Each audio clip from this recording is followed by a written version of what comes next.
we go. I think we're live now, right? Awesome. Hello there, everybody. Unstoppable Sluts is here for another cast of game stream today.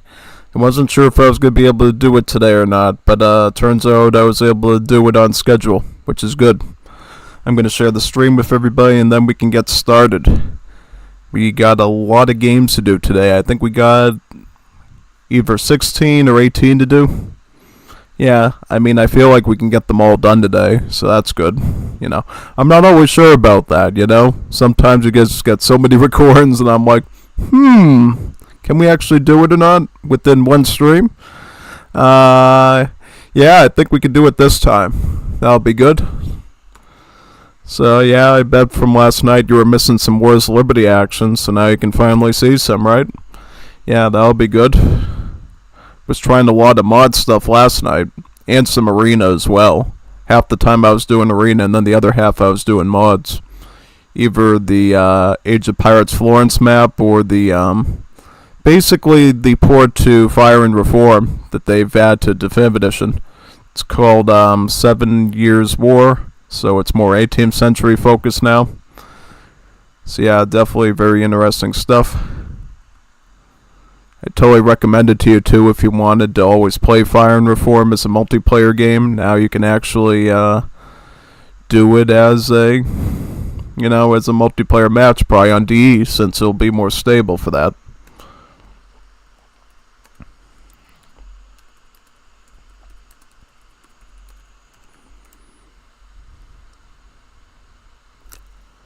And who enjoyed that thing I casted back on Sunday? Yeah, that was fun, right? Basically, Nicaeus versus Maxi. Yeah, that was a pretty good series, I'm not going to lie. And the map was even more fun. Too bad it really was biased against Maxi there at the end, though. He kept losing like 10 villagers to the April Fool's type trigger there, and he kept dying to it. It was insane, because I was wondering what was happening to his score, and I guess the trigger and the map was doing it to him, so just wasn't out of the blue. There was something behind it. Yeah.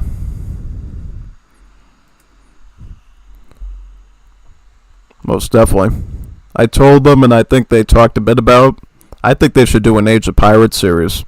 Do Florence, do Venice, do Paris, do the other one after Paris, do Bohemia, do some of the underwater ones. Do all the fun maps with all the crazy stuff in them.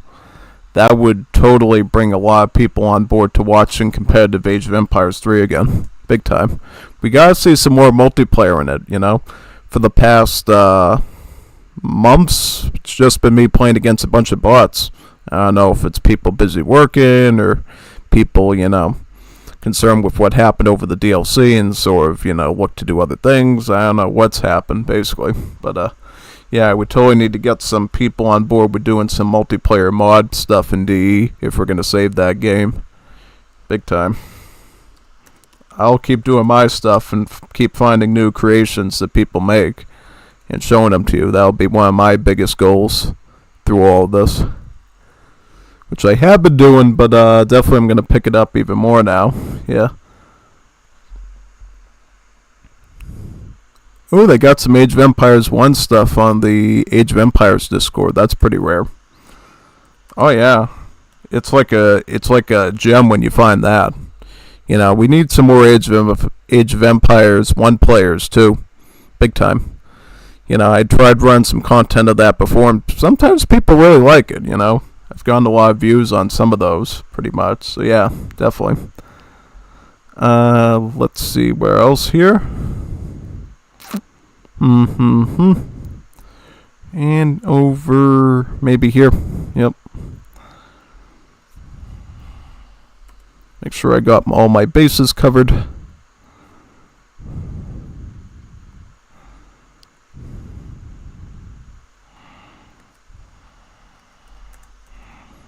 Once we get all the sharing done, I'll download the games as usual and we'll count them off, see how many I have exactly. I did it a bit while ago too, just so I could get a sketch in my head of how many of them I could get done, but maybe we'll get through them all. It depends on if they're really complex games, if they're very simple ones. From what I heard though, some of them were 4 versus 4s, Or at least one of them was, so that's going to be a pretty big one to do. Not going to lie. It's actually going to be really big to do, yeah. So definitely looking forward to that. I don't know why it's not showing the thumbnail, though, in Discord. Is it like a systemic issue on the site or something? Or I don't know. Sometimes it just doesn't show the thumbnail for the stream for some weird reason. It's like really weird. But it is what it is, right? Oh yeah, definitely. How many more servers to do? Not too many, thankfully. That horrible image has gone off the Discord that I was looking through now, so that's good. Don't like looking at that stuff.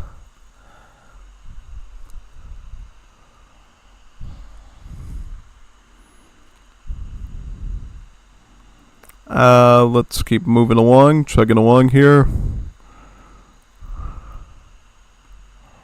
I could share one of them with the Chinese server. That'd be pretty cool. Oh yeah.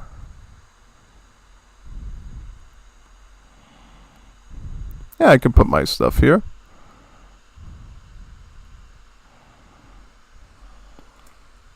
Awesome.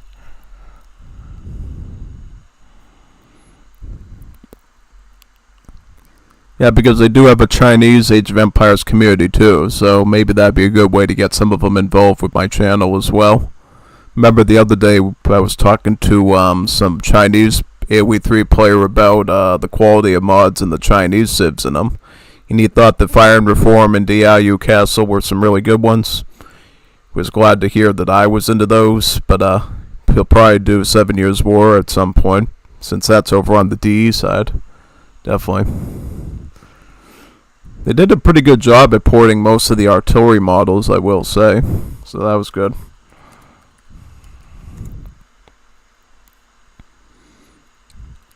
Big time. I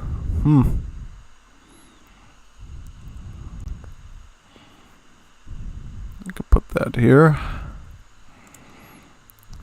Just so that's in both areas.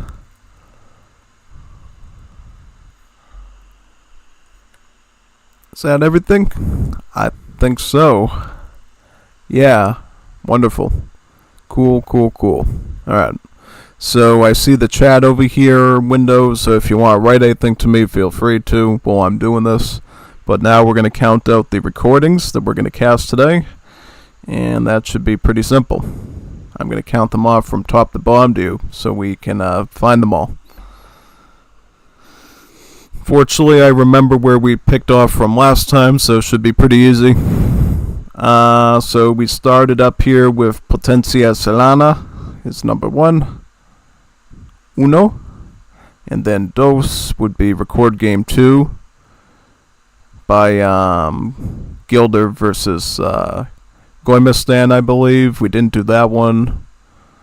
And then we're going to do Gigante do Sul. It's number 3. Wi-Fi 50 kilobytes is yep, you gotta love that name. That'd be number 4. And then we got Italy, Bolivia, and China versus USA.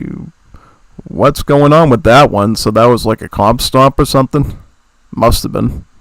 By Gilder. He's done those in the past. So where are we at now? Just like, no, it's like 1, 2, 3, 4, 5. Now we're on 6. And then we're on 7. This one's the one that the thumbnail on the stream is all about. And then we got 8. And then we got 9. And then we got 10. So we're on 10. We've hit the double digits. 11. And 12. And 13. And 14, and 15, and 16, 17, and finally 18. So we got a very nice stack to work with today. So you're not getting skimped at all. We got a lot of stuff here. Just about everything you could ever want out of a Cast Game stream, I would say. Yeah. So we're just going to copy all those down for you so you can see them all. Should be pretty fun. Let me paste them in now to the Wars of Liberty save game folder here, and we'll be on our way. Yep, it just pasted them all right there, so we're all set now. How many minutes are we into the, 10 minutes. Okay, so we can get started now with looking at some games. Let me find what the first one is. It's unfortunately one of those record game files that does not have a unique name on it, so I sort of have to count the biggest number on the parentheses to find it. So that one is going to be record game 2, parentheses. Let me find that one. Probably this one. I think it's this one. If not, we can find another one. Yeah.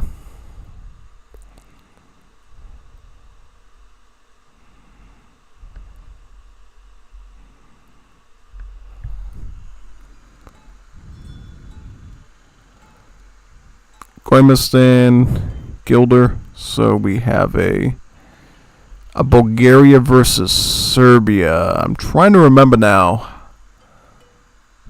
Let me look at the YouTube from last week, just to make sure we haven't done this one already. It kind of looks familiar, almost. I just want to check.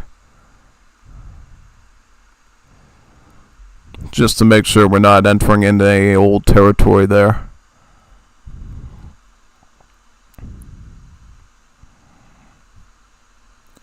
Let me see here.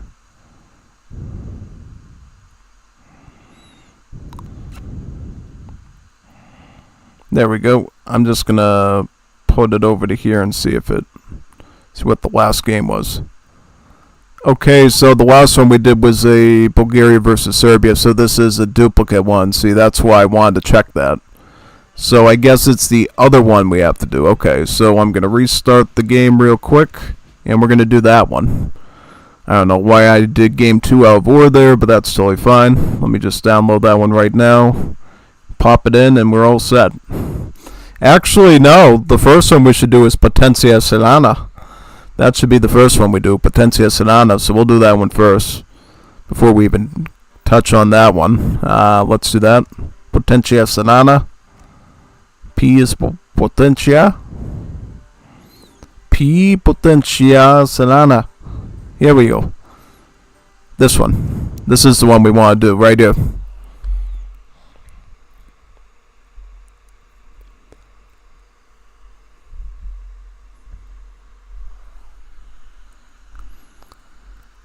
Okay, so what do we got here? We got Rommel playing as Bolivia, and we got Gilder playing as the Australians, right?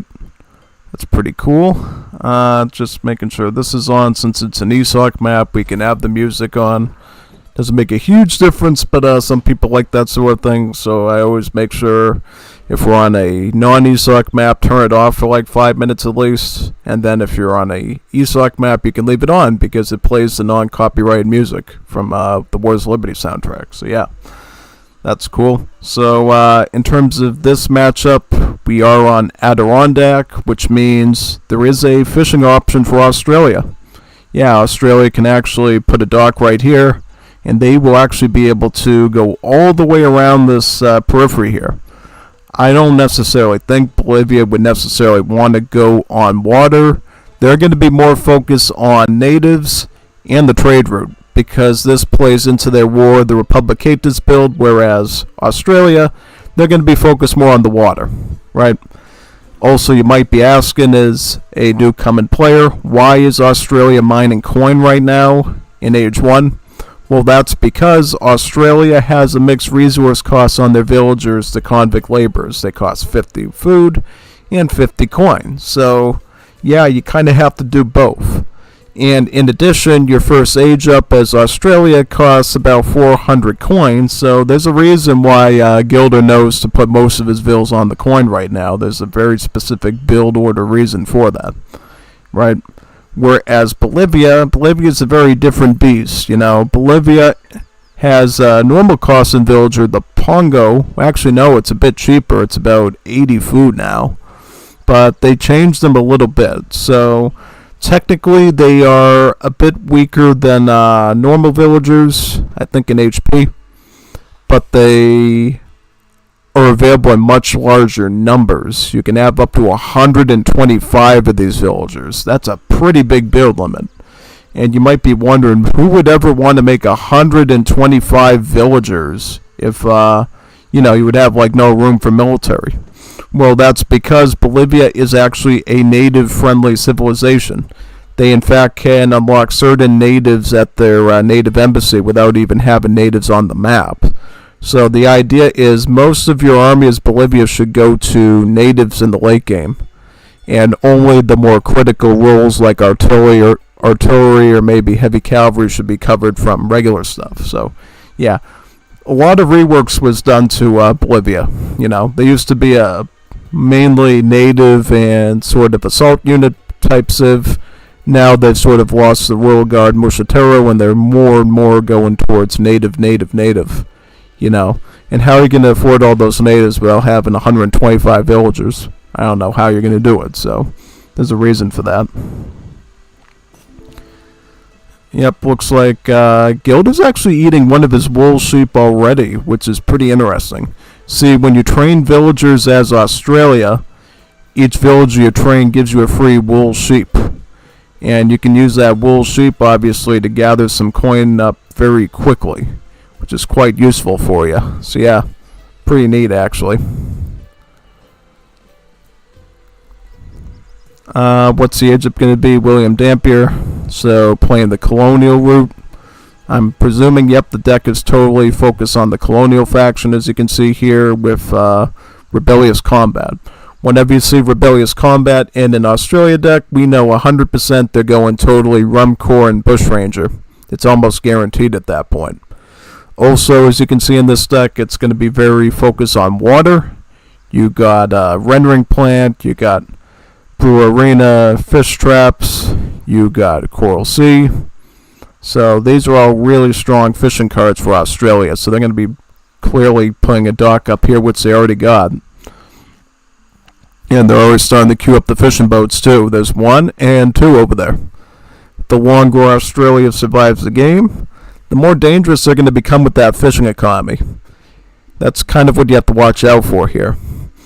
It's only on water maps like this that Australia can actually afford to go the colonial route, because the colonial infantry that Australia does are somewhat more expensive than the cheaper native stuff that the Aboriginals offer. So if you're on a water map like this, or at least a partial one, expect to maybe see Bushrangers and Rum Corps, depending on what the enemy roster is, what your roster is going up against them. So prepare for a pretty decent skirmisher and a anti-Hussar infantry unit too, with the ranged attack against Hussars.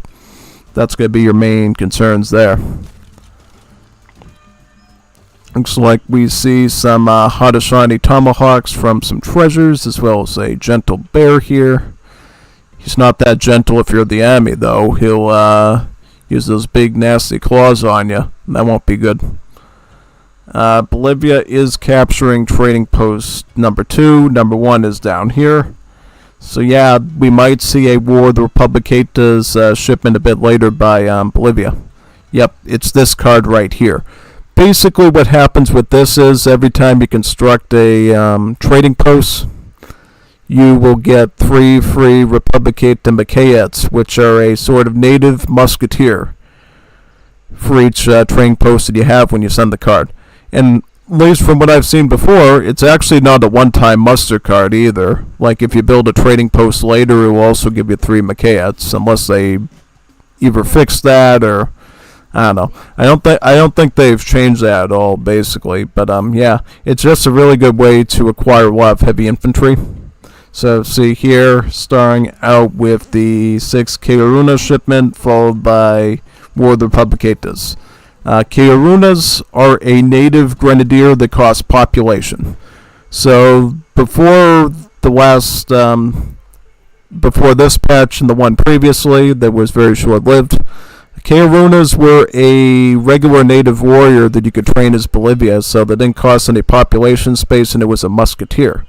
The developers, because a valued member of the Wars Liberty community, Duke Arando, won a debate of some kind, determined that basically Colorados and Dazas, I believe, were the same thing. So Maston ended up deleting Dazas from the game and ended up turning the Karunas into them, basically. So they're kind of a weird unit now. They got some properties of being a native warrior, in it they cost food and wood, and they have the native warrior tag, so they benefit from native upgrades. But also, they cost population now, and they're trained from the barracks instead of the native embassy, which they were before. As you can see here, they are going to be generally a good anti-infantry unit, so good for fighting ranged infantry. In that sense, it's going to make the Karunas a bit more useful against the Bushrangers now, because before, the Karunas would be particularly better against the boomerangs, and they'd be kind of weak to the Bushrangers, being a musketeer-style unit.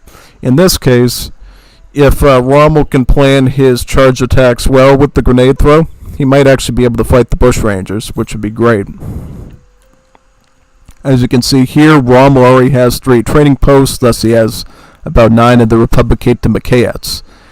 Not only do they have a bayonet-style attack against cavalry units, but they also have a range multiplier against cavalry too, with a multiplier a bit stronger against dragoons and hussars, and a weaker one against heavy cavalry like cuirassiers, escoltas, basically the assault class. Yeah. At this point, Rommel's probably going to discover the double dock here. I do not think he has any counter water here, nope. So I doubt they're going to see any sort of counter to fish boom here. If he wants to counter it, he's going to have to put out some real wood to do that. So, yeah, kind of good for Gilder in that sense. Definitely. Whenever you see a counter water card, you get a little bit worried, but none in Rommel's deck, so Gilder's going to be able to enjoy that fishing really well across the board there. At this point, Gilder really doesn't have to do a whole lot. He can sort of just stay at home and turtle up right now. He's got a wall. He's got most of his economy in fishing. Rommel, on the other hand, does not have a lot of wood to play around with, so he can't just come up with like 1 or 2 corvettes to attack his fishing boat. So right now, if you're Gilder, just stay in your base. You don't even have to do anything. But no, he's still going to make some militia, though, either for defense or possibly to push a little bit. Militia are a early game skirmisher, sort of like your crossbowmen with the Europeans. They have a pretty similar stat on them, pretty much. So, yeah, great for fighting heavy infantry, which sadly both the units in Rommel's army now are. So, if Gilder really wanted to go hyper aggressive right now and get some quick kills on the field, he could very well kite some of those heavy infantry very well with the skirmishers, and probably get a good amount of them too. Yeah. So as you can see here, we got the Karunas and the Maquettes making a siege down here. Rommel really doesn't want to give Gilder too much time to build up his fishing economy, so he kind of has to go in right now, try to tear down this wall. But what the wall does, obviously, number 1, it stalls Rommel, and number 2, it gives Gilder a warning that the enemy is approaching, and that he should probably try to queue up some militia here if possible, right? Oh, interesting. So we do see Rommel actually going for counter water. I just saw that in the UI. So he's actually going to start training some canoes out of a dock he constructed here. Did he send? Yep, he had to send 700 wood for that, by the way, to be able to afford that. So now he's just going to stack out a bunch of canoes just to ruin his economy. Very big move there. Will Gilder be able to respond to it, though? That's the question. Because, see, the problem is Gilder is still training fishing boats. So when this comes for him, he's going to have to do something about that. He's probably going to have to make at least 1 or 2 of the schooners, which are the Anglophony light ships, to be able to fight the canoes. You know, and as you know with canoes in AoE 3, they get pretty hectic as you get more of them. So it's going to probably take at least 2 or 3 of those light ships just to be able to, you know, make them go away. It's going to be a bit tricky. Right now, we got militia holding the line against mostly heavy infantry here. Well, actually all heavy infantry. So right now, the militia are actually in great shape, especially with such large numbers. And to boot, the Minutemen that he just popped out of his town center have anti-siege trooper multipliers, which will basically shred the Karunas of Rommel very quickly. So right now, Gilder is enjoying a pretty good military advantage, while his economic advantage dwindles away to these canoes. Looks like he will be able to save just about most of his fishing boats, I believe. Well, he's got about 4 of them here. He's also going to add these ones in as well, so he's got about 10 fishing boats still alive. He's going to try testing the waters, I guess. Well, he is on the water, but you get what I mean, right? He's going to see. Alright, is Rommel paying attention or not? Can I maybe sneak some of this fish over here that's a little bit... Now he might be asking for too much. I wouldn't go on to this one. I would go for maybe this one, some of the ones in the back. See, that's where you're going to run into trouble, my friend. You really shouldn't go for the more out-of-this-world ones. You should go for the ones that are closer to the dock so you can hide, right? Because see, now he's going to lose more fishing boats. He's only going to have 6 now, right? It does. Oh yeah, did you remember looking at the deck of Australia earlier? He does have a 2 schooners card in his deck, so he actually had some counter water, which means now he's going to be able to combine 1 schooner from the dock with 2 from the home city for a total of 3 light ships, which should be enough to counter these canoes in their current form. Yeah, I would imagine if he can't beat this with 3 schooners, he might want to give up the water at this point and try to go land, which is going to make him more vulnerable, but Micro. Was he micro in there, or was he sort of idling? Because I noticed his boats weren't firing for a while, because see, here's the problem. Once the canoes really stack up on you, they do a lot of damage. You gotta be really on top of these canoes with the range attack. If not, it gets really chaotic very quickly. So yeah. Also, you should be targeting the weaker ones too. That's another thing. Target the weaker ones, because right now he's targeting the strongest one, which means he's receiving more damage on his light ship there, which he really should try to avoid. Alright, now he's attacking the weakest one. Yeah, attack this one, and then you only have 1 canoe to deal with. Question is, does Rommel decide to continue this or not? So, it looks like, at least for right now, Rommel will not make any more canoes, and he's sort of just going to accept that Gilder's going to control the water. I mean, you could obviously change that at any time, since canoes are only 100 wood, but for right now, looks like Gilder might have just won back the water, seems like. Gilder going for a siege there. He has to be careful, though. I think he knows that the Karunas are tossing their grenades at him right now. Good job missing the first grenade. Sadly, the second one hit him a bit there. But it's not too big of a deal. Alright, so light ship. Yep, just get rid of those last ones there and you should be all set to go. Yeah. Very good. What's his age at, by the way? Is he going... Yep, so he's going full Italian immigrants. Going pretty big into their techs. That will grant Rommel, I think, about 600 food or something like that. A good amount of food crates that he can use. It's a very economic immigrant, so that'll play into his at-home economy pretty well. Since you know Gilder's going to be going for the water, as Rommel, you need to make sure that you can at least get a decent farming economy. And Italian immigrants are laced with farming technologies. From age 2, you can get improved gather rate on your mills. Age 3, they have a tech that makes your economic upgrades at the mill and plantation cheaper.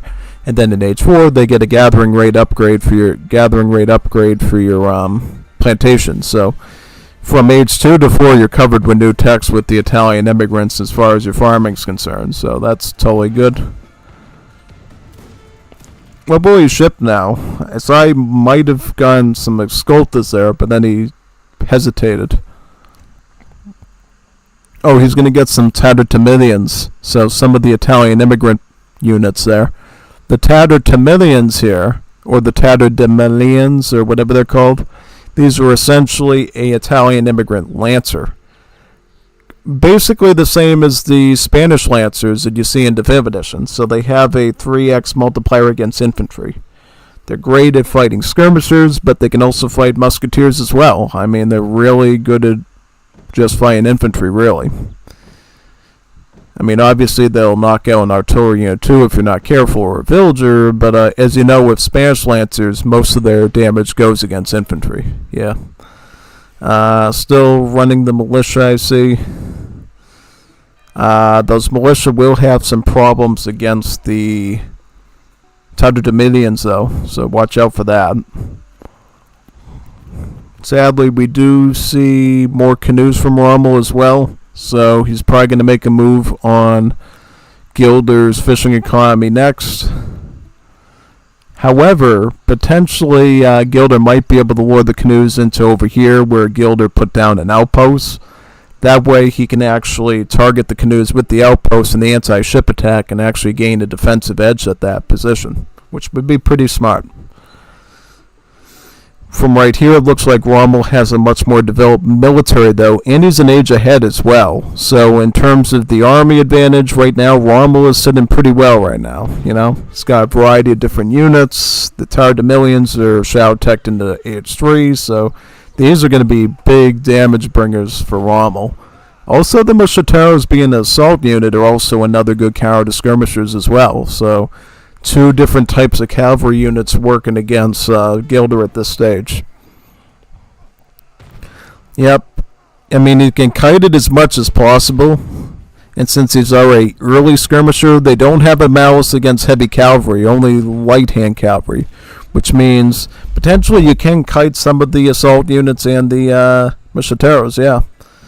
So it looks like he did take out some of those Italian immigrant lancers, which was a pretty good move by Gilder, since it does cost a shipment to get those, so it's not cheap. It's quite pricey. It's got a big price tag on it. Alright, will we see this outpost continue to target some of these canoes? Sadly, the schooner is down, so it looks like the fishing boats again have to retreat again. Right. I took out another canoe. That was really convenient. Gilder will now be aging up as well. Looks like we got some schooners there. Very good. So about 2 schooners to counter those canoes. That should finish them off. Definitely 2 schooners will be 3 canoes any day of the week. They'll have to retreat again, and then Rommel will have to train more of them now. He's got enough wood at this point to be able to maintain some sort of presence of canoes on the water now, so I don't know who's going to end up dominating on the water field at this point. Really could go either way. Certainly if Gilder holds on to a bigger share of the water, he's going to get much more use of it, and he's going to actually be able to maybe get some sort of a huge boost in food to be able to push on Rommel, which he's really going to need here. Because, as you know, Bolivia, they're really good with their shock units, particularly their escoltas. And having good riflemen, having good rum corps could definitely help with that. Big time. Gilder ships in his 2 Whitworths from the home city there. Whitworths are basically Anglophonies' take on the Falconet. Also, the Rum Corps have arrived as well. The Rum Corpsmen are an anti-Hussar unit, so they have a range multiplier against scout units. Kind of similar to the Riflemen, but the Riflemen, as you know, have range multiplier against the assault units. So, basically one of the only sort of infantries that counters Hussars at range, which is a pretty nice skill to have, you know. Unfortunately, though, a lot of assault units here, which means the Rum Corps are not going to get their best potential out of this fight. Whitworth's dangerously close to the wall there, so they might get targeted a bit. Also, Rommel has a big mass of Kayarunas to try to siege down that wall. Let's see how long the wall stands up. Wall's going to go down right now, unfortunately. Gilder has to make some tough decisions about which units he tries to salvage here. Right? Could be a bit tricky. Good thing is that the Rum Corps do have a hand multiplier against assault, so they're not totally helpless. They can actually hold their own a little bit against the Tatterdemilions and the Mosquiteros a bit, which they seem to be doing. They seem to be holding the line kind of okay here. I think they're still going to lose out, but rest assured, I think most of the shock units are gone now, and you just have to worry about the few remaining infantry. All Rommel has for infantry is Kayarunas. Oh, he's upgrading the veterans, so they are a bit stronger, but that's really going to be his biggest danger. He's just cleaning those out. He also is shipping in more rum core as well, so mix of rum core with some, hopefully bush rangers or something, because he's going to need a bit of anti-heavy infantry in there to really do stuff against that. So now we see schooners engaging with the canoes once again on the water. Canoe 1 goes down, canoe number 2. Get your schooner into position, then you can take that one out as well. Should be pretty good. Canoe number 2 down. And just take that last one out. Yep.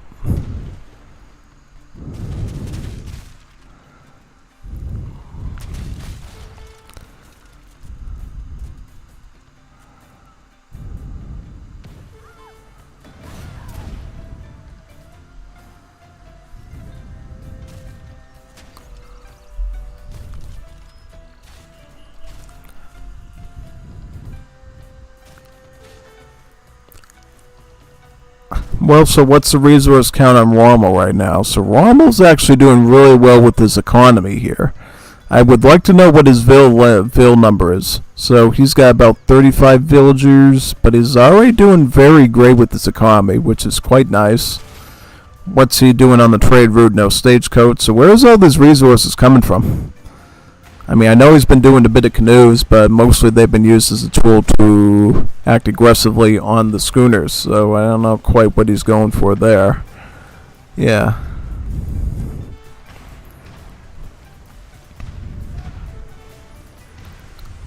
I think he'll get that canoe down at least, and then he's just got to fight this one now. Yep, pretty much. Oop, that one just sank. The ship has gone down. Okay, so now we see more of the Taratamidians with some infantry mixed in against militia and rum corps. Militia will be a surprisingly good damage unit against these assault units, since they're an early skirmisher. As I said before, they do not have a malice against them, so that'll be really good. Combined with the rum corps, they can do some pretty good kiting against heavy cavalry. You know, and then you just have to fight down the heavy infantry next, which shouldn't be too bad. Biggest danger I'm seeing right here is actually these Juanitas muy bonitas here, Las Vivenderas. These are a skirmisher, which means they have multipliers against the rum corps, and they also outrange the militia too. So biggest problem for Gilder is going to be actually fighting these Juanitas. And another problem, they heal your units as well. So they're actually healing up Rommel's army as we speak right now. They're regaining hit points right now, as you can see, regenerating. So that's going to be a big issue. I mean, Gilda's still going to try to maybe up. He took out 1 infantry, took out 1 heavy cavalry. If he can keep targeting these heavy cavalry with his infantry and wiping them out, it's going to run Rommel dry of his shipments. That's going to be where Rommel's going to suffer the most, is not getting enough upgrades. But does he have upgrades? He's got a few. He's got this essential upgrade in Age 4, communal landholding. It's really important for booming his Bolivia. He has some upgrades for his shock combat here for his cavalry. He's got Heroes de Tambillo to improve his Francotiradores to a late game unit.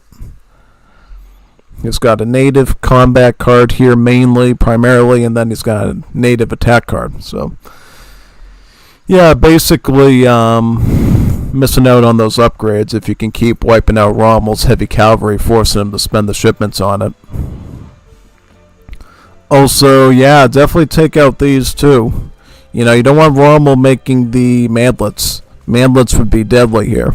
The Huron mantlets was what they're called in Wars Liberty, the Wendat natives. But it's the same concept, same stats and everything. Oh, he's training some whipwhirts out of his foundry up there too. I saw that in the corner of my eye. Yeah. That will definitely help against the Vivenderas, so kind of have a solution to that, maybe.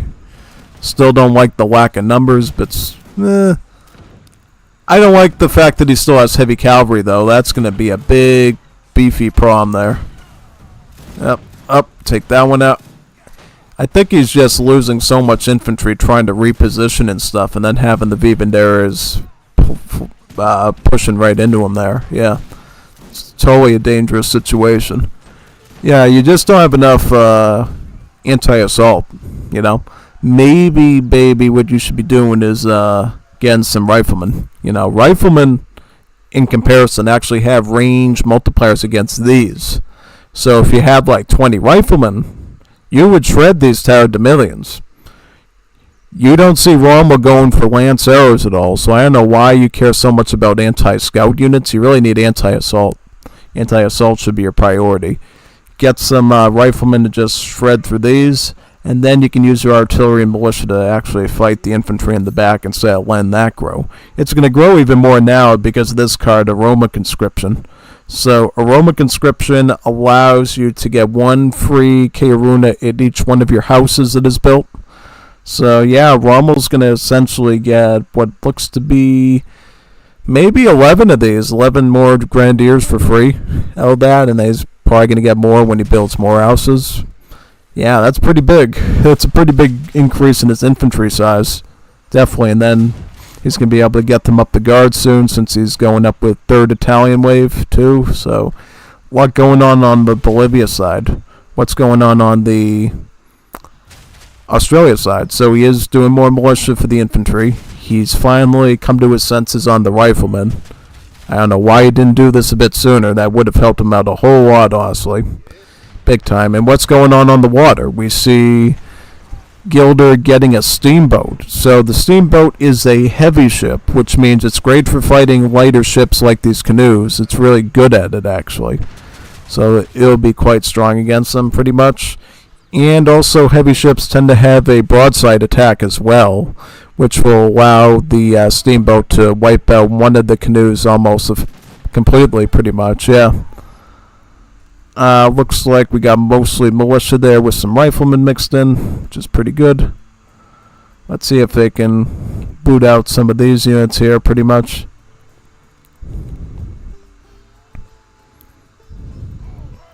Looks like there is some more fishing to be had over here, so Gilder is still riding the gravy train of fish, pretty much.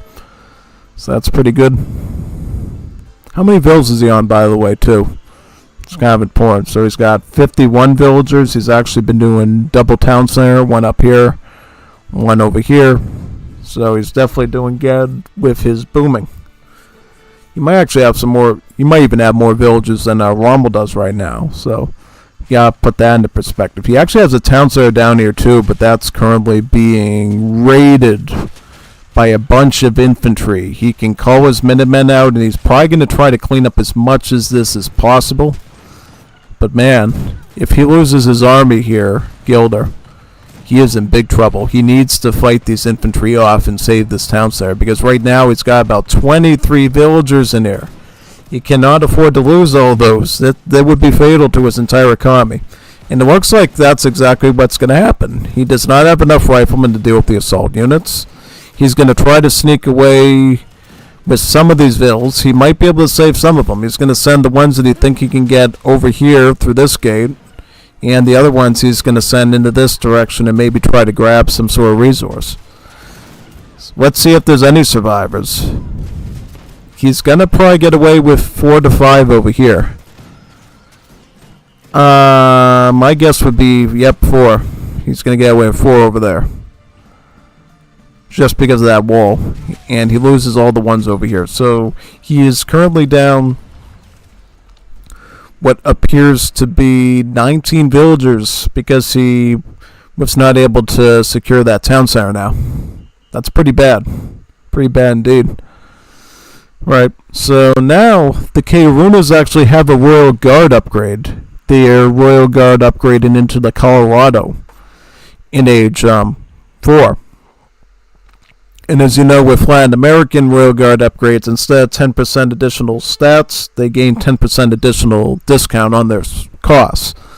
Oh wow, look at that. He just destroyed all those wool sheep. He'd even save them. He'd even bring them back home. He just decided to delete them all. Yeah, that's totally not good way to treat your animals. But guess he didn't. Guess he was allergic to wool then. I guess some people are. Some people get violently ill from wool if they wear it. They get like all these like welts and stuff. Even some people in my family that have had that issue. So it totally makes sense. So we see the Colorados starting to siege their way through the wall there. Being a siege trooper, they're pretty good at that sort of thing. What does Gilder even have left at this point? He barely has any coin economy now without any mines. Does he have any mines up here he can do? No. Well, he's got one all the way over here, but this is on Rommel's side, so Rommel could very easily send some shock units up there to clean that up. So I don't know what he's going to do with that exactly, but it's not good pretty much, yeah.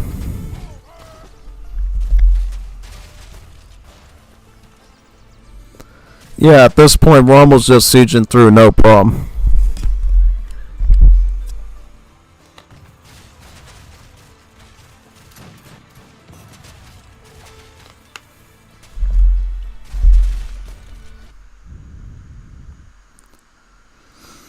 What are you thinking of that so far? I think definitely Gilder had the right idea. He just didn't execute it the way that I probably would have done it. I would have went more riflemen earlier on. I would have probably... Yeah, mainly just the riflemen, because he kept losing so many fights because he just wasn't prepared for assault units. Instead of just pivoting to the proper unit, he just didn't do it. And as a result, he lost the town center. He lost about 19 villagers. All he's got left is his fishing economy. If he didn't have that, he'd be out of the game right now. That's literally what he's got. We see that he has built a third town center somewhere else now. He's got one over here, and he's got one over here. So he's making more of a claim to this side of the map. Well, he is actually being attacked by Colorados over there now. So a lot of dangerous stuff going on if you're Gilder. And I can't quite tell you how he's going to get out of this sticky situation. Because I really can't. I would not want to be in this situation if it was me. Definitely not. Mainly because, you know how much food and coin it's going to take to actually get the riflemen you need to get away from the assault unit threat first, and then never mind the huge stack of anti-infantry he's got between the grenadiers and the skirms. It's virtually impossible now, especially with an army stack that big. And we haven't even seen Rommel add in natives yet. No native warriors yet either. Because that's the thing you need to know about Bolivia. This army might seem pretty dangerous right now, but if we look at the Bolivian deck here, he's got the Guarani cards, so he could actually get some Guarani, Kachab, and Skirms mixed into here as well. And he can train up all of these natives from the map, the Madlets. So this army could be even bigger than you even think, you know? It doesn't even look like Rommel is even really boomed out that much yet either, yeah.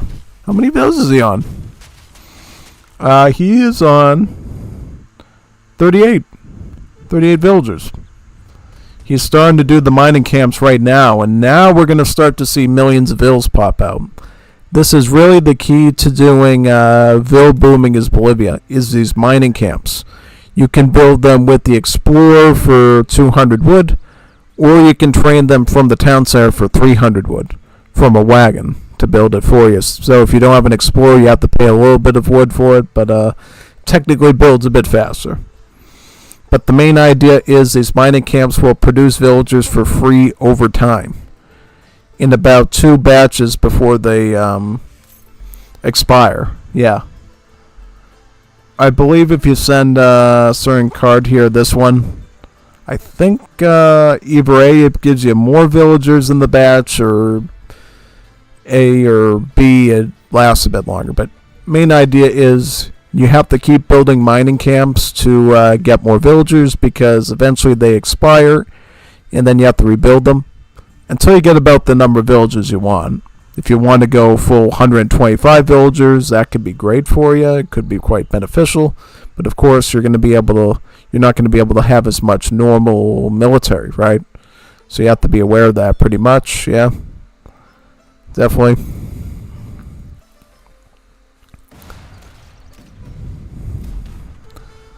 Yep, it looks like, yeah,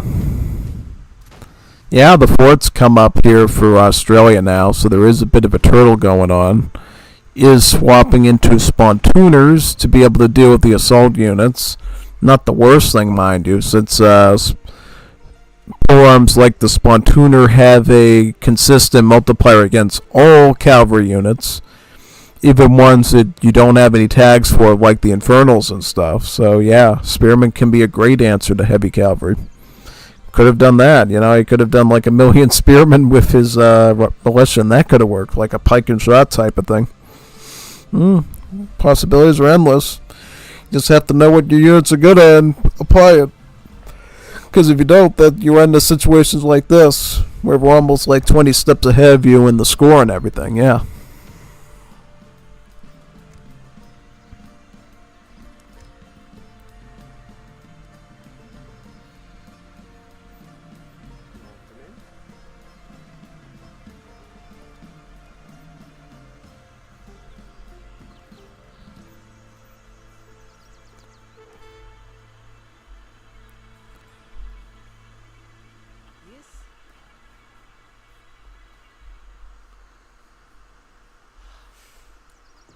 So you got about, I'm trying to see how many eco buildings he's got. So he's got 1 mill, 1 plant. So not a lot of late game eco now either. And where is he on the fish at this point? So he's got the fish over here. And then he's got this over here. He's got this. He's got this. So he's almost out of fish right now too. So that sort of food is almost about gone as we speak. No coin, no 1,000 coin or anything, so he can't go to age 4. I mean, I don't know what he would do there as Australia, but still. I mean, he could do the sort of rapid-fire artillery, the pom-pom cannons.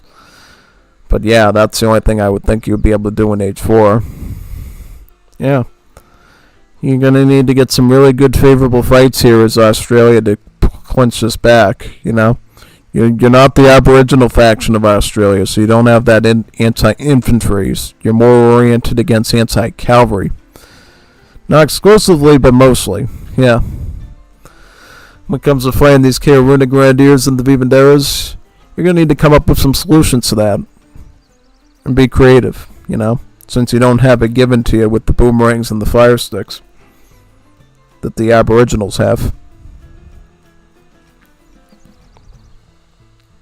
Yep, we see bigger batch of Colorado Karunas over here. Where will he go in to push is the question. He could go through here.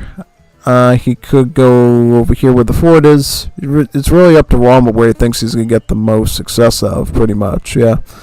Gilder is going to age 4 right now, so we will probably see pom-pom cannons. We will also see probably the 2 Parak cannons as well. So, the only way really Gilder pushes out of this thing is probably artillery. Really good artillery, because I would say in the artillery department, Australia's going to do much better with artillery weapons. So, if Australia can spray down your infantry and then maintain a group of Spontooners to fight the assault units, we could totally see a comeback here by Gilder. It's got to be very quick and spontaneous, since he is really not booming as well as Rommel did. Rommel's really going to go into new heights now with all those extra vills, because if we look right here, right now, how many vills is Rommel on? He is on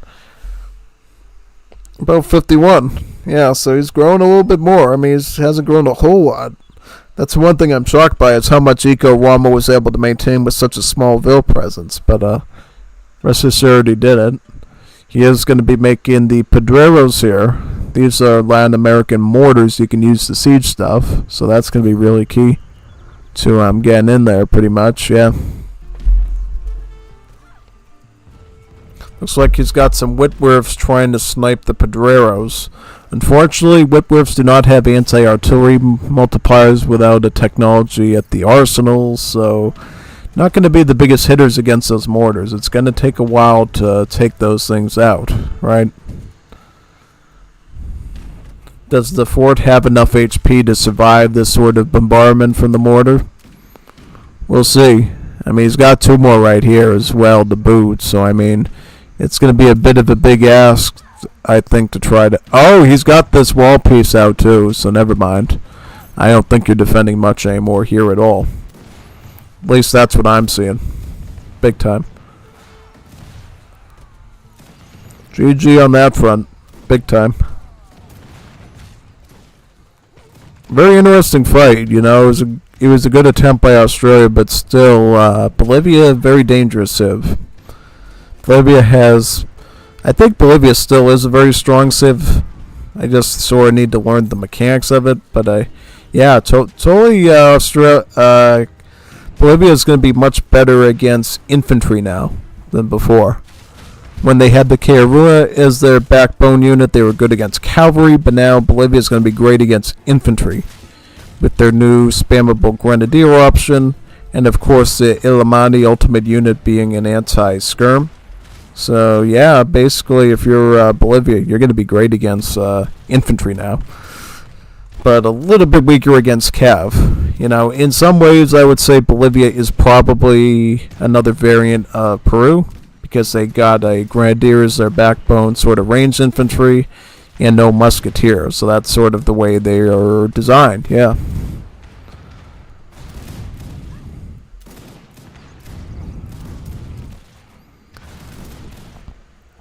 It also means that Peru now has an anti-skirm with the Bolivians, which is kind of freaky, actually, when you think about it. Because now they don't even need to use Lanceros against skirms, they can just use Illimani. So that's a pretty big change in itself. Another batch of Tower de Millions to finish them off, it looks like. And a GG, yeah. Well played. Trying to siege the steamboat, I see as well, yeah.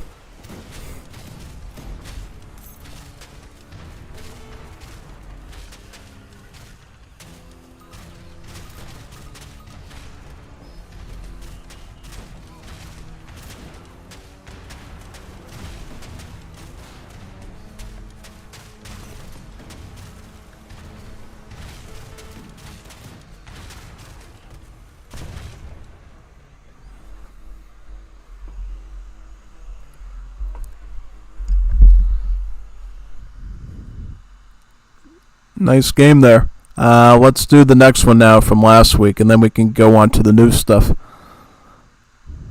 Let me boot that up right over here. So I think it's going to be record game 1 now, right? Yeah, I think so.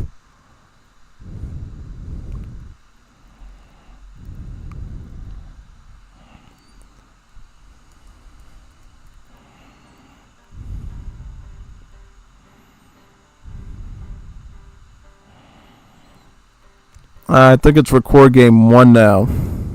Let me find it. Record game 1 with a parentheses of... Actually, did I download yet? I might not have. Let me do that right now.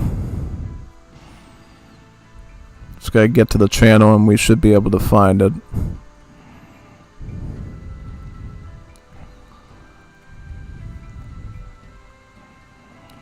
This one.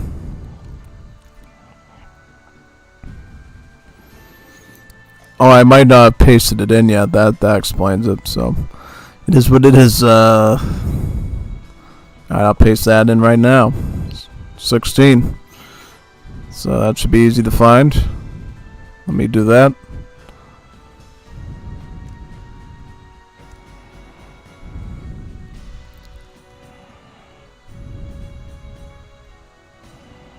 This one right here.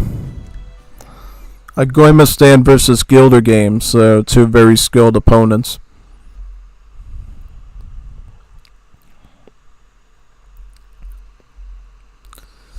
Ooh, Goimistan versus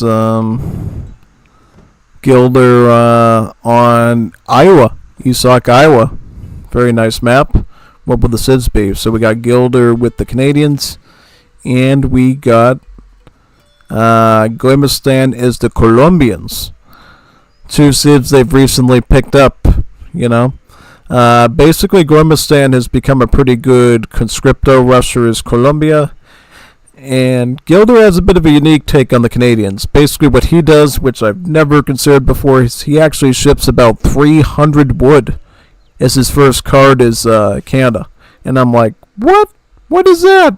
Like, I feel like, at least for me, you can get some decent age uptime against Canada without the 300 wood. But that's totally me, you know. Maybe he's got some method to the madness there. I'd rather much prefer to get some fur traders from the home city so I can develop my food eco for H2, but that's just me.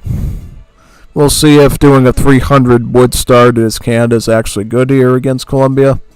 Maybe it'll help with their aggression. We'll have to see. Your biggest concern going up against Colombia is the fact that Colombia can train forward buildings using military.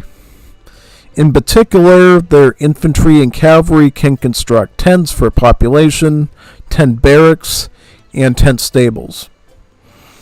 The tents, barracks, and stables are a cheaper but weaker variant of the barracks and stable respectively. So if you want a tent barracks, it's going to cost about 100 wood.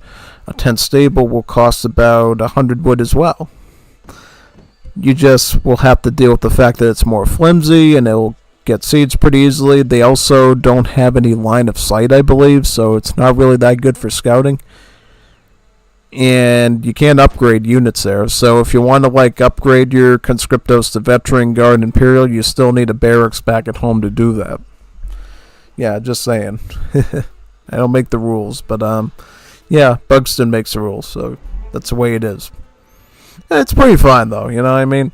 If you're running a pretty good rush game as Colombia, I don't think you normally need to go veteran conscripto or anything like that, so I guess it sort of makes a bit of sense that they have that trade-off there. Yeah, it's definitely interesting in that sense. However, against Canada, Canada's kind of one of the more perfect turtling civilizations because they can build walls of log cabins, which we're always starting to see a bit of right here. See, when you build a log cabin as Canada, it plants a few maple trees around it. And those log cabins combined with the maple trees makes it virtually impossible to siege a Canadian base from that defense point without taking some heavy losses due to lack of micro. Because what happens is the AI in Age of Empires 3 is not smart. It collides with other units, it collides with objects, so if you have a bunch of maple trees here, the enemy units are going to have a field day trying to reposition with all those trees in the way, bumping into them like a ping pong set, going ping, ping, ping, ping, and it's like, yeah, they can't figure out where to go, and then that actually ends up accidentally getting them into larger range of the enemy, and it's not good, so in that sense, Gilder will be able to take advantage of that of any invading conscriptos coming in from Goimistan. Looks like he's going with Louis Joseph of Montcalm, so the Quebecois faction containing the Troupedia Marines, so a naval skirmisher with some really good damage up against the conscriptos of Goimistan most likely. What will the agent be? The Panamanian contrabandist. So that will grant him some coin that can go right into conscripto production. I believe about 440 coin, about 440 of the silver coin crates. So yeah, it'll be Musket versus Troopa, I think, today. Unless something changes. And I have seen Goimistan be able to transition over to Llaneros as well by adding in a tent stable or two, since it's pretty cheap to add. So yeah, we might see a start in Conscripto and then see a slow add-on of Llaneros. Kind of similar to Cap's Germany, where he does line infantry first and then adds in Hussars after. We might see that dynamic here play out on the Colombian side. If he does that, it'll be to his great advantage. Probably, yeah. Definitely.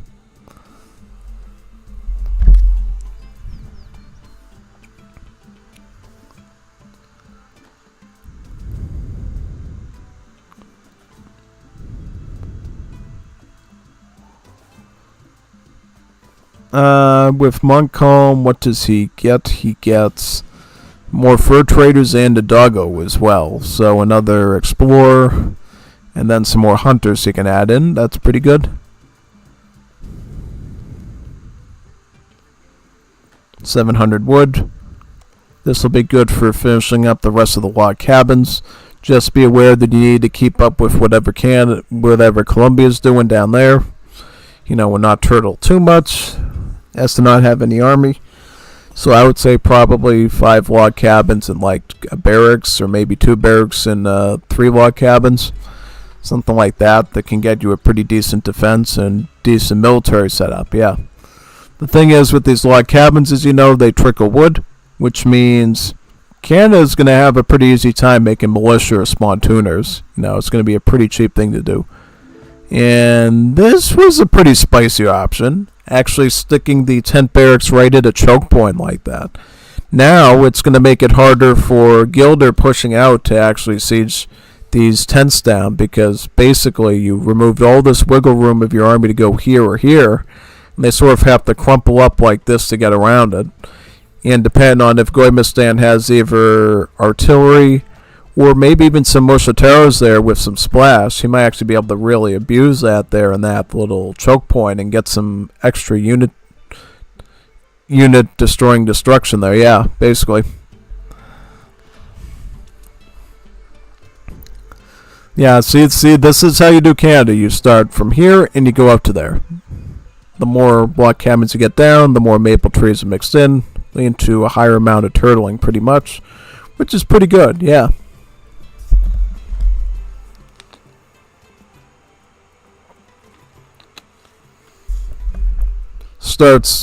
Alright, well, now he's getting a Troubadour Marine shipment there, as we can see right here. That will be essential for surviving this first wave of conscriptos coming in. The advantage that the Troupas will have is more range damage and higher range as well, so they'll actually be able to kite a bit with the conscripts. But the problem is that the Troubadour Marines, compared to other naval skirmishers, have fewer hit points. And unlike other types of skirmishers, naval skirmishers do not have pierce armor. They have crush armor to deal with artillery and grenade throws and stuff. So in that sense, Gilder has to be real careful not to take too much range damage from these conscripts, lest if he wants to really get some good exchanges like that. See that right there? He needs to be a little bit like that, so you have to back up. You need to use your range, because he's already lost 2 of them right now, and that's not good. Gormistan's just going to win out against you based off the fact that he can afford more of his units over you. So if he's taking out your more pricey naval skirms with conscripts, you got to talk about that with yourself and say, I need to do some more micro on that front. Yeah, big time. And maybe that's going to involve you switching to militia, Militia are another good unit against conscriptos, because they have that range multiplier against heavy infantry built into them, and also 16 range. So I mean, yeah, I think that might actually work to Gilder's benefit, switching to that right now, and then add in the Troupas when he feels like he can retain them a bit better. Yeah. At this point, Gormistan's just staking out his base, saying, alright, how do I enter it, Or is he actually going to have to break through some of these log cabins, which I don't think he wants to do. Because the problem is when you siege a log cabin, it leaves behind wood crates. And those wood crates can be recovered by the defending player or the attacker. And if you allow Gilder to gather up wood crates from fallen log cabins, he could just rebuild the log cabin all over again for free, which will lead to even more maple trees and make it an even more micro-intensive headache to get into that base. Eventually, you'll have so many maple trees, you might actually even be able to make it like a legit wall around there, And you need to have some sort of I would say a artisanal or volante shoot at a nearby unit and chop some of those trees down from the projectiles, yeah. Miner's hammer there, that'll help with the mining rate at the silver. Definitely. Moving to double barracks now. Can he keep up with it though is the question. It's never good to get a second production building until you can actually afford to be able to keep up with it. Right now he's keeping up with 1 queue of Troubadour Marines, but can he keep up with 2 of them? Unless he's going to make that one into a one for Spontooner Spearmen. That could totally be possible there. Could have one for anti-cav and one for anti-infantry. Because eventually what's going to happen in Colombia is they're going to get a 10 stable there and start doing Llaneros. Yep, see, he's already started that. Here's the Llaneros right now. These are the Llaneros right here. Llaneros are sort of like the Latin American Lancero, but they're more of a Yulon-like take on it. So they have less hit points, but they do more damage, right? So think of that. They do about 60 damage to skirmishers. That's pretty big. You have to be very careful of that, especially here, because Tropa de Marines, they only have 90 HP, which means they die in 2 hits from these Llaneros. It does not take a lot to eat right through them there. Big time. You need a way to deal with them. Maybe Gilda wasn't ready for the Llaneros. You can tell. You know what I mean? Because he basically lost his whole defensive line to just the Llaneros. Never mind the conscriptos, which are still pushing in with them, yeah. Light cavalry, that's not going to help you against conscripts, though. You kind of run into a bit of a problem there. Big time. I guess the only sort of thing the light cav has over the hussar, like a bit more hit points, so they might be able to survive a few more bayonet hits before going down, but that's about it.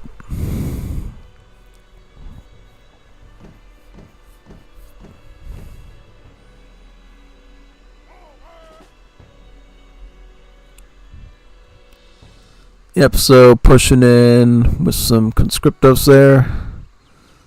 What's the rest of the reinforcements going to look like? So you got Llaneros. And obviously the surviving conscripts there trying to siege apart the wall of log cabins. Right, does he have any sort of like vill in the area at all? None? Yeah, see, I would want a vill around here just to pick up those wood crates to make sure Canada just can't rebuild everything with them. That would be a big concern of mine going into that. Because I definitely don't want my opponent like rebuilding all that stuff and regrowing and then using it against me pretty much. That could be pretty devastating, you know? Oh, big time. You have to be ready for that sort of thing.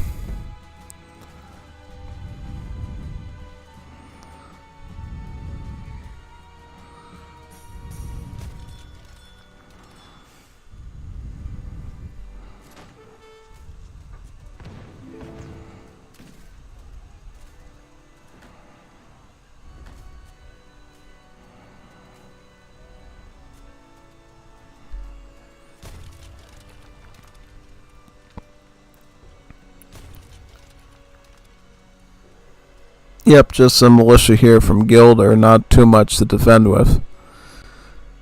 Yeah, it's not going to be too hard for those conscripts and Llaneros to break through those 3 hand cav units and just shred through the militia. It's going to really be very basic.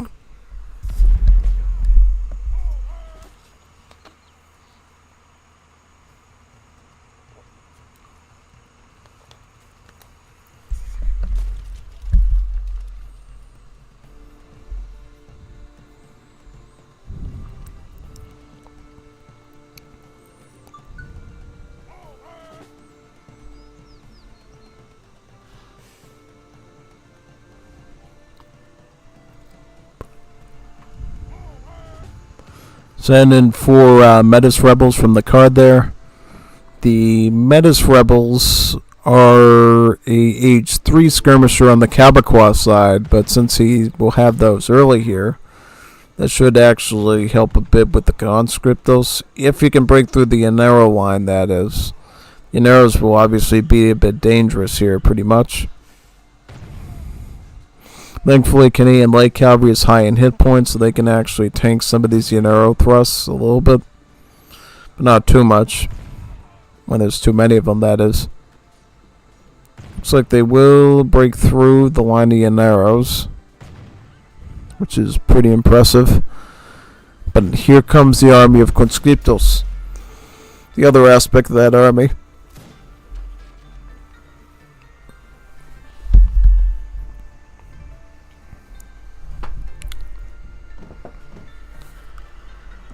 Yep, take out that Llanero, take out another one.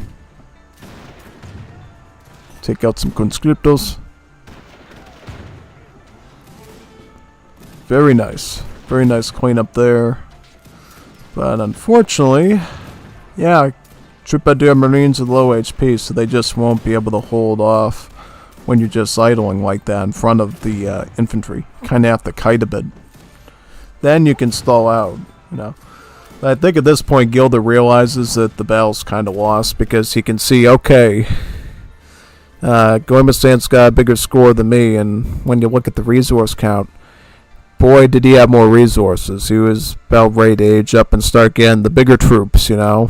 The Voltageros maybe some units. Yeah, start thinking about some bigger units. Yeah, big time.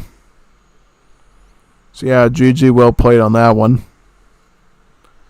Now we get to go into the new games of this week, which will be really fun.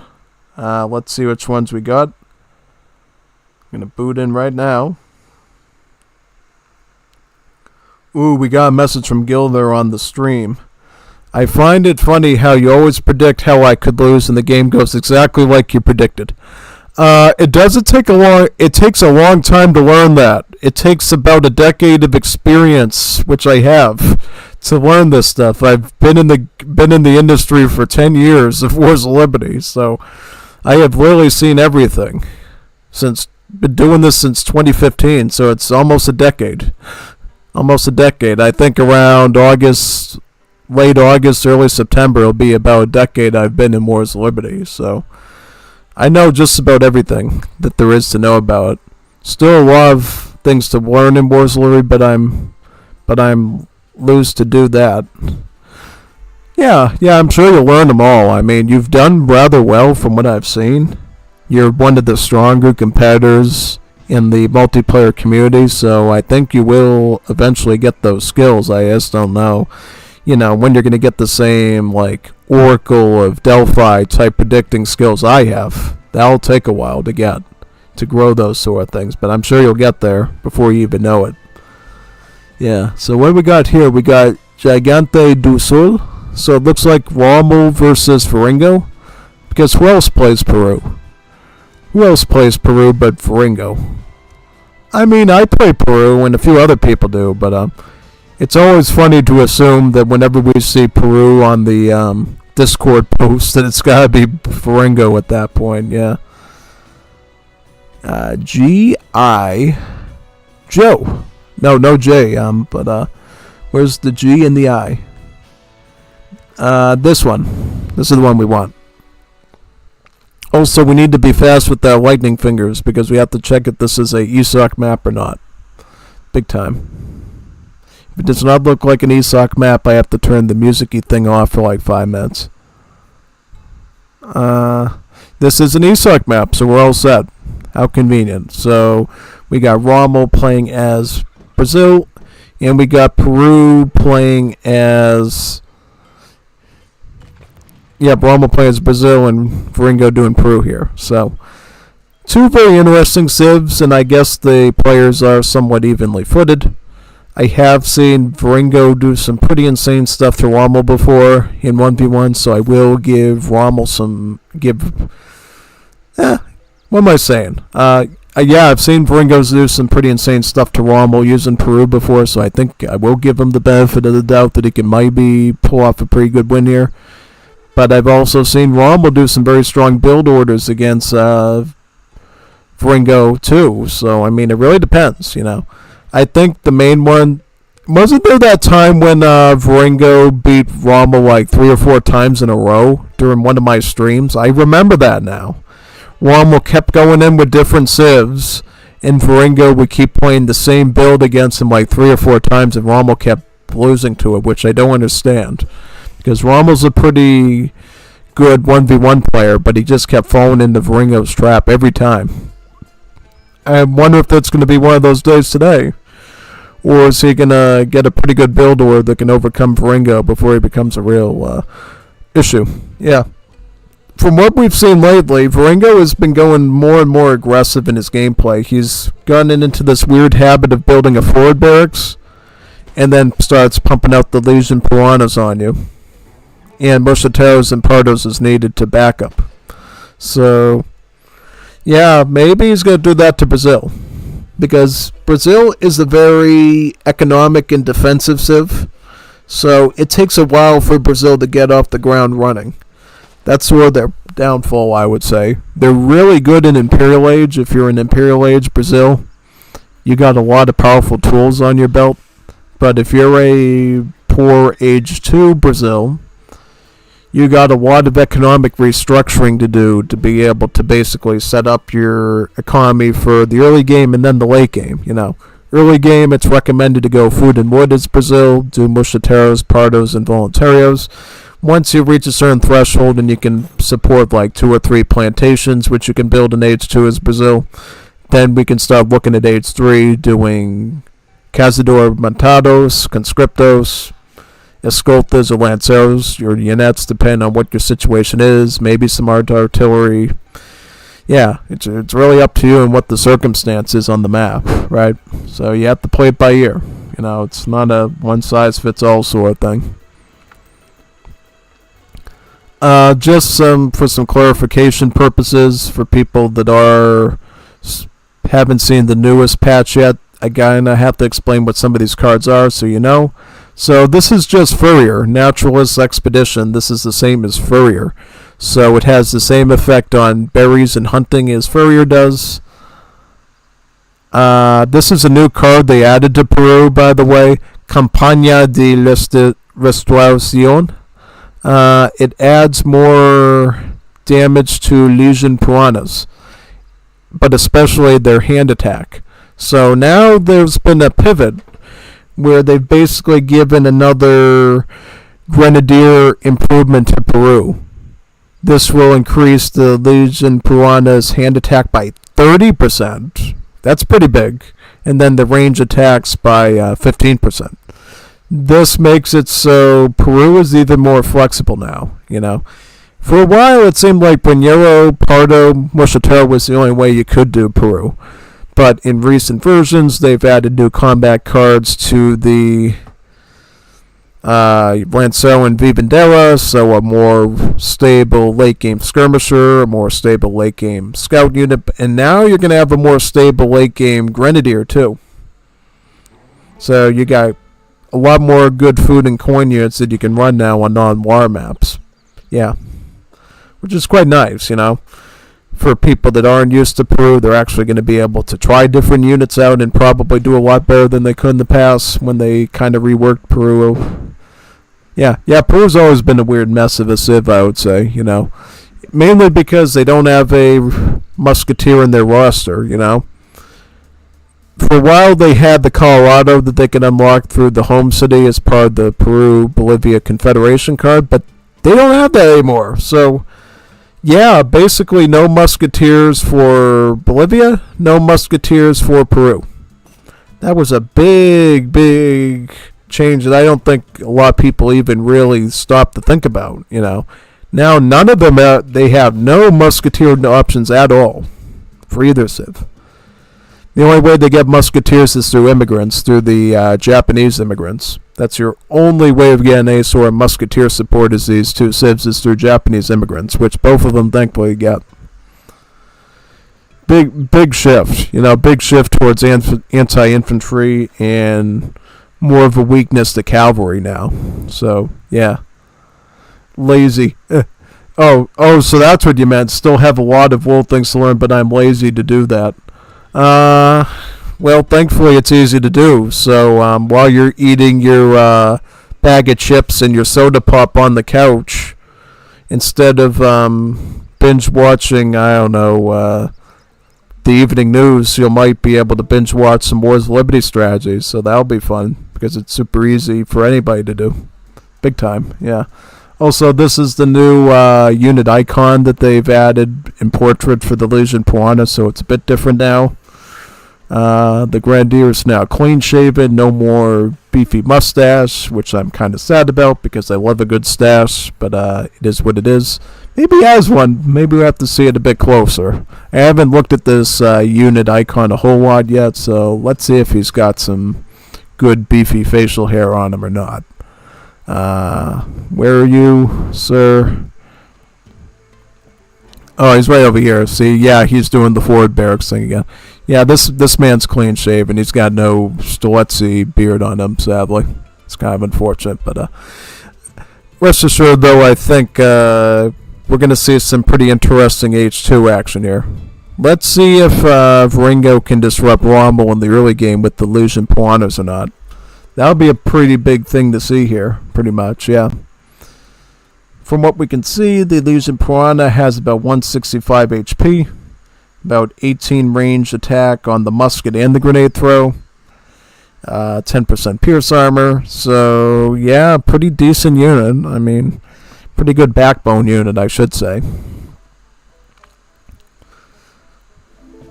Let's see if they can make a move onto this house here. If I was Brazil, though, I'd be trying to get some sort of cavalry. So I guess they went with the German immigrants to be able to make the Botelho do Diabo hand cavalry from Germany. These are statistically similar to Uhlans. So what this allows Rommel to do is he can send these in as the melee unit, and he can support them with ranged attack of the Voluntario de Patria skirmishers. Oh wow, look at that volley there by the grenades. Most of them actually missed there, so that was like a really good RNG moment for Rommel. Because the problem with Uhlans is, of course, they don't have a lot of hit points. So sometimes if you have enough Legion Piranhas or other Grenadiers, you can actually down one or two of the Uhlans just with that. So yeah, that was a very fortunate situation there for Rommel. He's got most of the HP on these retains still. One thing that scares me a bit for Rommel, though, using these hand cav, is the fact that Varingo has the new card here. This card has been pretty dangerous that I've seen in games, because essentially this card here, the Restoration one, basically makes it so Legion Piranhas can actually hold their own pretty nicely against cavalry now. Well, they can't do it super well, but they can do it to the point. See that right there? He's actually going to go into melee right now. Against his... I don't know why he went into melee right there. That was like really suspicious. Like, hey, you should be doing that against the cav, if anything. Don't do it against the Voluntarios, because he's just going to keep kiting you. Voluntarios have a movement speed of about 5, so they're actually really good at doing kiting tactics. Even though their range is a bit less, they make up for it with their movement speed and maneuverability. Rommel does add some Mosquiteros in as well, but Varingo does add in some Pardos, so he's got some anti-cav finally here. Pardos have a movement speed of 5, so they can respond pretty well to cavalry themselves, so it's going to be a real interesting situation there, yeah. He abandons his forward barracks, but I think he'll probably be back pretty soon. Just wants to make sure he can get enough reinforcements to that position, I would think. So he's going to go in head first, I think, with the Piranhas, and then throw the Pardos in as soon as the shock units get involved. Or he might, yeah, he looks like he's withdrawn.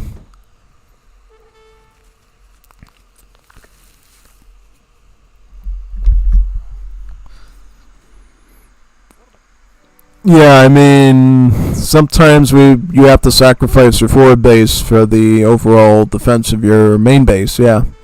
Because, see, the problem is if Varingo decided to stay and fight that, he would have probably lost all of these units, and then it would have been game over already. So he basically ended up saving himself big time there by sort of staying back and making some good decisions pretty much, yeah.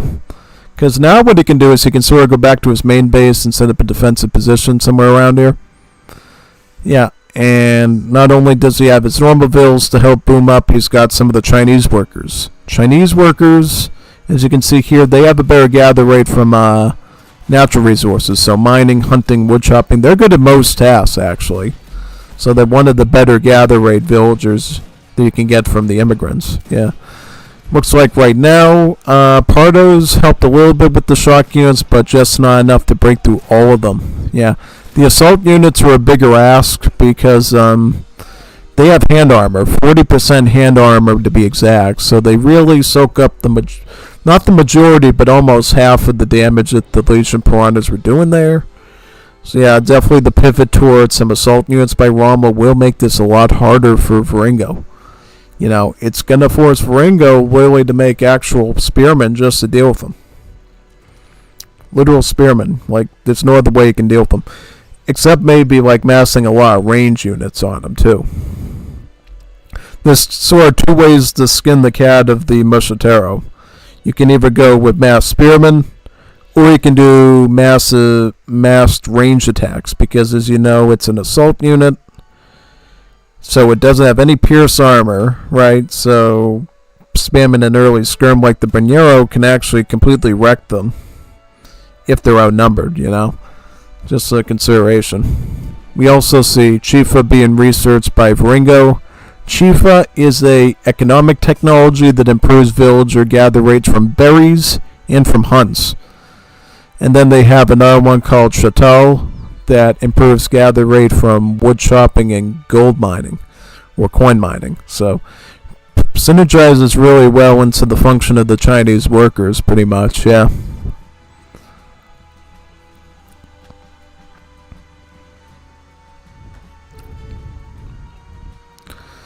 How many slaves is Rommel on at this point? So he's got about 26. No plantation yet, I see. He's still trying to use the map's resources. Good move, I would say. Varingo's lacking a bit of military tempo right now, though, so he might have to be careful here with Rommel, who's sort of like outside his base like a hungry wolf right now. But I'm sure Varingo will have some sort of a solution. I just don't know how effective it's going to be. From what I've seen lately, when it comes to defense, Varingo relies on a variety of anti-infantry units, including Vivanderas, Escoltas, and artisanal cans. How much of that will work here, I don't know. But he's going to have to come up with some sort of military comeback here if he wants to survive. Especially with all this attack and pressure here from the army. Yeah, big time.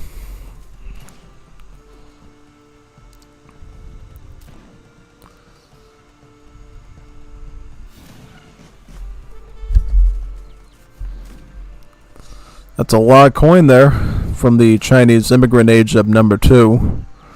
I believe it's about 550 or 660 silver coin crates, so that's a lot of value. Could actually get some, well, I wouldn't get his Scolts here. I might get Lanceros. Lanceros would be pretty good. So, yep, gets a stable for Lanceros, I'm assuming. He could do Escoltas. You know, or maybe a mix. Maybe he can mix in Escoltas with Lanceros, too. Does he have any cards? He's got 5 Lanceros there. I would get 5 Lanceros and get a batch of Escoltas with that. That would be enough to sort of have a well-rounded melee army to deal with both the assault units and the skirmish units in his army. Oh, he's going full Lancero, it looks like, which, you know, I could totally stand by at this point. You're in age 3 now, so you will be able to get them up to the veteran upgrade as well, so they'll be a bit stronger by 20%. Definitely a good situation there. Probably Rommel's going to have to back off for a little bit and give Ringo some breathing room until he's ready to push. Rommel does 1,000 wood. Looks like. Probably going to put that into plantation setup. At least that's what I think he would do here. Once you get a good number of the plantations down as Brazil, then you seem to be in pretty good shape to do whatever you want. Sort of in this early stage pre-plantation, you really can only go with sort of the trash units, but once you get like 2-3 plantations again, you can start to get those strong late game Brazil units, yeah.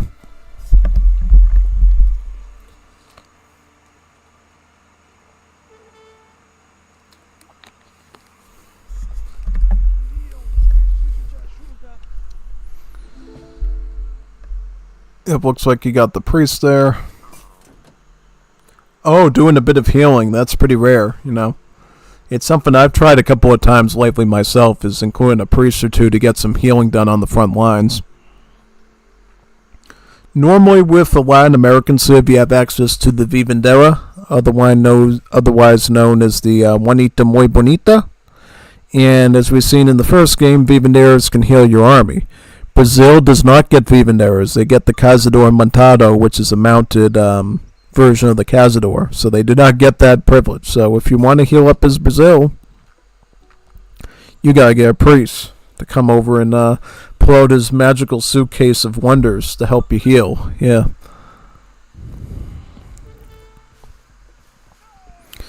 is mixing in some conscripto now, which is definitely going to help with the Lanceros. I can totally understand why he wants a bit of that. Look at the Lanceros up here. Let's see what they end up doing. Ooh, that could be a pretty spicy raid there if it reaches there in time. Good chance he might. Let's see. Did he see that over there? I think he might. Oh, he knocked out his explorer there. So he knows that he's coming over here now. Yeah. Alright, well, Varingo might have to turn this ship around then and steer in the better direction then. Yeah. Big time. Bad position to fight with the Lanceros on, I will say. Because there's trees in the way, there's a town center shooting at. Yeah, this is a bad place to fight, man. You should have found a more favorable battleground than that. You do get away with some cavalry just because you're Peru and you have the retreating bonus. When your units die, they get an increase in movement speed to the nearby troops that let them escape. If it wasn't for that, you probably would have lost them all at this point. So you gotta be a little bit smarter there, man. You lost like so many units there. Against the Munettes should work pretty well. They have multipliers against these being assault, and they can sort of make some decent range exchanges with conscripts in smaller numbers. So yeah.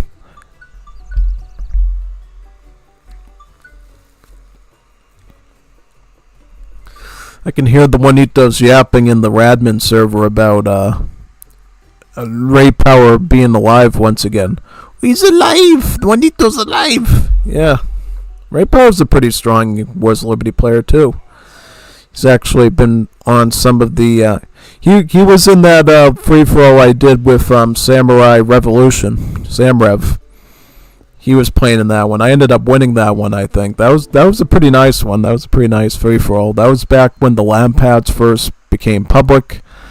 And we saw... Yeah, we saw... I think I was the one that actually destroyed Samrev himself, playing as Mexico and using those nuclear bombarder ships to destroy his Argentinian defense. That was pretty spicy back then. Thankfully, they ended up fixing that whole thing, because those things were truly nuclear when it came to fighting infantry and cavalry. Yeah, big time. Oh yeah, 100%. Getting down to Fort is Varingo. That's almost something you see all the time. It's going to make it much harder for Rommel to get in now. He's going to need like a lot of siege, or he's going to need like a lot of spearmen now to get in there, or just a lot of conscripts. You know, it's either needs a lot of numbers or some artillery, which basically gives Varingo more time to prepare an army. Right now, he's got something he can use against Mosqueteros, rendering them obsolete at this point. And since that's what most of his army is right now, that allows Varingo to go out onto the map and try to raid stuff, you know? He could go after this army here because he's got some Lanceros still. Oh, Rommel's got a fort as well. Look right there. Rommel's got a fort right there. Oh boy, that low HP Lance. Oh, wow, look at that. Look at how low the HP was on those Lanceros there. He completely lost 3 of them there in that exchange. And now the Unets are not looking in great shape right now. He sort of has to pull out there at this point. If he wants to save them, that is. I like how much food Varingo's been able to retain, though, with his Chinese worker emphasis, yeah.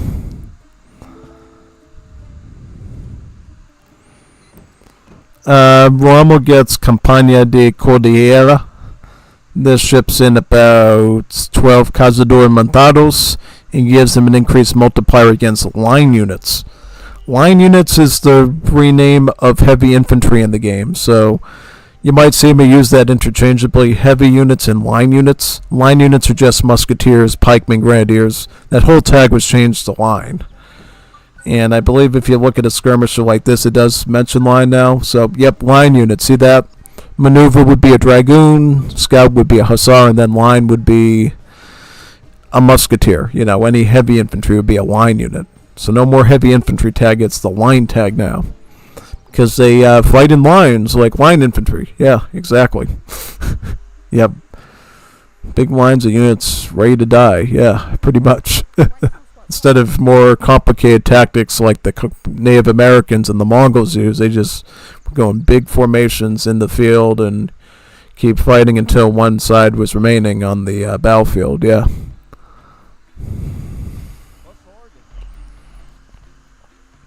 So, here we got a fort. Unfortunately, the Krupp still can siege this fort, so Varingo needs an answer to that. Yeah, it's a culverin and mortar hybrid type artillery, so it does have some built-in anti-building multipliers. So we'll see how that ends up going here for our Juanito Pruano here. We also need to watch what's going on up here with the Mosquiteros. Rommel's going to probably try to get some sort of raid in with that, too. I think right now Varingo's in the better position, though. You know why? Lanceros will actually counter these because they have the skirmish tag. You see that skirmish tag there? And look what the Lanceros counter. They countered the skirmish tag. They counter all skirmishers, even the ones that are mounted on a horse or a bicycle or a camel, it doesn't matter. These Lanceros can counter all skirmish class units, which is pretty phenomenal, because that means these are going to fall very quickly to these.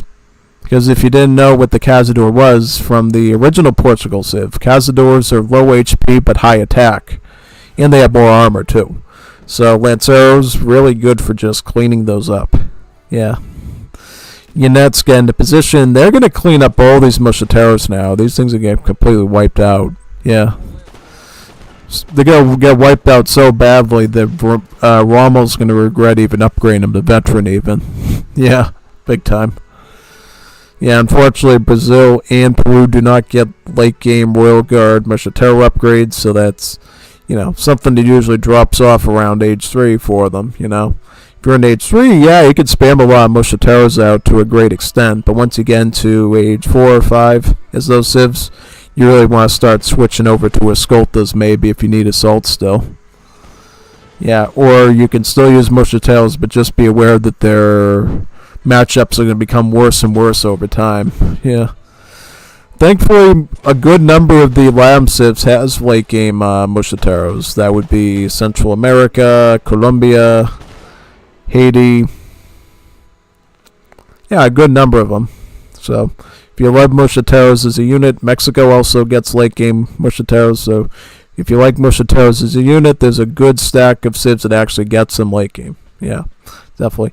The only ones that don't are Peru, Brazil, and now Bolivia, sadly.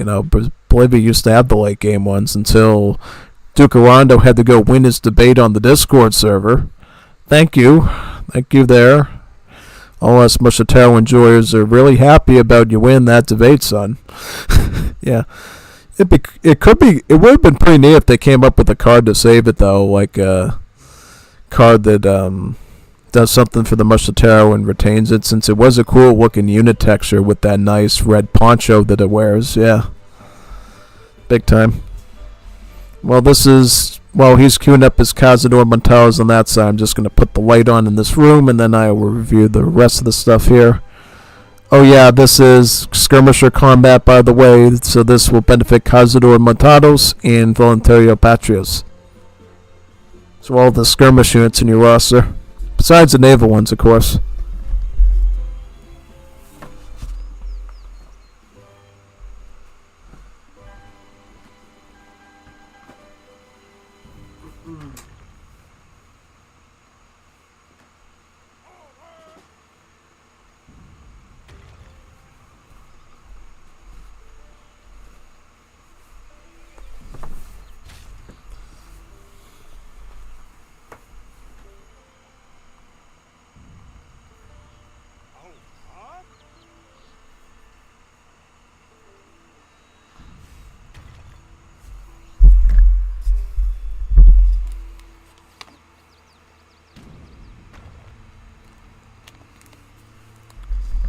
Yep. the slow, agonizing death of this fort, it looks like. Yeah, unless Veringo can come up with something. Oh, I see what Veringo's doing. He's going to sneak up with all these Lanceros and Units and try to raid something. Oh boy, he might get a lot out of this, depending on how he swings it, yeah. Or is he going back? He's hanging out in this spot. Probably doesn't want to commit too far in and not have him in position. But, he could use this as a good diversion to just go up here and wipe out, like, a good portion of Rommel's economy. If you wanted to, yeah. But he ends up deciding to hold the fort. He's going to use the white cannons to blast down the Krupp steel. These are Peruvian culverins, pretty much. What makes them pretty special is they have a really good range. They have a range of about 38, which is much better than most Latin American anti-artillery. The Volante's a shorter range culverin, but it has a better rate of fire. So, in this sense, it makes Peru a lot better with defense, If you're the defending Peruvian and the enemy's showing a lot of artillery at you, the white cannon's going to be really good for halting the push. Whereas on the offense, the other Lamsivs do better because their Volantes have a better rate of fire and they can take down more targets within a close proximity. Yeah, it all depends on what you're trying to do. If you're trying to hold one position, the white cannon is going to be better. If you're moving forward and you're just ramming a bunch of Volantes at people against their artillery and stuff, the Volantes will do much better because they'll be able to get out more cannonballs before they fall. Kind of an interesting math piece there for when you're deciding what to do with culverin type stuff, yeah, in your tactics.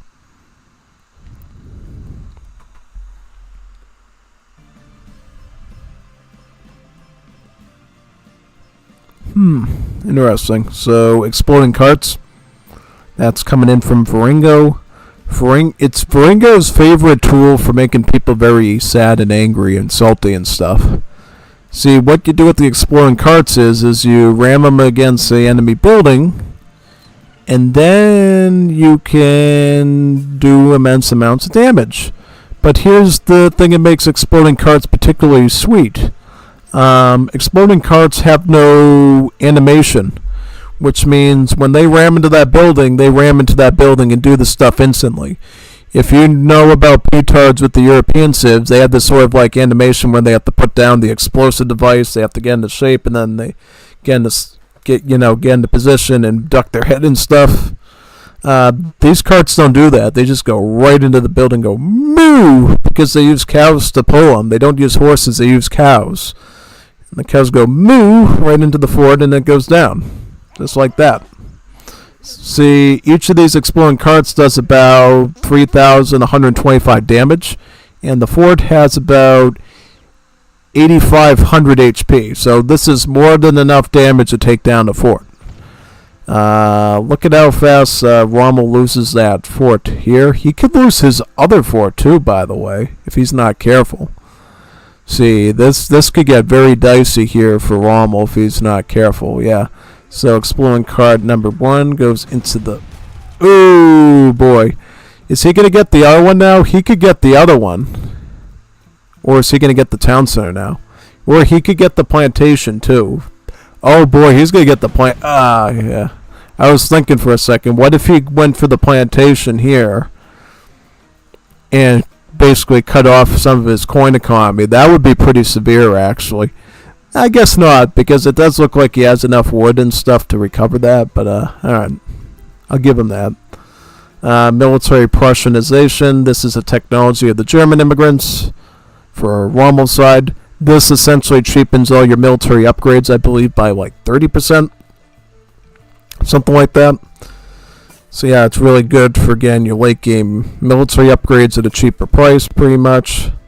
Especially when you're trying to save up resources for military and everything. Yeah, really good raid there by Veringo. This is going to take out so many slaves here. So many of them. But it does give the group that was over here a bit of a warning to stay away, sadly. Also, Varingo, Rommel has grabbed the Cherokee sites, so he will begin skirmishes out of here probably at some point.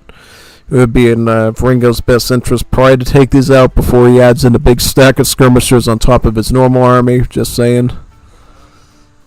I kind of question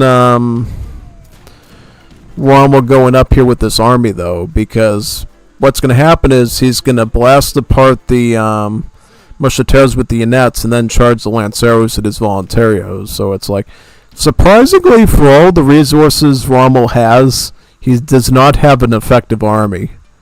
Right, he's doing heroic Cazador Montados, he's going to do heroic Lance. Okay, so now he's doing Lanceros. Okay, that's a little bit better. But, I was saying before, I just don't know what Rommel plans on doing with this army comp. Assault, skirmish. Not going to be good against Lancero Unit, I'm telling you that right now. It's like one of the worst ways you could handle that. So he will be doing some scout himself. Should make it so he can even out a bit against Varingo's Lanceros. Well, not really even out, but yeah.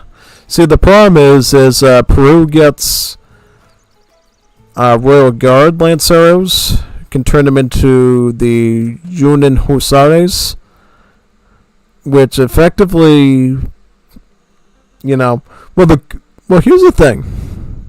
It's a Latin American Royal Guard upgrade, so it doesn't really have any effects on the military stats. Makes it a bit cheaper, so that's cool. But the cool thing about the upgrade for the Peruvian Lanceros is that, unlike most upgrades in the game, it actually changes the weapon the cavalry uses. So the Lancero ends up being able to use a cavalry saber, just like a Hussar would for Europe, while retaining all the same stats as the Lancero. So it's a Lancero that's no longer a Lancero because he's literally using a sword. It's pretty funny, actually. It's really funny. Like, you can still see the unit icon there with the lance, but he's not even using it anymore. He's literally hacking them down with his sword. It's quite funny. And in fact, this card right here, the Sierra Combat, actually improves both Lanceros as well as Las Juanitas Muy Bonitas here. So, good for his skirmish units and good for his Lanceros. That's why I said at the start of the match, Peru has become a bit more flexible now. They got better skirms now, better Lanceros, better Grenadiers. It's not just about Mosquiteros and Bernieros anymore. They still get a combat card for that, but it's a little bit less specialized in that. And they still, I believe, get a combat card for the naval skirms too, should you find yourself on the war map, but again, a lot more flexible now in your military options. Big time.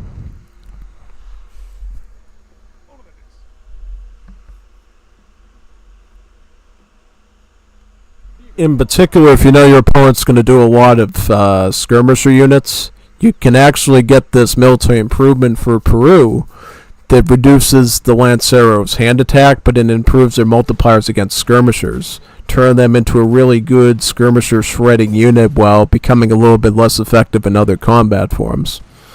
Which, if you plan it against the right type of opponent, could do really well for you, yeah. Seems like there's just such little skirmishers here that the units are actually winning against them. Though I do recommend you pull back now so you don't lose too many of the... Yep, he does lose one. He loses another one.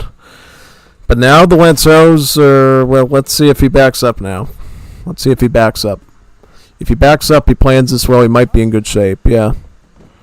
Also, all this artillery up here could be a factor.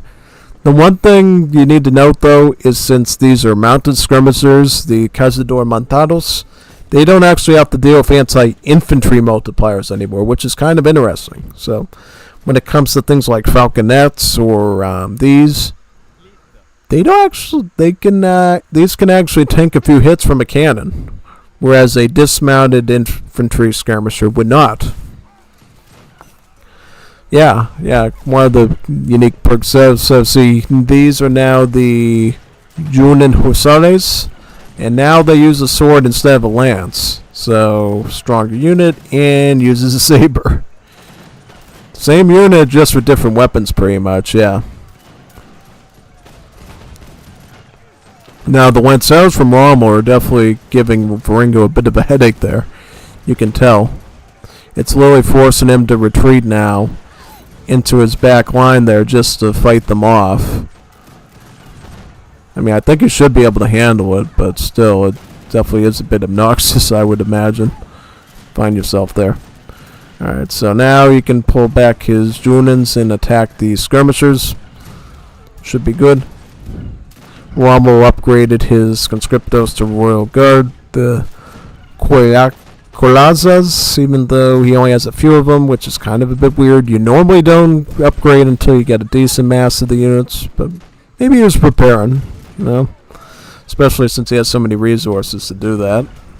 He's picking up, Varingo's picking up the last cartridge now, which replaces the Peruvian speed on death bonus with a damage increase on death bonus, meaning when nearby Peruvian units meet their early end. You see this little grave here, that's a defeated Peruvian unit.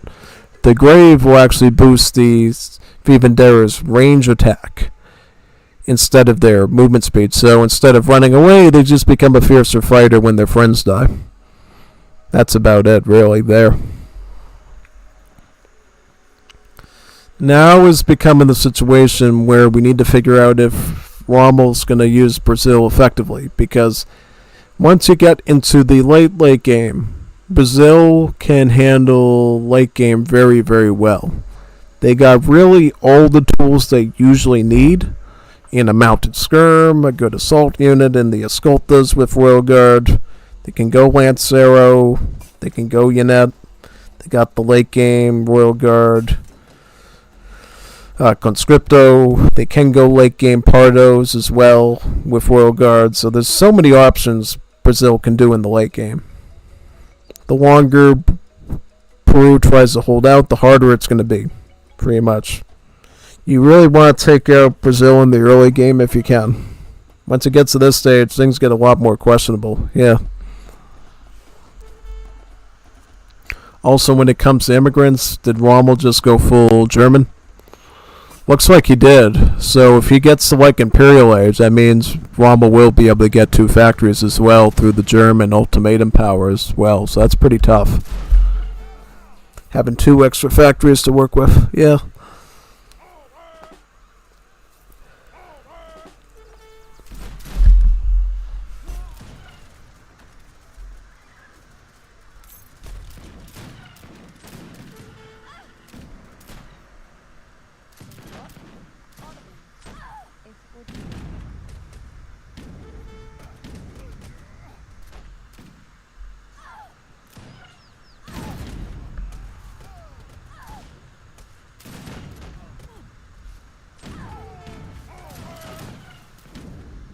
Yep, you gotta watch your units there, Rommel. You lost a few of your Uhlans there for free. But what we see now, which is pretty interesting, is we see Varingo adding in Pardos. And I believe he's got the veteran upgrade. You should be able to get the guard upgrade on these soon as well. These will be a very strong wall against Lanceros and the Uhlans that Rommel tries to do. But they will also, as an added twist, help with the mounted skirms. Because Cazador Montados are a mounted skirmisher. This means that these pikemen actually have a multiplier against them, which would never be the case if they were a dismounted skirmisher. See, sometimes being a mounted skirmisher has an advantage and sometimes it doesn't. It might make you more immune to these, but it might make you more vulnerable to these. Yeah, that's why some of the cool new unit classes Wars Liberty adds has such a profound impact on the gameplay. Because now you have the funny situations where, you know, spearmen are literally defeating skirmishers just because they get too close. Yeah. Also, again, the Royal Guard skirmisher upgrade Rabona for Las Juanitas Muy Bonitas. That'll make them stronger and cheaper.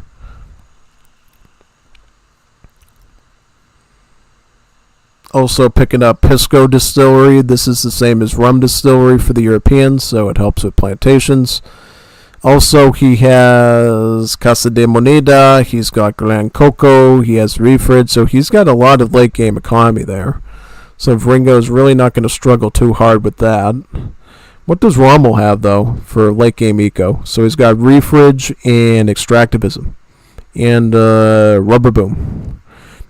Did Ringo have Rubber Boom? No. Alright. Yeah, it's kind of weird because technically Ringo might be able to keep up with Rommel's economy because he was just so negligent on his late game resource cards. When you're Brazil, you should have some good late game resource cards because you're totally based off of agriculture. You know, because with Brazil, if you set up things really nicely, you might be able to send those late game eco cards in the early game because you're already going to be on mills and plantations anyways. Whereas with another civ that's more hunting and mining focused, they might want more furriers, silversmith, spice trade. Yeah, but if you're Brazil, expect to go early on with the farming, yeah. White cannons are able to take out one of the Pedreros right there. Oh no, he's got himself boxed in there. Oh no, he's boxed in. He boxed in his own stuff. Ringo? Well, he can still try to target these Pedreros with what time he has left with those units, yeah. I think he got them. So that's step number 1 there. Now you basically just have to defend them from these Lanceros now. That's the next step, right? The most useless unit Ringo has right now, I would say, is probably the Vivanderos. Because they're technically not countering any of these units here that Rommel is running. The Pardos are helping with the Mallard stuff, and then the artillery is helping with the skirms. So maybe I would rethink the skirms, and I would get more of the Lanceros. But maybe he knows that Rommel's eventually going to get some more conscriptos, and he's just preparing for that, which, you know, is totally fine. And probably should do. Yep, we see Ringo trying to push a little bit here. Rommel making sure to keep his Cherokees in the stagger mode to make sure that he's spacing the skirms out, and Ringo is not taking out multiple units on every hit with the artillery, pretty much, yeah.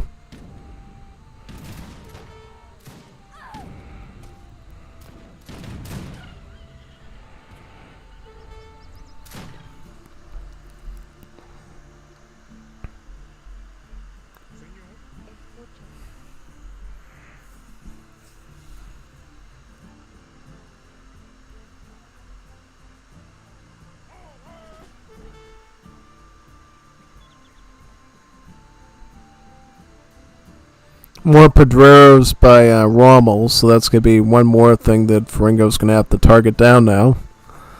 Yeah. Oh, it looks like Rommel did take out the foundry there before, so I was going to say, yeah, wouldn't it be great now to have those exploding carts to take out that fort? Yeah, big time. I would have definitely loved to see that there, yeah. Yep, right now, because of the larger number, the Rabonas will beat the Cazador Matados in direct combat, as you see there. Just because of the volume of units, pretty much, yeah.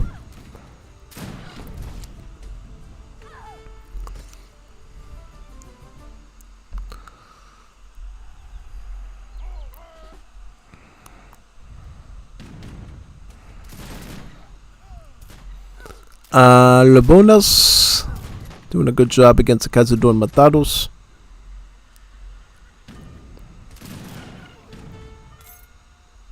Yeah, question is, how does Ringo siege on that fort there? I mean, he could use his white cannons for that, but will that be enough, maybe? It'll take a while. It will take a while, but he could do it. We'll have to see, though.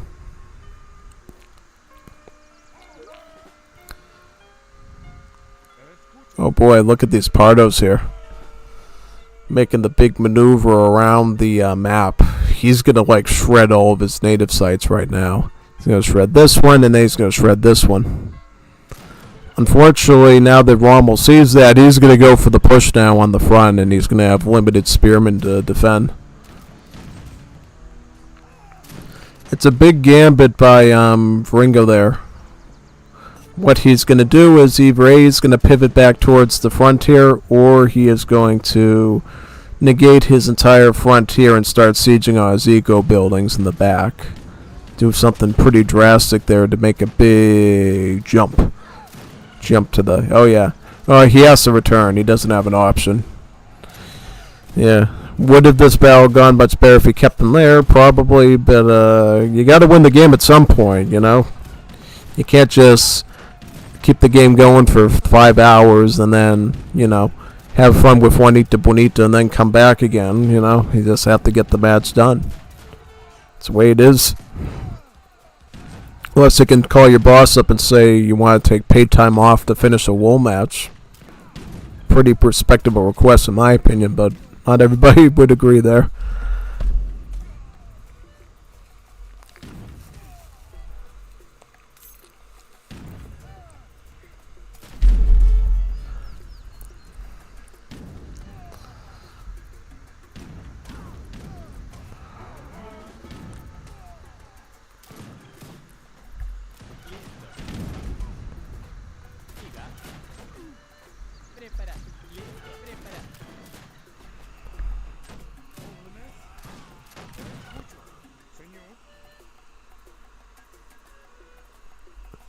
Picking up fencing school now. That's what this card is, by the way, fencing school.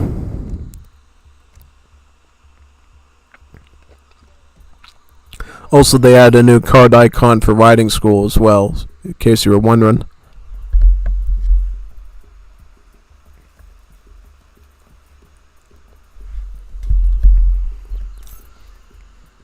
Ooh, ooh, woo, woo, woo, woo. Let's look at Rommel's line of sight here. Oh no, right in the horrible spot. You can't make that stuff up, man. Oh boy. If only Veringo just went around here, he would have been fine. Imagine if he downed this this town center and stopped it from aging up. That'd be so serious. Oh, big time. I think at this point Rommel probably clinched it, because now he's going to be in Imperial Age and just gain a huge stats buff on all fronts. Yeah. At least that's what I think. You know, Rommel has made it to the point of the match for Brazil where you can like get your Imperial upgrades going and you're just going to start winning on all fronts from pure stats and pure numbers. You know, being able to keep up with everything with your good economy.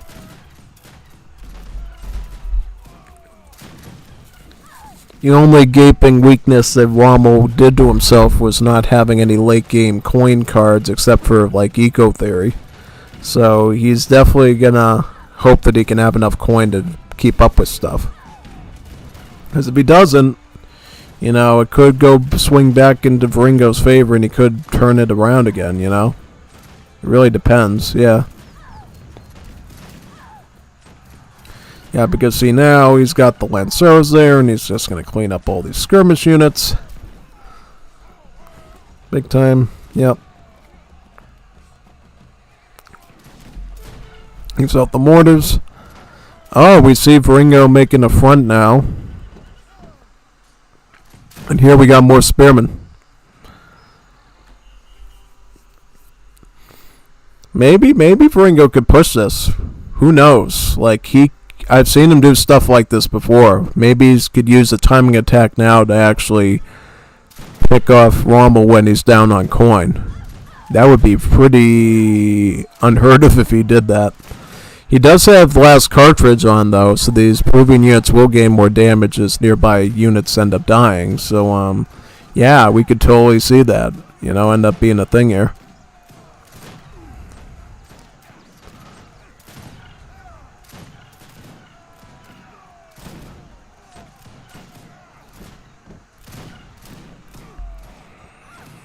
Very good.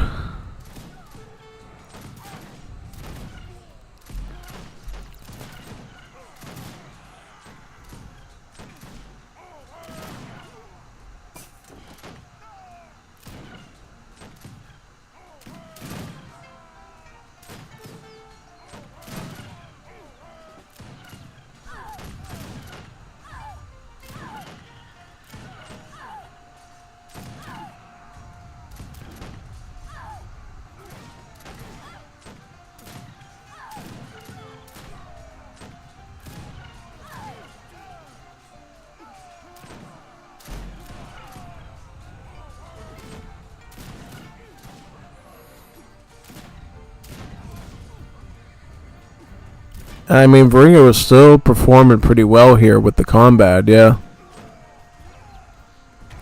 Oh, he's doing exploding carts as well. Yeah.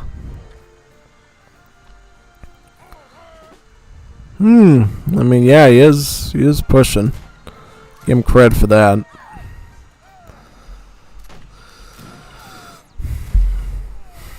Yeah, like, yeah, Rommel is still trying to train stuff to defend this front here. I'm actually pretty surprised how little Rommel is utilizing his population here. This could be a big shift towards Varingo. Yeah. Varingo could get Refridge and Aparcilia to get his food eco up as well. So there is actually more Varingo can do with this deck to get even more food. So it's not quite the end of that as well. Yeah, pretty much. Also, Rommel has not upgraded these Lanceros to Imperial yet, so Varingo's still having favorable fights here on the Lancero front as well, which is pretty funny. You know, you would think at this point that Rommel would have all his Imperial upgrades figured out, but sadly his Wood Eco is not doing so good right now. Yeah. Rommel will start to get steel guns because he got the 2 free factories from going full German immigrants the whole game, so now he's got some free heavy artillery. Unfortunately, Varingo says, I got scout units, so bye-bye artillery. It's nice knowing you. Yep. Very good. Kind of scary that Rommel made it to Imperial Age and has like 2 factories pumping heavy artillery, and he's still losing in his base. Like, look at all this food he has, and he's only queuing up one thing at a time. This is like big no-no in RTS. Once you get into like Imperial Age and Age of Empires games, you should have like 10 stables pumping out 10 queues at the same time. No excuses. You got the economy, but you can't do anything with it. You're just floating all these resources going to waste. It's just really bad. Yeah, like losing all this artillery for free now that could be doing so much damage in Varingo's base. Exactly. It's like, where did your advantage go? It's like you're completely losing the entire war now when you should be winning it. You should have Imperial Lancero and you should be like pumping out 4 or 5 stables of these things. That way you got more HP and then you got more base damage to fight the Lanceros with of Peru. If you can't do that, you got a serious issue there. Yeah, big time. Yep, and then you can alright, so now he's adding some conscriptos, so I think he's finally gotten smart about that at least, and he's like, you know, if he's gonna be doing scout, I'm gonna do some line units finally. But the problem is, now he's in your economy, so now he's actually starting to slice and dice some of those villas in the back of your base. And now he's just going to get away with these ones now because he's, well, actually, no, he doesn't have the speed bonus anymore. He gave that up for the damage bonus, so, yeah.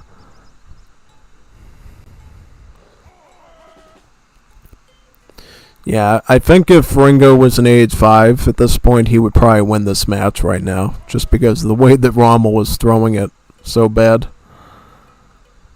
Big time. But he could get some more food soon, because he is getting pretty close to another shipment. He could get Refridge, and then he could get Paracia.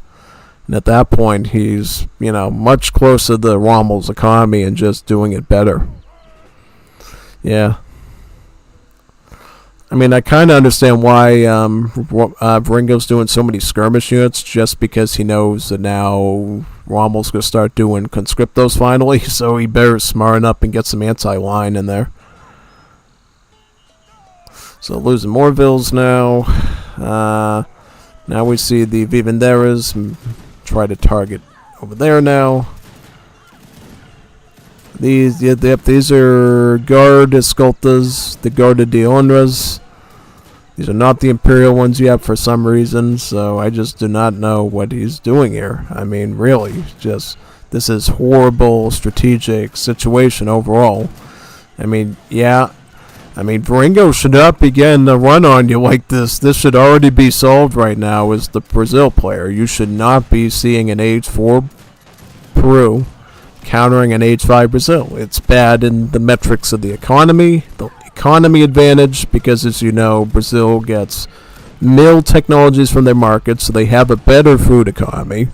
You know that you got so much flexibility with the economy with Brazil because you're already starting the plantation and mill eco earlier, and then you just get so much military flexibility too. So it's like, why are you getting this chopped up by Peru?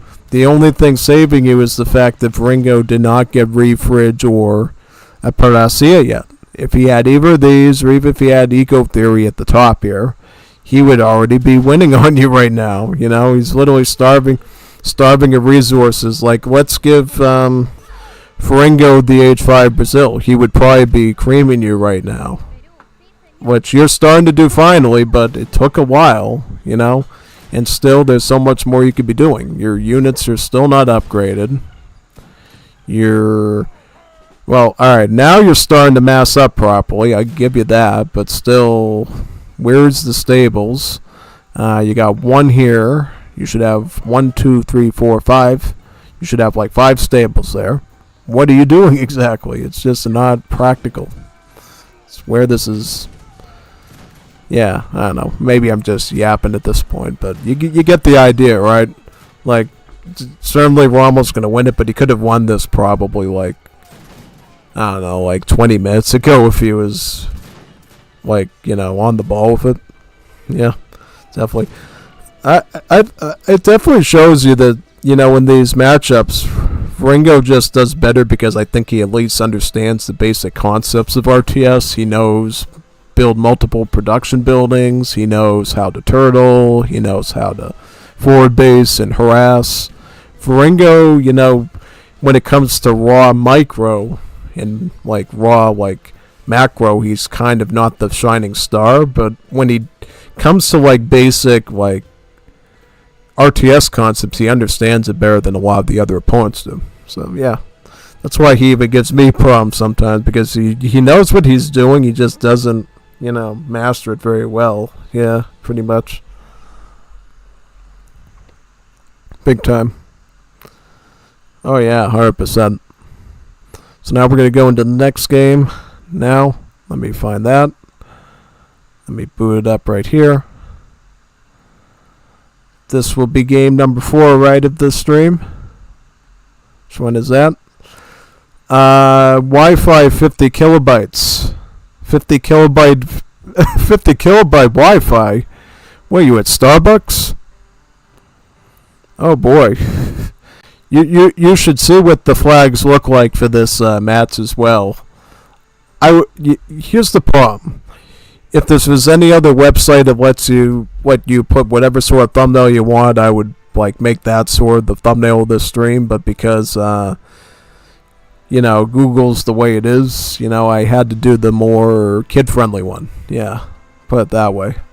The more Sesame Street friendly one, with happy faces and sad faces on it. Yeah. So what's this one called? Yep, it's called Wi-Fi right over here. There's nothing wrong with the title, right? Nah. Should boot up fine. So is this going to be like a lag storm of a match? I can imagine this is going to be like a lag storm of a match. Oh boy, yeah. Oh, wait a second. 1 second. Boop, boop, boop, boop. Boom. Save the day. Alright, save the monetization. Yeah, this is Shangri-La, I believe. This is a non-ESOC map, so we have to be careful of that pretty much. Now, this is an interesting pick. So, on this map, you got the side of the Himalayas that is snowy over here. This would sort of be, I think, Nepal and Tibet, right? The plateau of Tibet, pretty much. The Tibetan plateau. And then over here, you got the jungle, so this would be India. This would represent India or Bangladesh, or, you know, I don't know what part of the Himalayas it is. Is it sort of towards eastern India or towards, I think it's more towards eastern India, because I believe in western India, you would have a lot more desert and, like, steppe like environment there between the transition to Himalayas. So this is probably towards the more eastern part of India. towards maybe Burma or Bangladesh, right? So main idea is you got the starring area here where you got some mines and hunts. This is where most of the primary stuff is going to be in the early game. But as you get into Age 3 and beyond, and you can have multiple town centers, you got multiple crossings across the Himalayas here where you can come into this area that is much more fertile in just about everything. You got mines, you got food, you got trees. There's a lot more resources because if you look right here you got silver mines. You come over here, you got gold mines. So this is like a much more resource-laden part of the map. On top of that, you also have natives here. You got Udasi natives that you can use on this side, so some good Grenadier-type natives. But over here, you got more of the Chinese types of natives, so Shaolin natives, which would be more associated with the Chinese and the Buddhists, right? And over here, they're more Sikh or Hindu, right? Since it's more into India. So yeah, kind of the difference between those two. Alright, so what civs are they? So you got Varingo with Peru, and you got Omar using Germany, of course. He loves that civ. But who won? It's one of the most highest rated civs in the mod right now. You got Warlucky is the Avalon, playing as the Portuguese. And then you got Sog playing as Bulgaria. One of his preferred civs now. Yeah. Yeah, they made a new flag for Portugal to make it rainbow colored. Yeah, it's pretty funny. Yeah, they use it now whenever they show like a Portugal being used in Wars of Liberty, because I set the expectation for Wars of Liberty players that if you use Portugal in a tournament, it's like wrong, because you shut down majority of the rush builds just by hiding behind your TCs like a Varingo, basically. A Varingo. Nah. Not even Varingo uses Portugal, so I'll respect him there. He does not use Portugal. He has his own unique stuff he does with Peru. Yeah. So from what I've seen, Relecki's the Avalon is a pretty good Portugal. I mean, he's not the strongest Portugal, but I've seen him do some effective stuff with it. The thing I've found with Relecki is it takes a while for him to get off the ground running, though. Like, once he gets into a certain motion with his economy and stuff, he can set up a pretty okay Portugal. But certainly at the start, you can eat away at him a bit. So, I mean, I think the star players here are going to be Varingo and Sog, I would say. Yeah, definitely.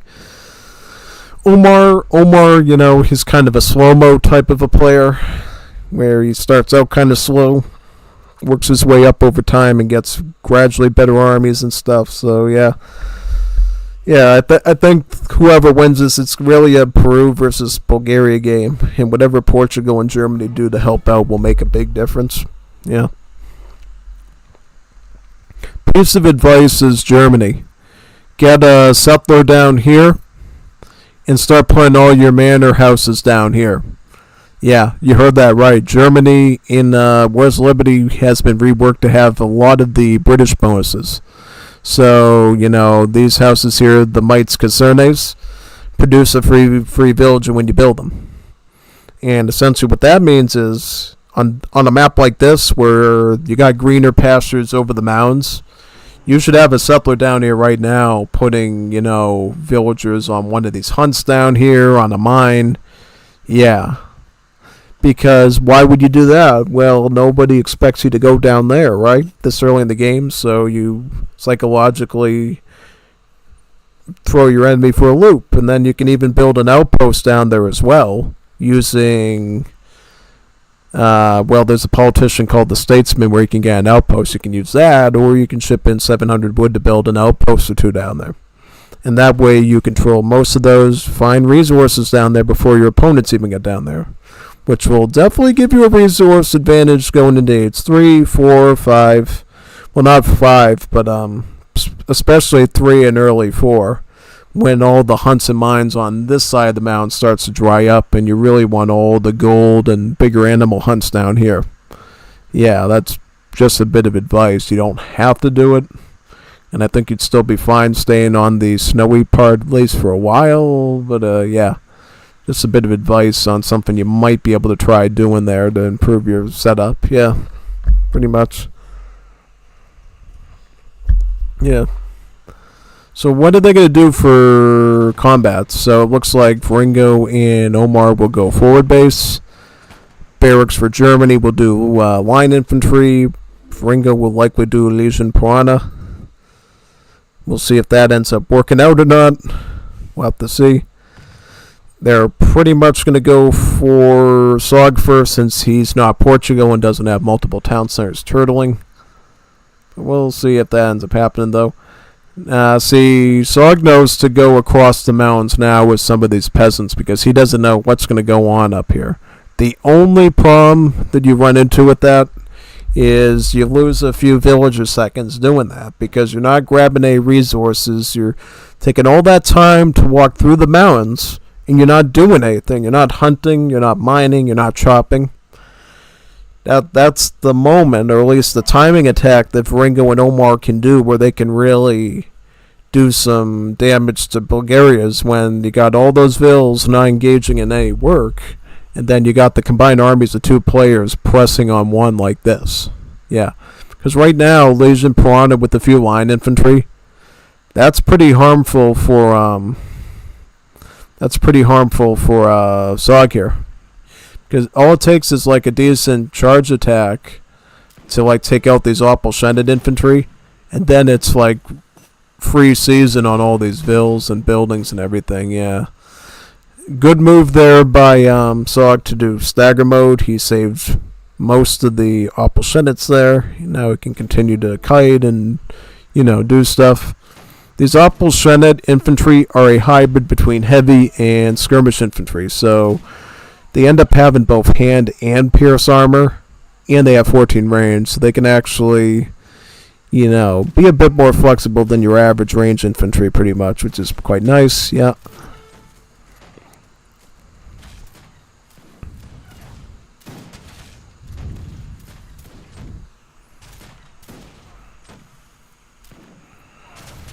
Now we got the Legion Piranhas trying to make a siege onto the barracks there.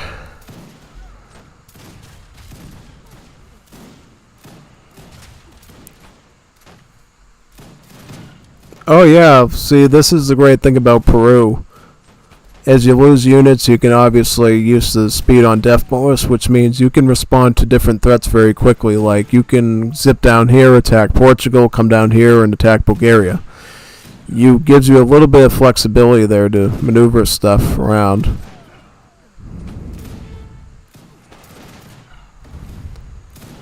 Yep. Seems like right now, though, he really needs Omar to give him some support. Yeah. Omar's just being a little bit sluggish there right now. Pretty much, yep. Walecki is at least doing some volunteers. Those are Europe's replacement to the crossbows, but has the same stats as being an early skirmisher. So right now, maybe Omar could just go stable. Or if he is going to do line infantry, he has to double barracks like that, yeah. But you have to be able to afford it, though. Yeah, you got to keep up with it. Like, if you're going to go line infantry like Cappy, you need to be able to make some pretty big armies of the line infantry. You can't just do, like, one barracks of them. You got to, like, go boom, boom, boom, boom, boom, boom, and get big armies of them. Otherwise, you're going to have issues. Especially once those volunteers start racking in their multipliers and extra range. Also, he should not be going in there alone, man. He should be using Ringo's assistance there with the Legion Piranhas or something. Yeah. At this point, though, it looks like Ringo is making the decision just to go to age 3. Yeah, he's just going to age 3 with some coin. Which, I can't blame him for. I don't think he completely trusts that Omar is going to help him out here too much, so he wants to get the better troops, He wants to get, like, some veteran Lanceros, some Vivanderas. He wants to be a bit more prepared here. Right. So we'll have to see if that ends up happening. Also, what setup is this, by the way, for Bulgaria? Is there any Samara Bear cards? So he's got the Samara banner for Honor Guard, the one for Hajuk, and the one for Scytheman.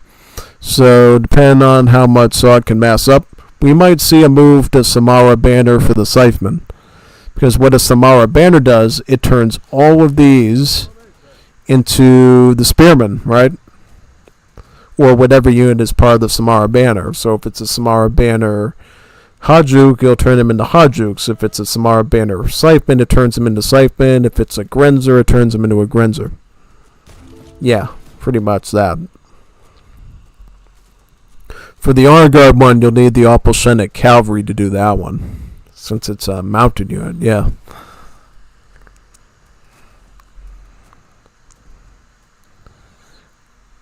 We do see Omar moving some vills down to here, which is pretty smart and a good use of the map. Also, I could put the music back on since the Civ theme should be done by now, 10 minutes in, so we'll just do that. There's only a handful of people that loves doing non-ESOC maps. Ringo, Fiero sometimes, and then Hishe. Yeah, everybody for the most part loves doing ESOC maps. Oh yeah, Hector 420 also does non-ESOC maps. It really depends on what you want out of the map. Some people just do it because they like the maps to be bigger and less balanced. Some people just like the way that those maps look, right? Like the Pokemon one, the Moon one, the Cave one. They're just more cool visual designs on those maps, yeah. Like back in the day, having a moon type map was like where it was at. Nowadays, we're so spoiled with so many Age of Pirates maps, it's so funny, you know? Big time, yeah. Yeah, nowadays you get all sorts of cool things like erupting volcanoes, underwater scuba diving, and all sorts of funny stuff, you know? It's kind of insane, actually. Stuff that they came up with nowadays. So Ringo is going to age up right now, right? Right? He should. Doesn't have a lot of time. Should just age up right now and probably get the Lancero shipment. Oh, he goes for the Marianism to get an extra church. Very interesting. Why is Omar deleting a barracks? What? What? What are you doing that for? Are you trying to throw the game, son? Why did he just delete his production building? It was totally fine. Yeah, really. That's like a low ELO legend type build. Let's delete our barracks. That's not even a low ELO legend. They wouldn't even do that. They would build like a wall of barracks along the circumference of the map. That's not a low ELO legend. It's a low IQ legend, probably. Yeah, probably. It is what it is. So if Ringo does age up, he is doing Lancero now, though. Lancero is a really good sweet spot for this defending army here. All that Sog needs to do is he needs to bide his time, and if he sees Lanceros, just turn this button on over here, and it turns around into a GG then. Well played. That's all you have to do is Bulgaria, is use those Samara banners properly, and then you can really reap the rewards of the setup, yeah. Big time. Now you got about how many Lanceros? Got about 9 Lanceros, is that right? Yep, very good. See how much you can get out of these. Right there, yeah.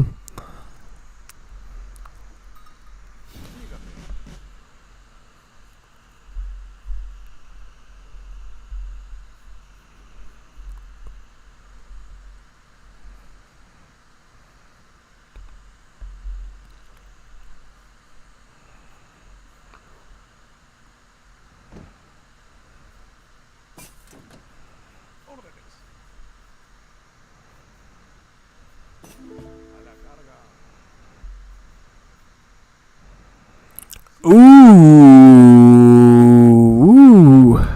Rating.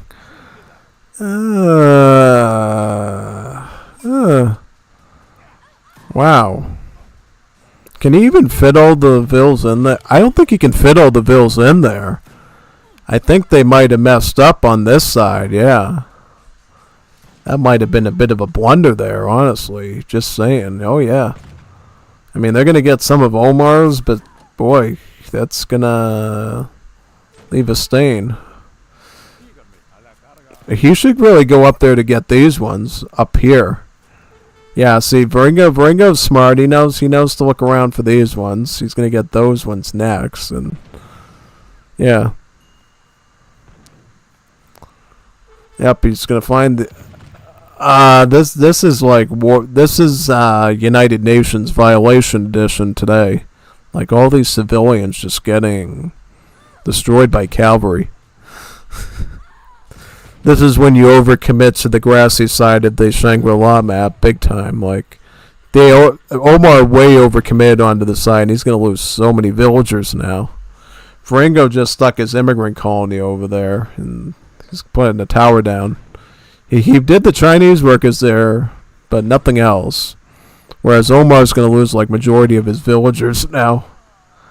And be like sent to the Shadow Realm. This is like really bad. Really bad setup there for Omar. Now that's a man that's looking at Juanitas muy bonitas. When you lose that many villages that fast, that's not paying attention. That's something I used to run into on this map when I was more of a newbie player. I used to overcommit to this side of the map because I said, ooh, there's gold mines, there's animals. I just want to come over here. But unfortunately,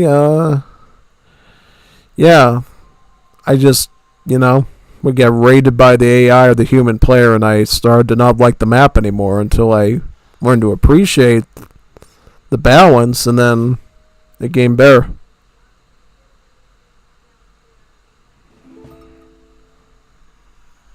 Yeah, definitely. More cavalry over here. Yep. Appelshan cavalry being a real nuisance to this team. And here comes the Appelshan infantry right now. Will we see a Samara banner into Scytheman? This would be the time I would do it. I would actually seriously consider it as Bulgaria. I would turn these all into Appelshan infantry. I would turn all these Appelshan infantry into Scytheman like right now. You're not gonna get better timing than this because see, Veringo's gonna attack you with lance arrows. You're gonna be shot at by line infantry. So you're not gonna get any more spearmen than you do right now. Basically, yeah. Yeah.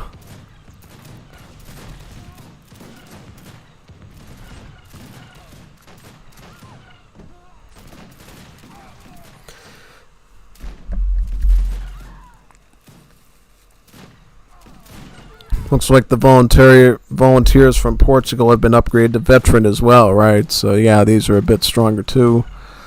And then some dragoons. Dragoons I don't know too much about. I mean, I guess you could use them against the Lanceros. I would just say better off doing Hussars at this point or something. Something with a bit more bite and offense to it. I guess dragoons alright. Yeah, you never know if Omar or Ringo does like Corsair or Musatero or Escolta. So I guess you gotta be prepared for that possibility, maybe. Yeah, I guess.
GG on that one. Yeah, big time.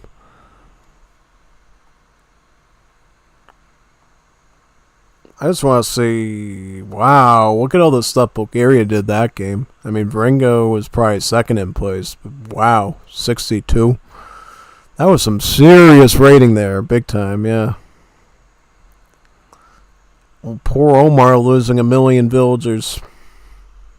Yeah, big time. Definitely not a good situation. I'll say that much. Wow, look at that. That was so painful right there. I mean, these two took a bit of a dip, but that's like very bad. Yeah. Totally. Yeah. Yep, I'm going to go check on some delivery I had ordered right now. While I do that, you could totally chat about the game and look at this graph and just realize, wow, what did you do, Omar? Yeah.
Alright, I brought him, so we're all set now.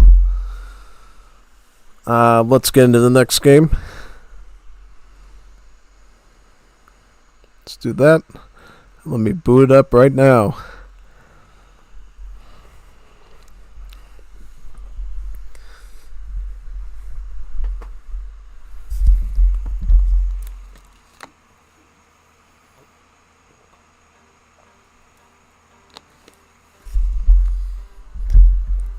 Alright, let's see here.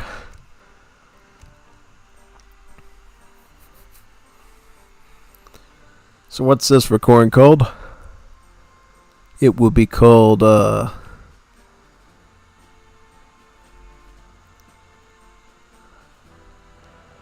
Italy, Bolivia, and China versus USA, Argentina, and Paraguay.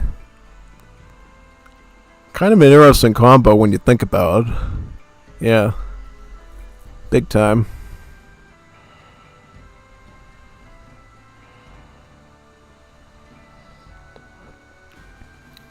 Alright, let's pull that one up right now.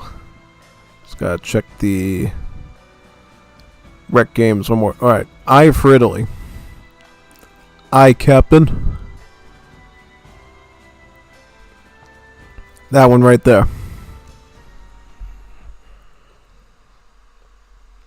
Curious who's going to be on these teams.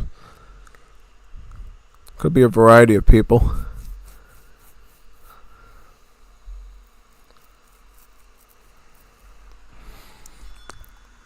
So we got, so it's on Mendocino, so that's a pretty good map in general for competitive stuff. So we got we got Gilder, and we got Aldin versus Fiero, Kazan, and Kevin Arquet.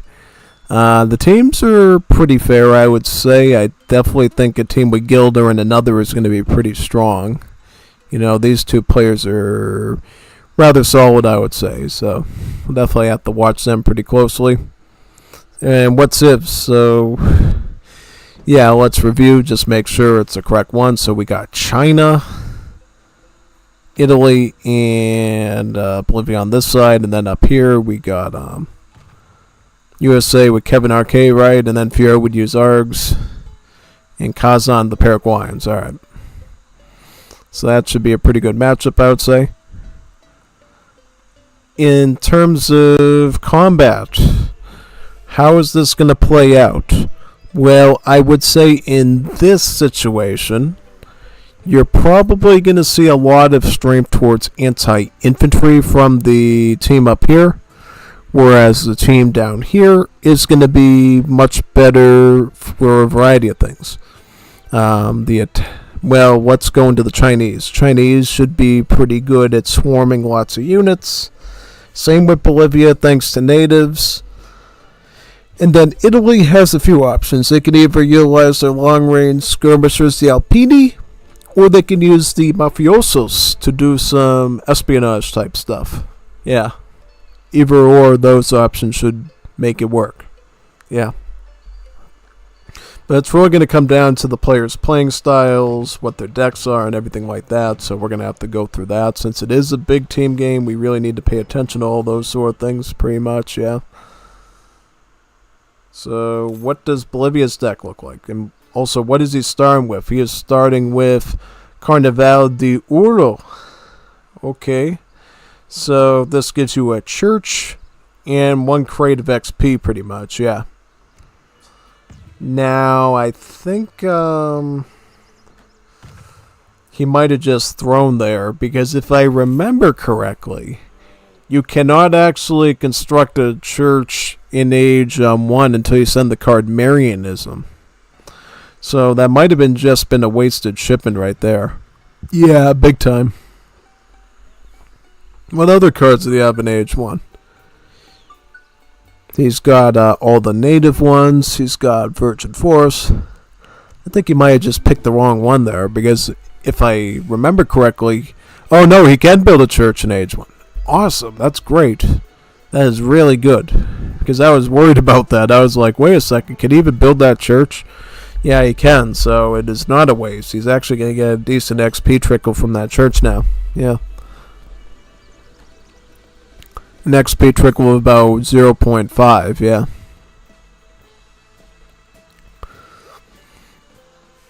What's the deck look like in general, though? So, this unlocks the Amara natives and their techs.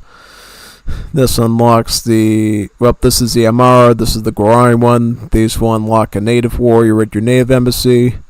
And then at the Sociedad Folklorica, the ultimate billing here, you'll be able to get their native lore text there, pretty much, yeah. And then this is Advanced Immigrants. This gives you access to the Spanish immigrants. Pretty normal stuff. In terms of cards, they're pretty different here. I don't really think so. I mean, I've seen pretty average stuff for a Bolivia player to do, for especially a bigger game like this, yeah. As for Italy, let me check out what Italy is doing. Italy is setting up for probably some sort of Age 3 gameplay here. We see a lot of Age 3 stuff. We see Brasigliere shipments, some Alpini shipments, and then we have the Swiss Guards. These are Swiss pikemen, so Yep, forget everything you know about the guard part. They're just the Swiss pikemen we've always seen, just holding a halberd now. 2 falconets in age 4. You might think that Gilder has lost his mind here, but hear me out. Italy does not get the 2 steel gun shipment in the home city, so this is the next best thing they can do, sadly. Yeah, it's like really sad, but I guess he was looking on to get any sort of artillery there at that point, yeah. Also a bit of late game eco, you got the gold standard. This is the same as Royal Mint, and then over here you got Reef Ridge as well, pretty much, yeah. And what about the last player on their team, Aladdin? He is setting up for... Well, it looks like kind of a mixture between early and late, so we got some decent eco there. We got some training upgrades as well. As far as the military upgrades, seems to hit all the important ones, I would say. So, yeah, seems pretty alright. Xiang Army. This is the one we see Brick and me always get in Definitive Edition as the Chinese. But in that game it's called Biang Army. Here it's called Xiang Army.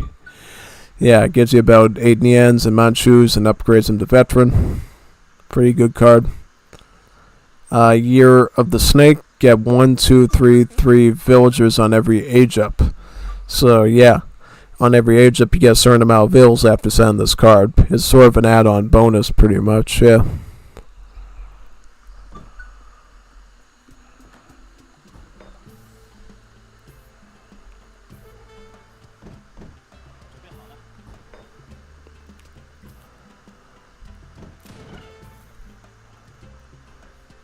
So will there be any sort of aggro here by either side? Well, it looks like a little bit. We see double barracks Italy up here, followed by a barracks down here by Bolivia. So it looks like there might be a chain of attack from over here. As we see here from Bolivia, they did get the War of the Republicatus card, because we can already see a group of Republicate the Macaeans form. Looks like Gilder will do double barracks line infantry as well. Coming out the top there. Getting ready to push pretty much, yeah.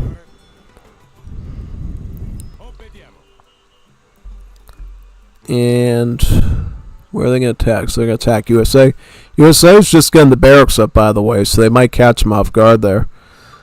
Going for the naval skirmishers, the Marines. These will be pretty good against siege troopers usually and artillery, but they can be okay against line infantry just because they outrange them. So we'll see if Kevin Arcade can actually micro decently over here pretty much. Yeah. So yep, line infantry just keeping the villagers in the base is always kind of annoying. Paraguay going for the Scandinavian immigrants. Very interesting choice, I would say, big time. Has a woodworks set up and a coinworks, so a bit unorthodox there.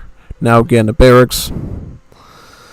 ARGs are going to have to send some help too, so they sent the Regimento de Castas card to get some Morlenos. These are what's supposed to be like a mercenary pikeman, but it does not have the mercenary tag for some reason. Essentially just an Imperial Age pike. So those will be good against Cav. But they might end up being good against some of this infantry if it can get close. We'll have to see to find out.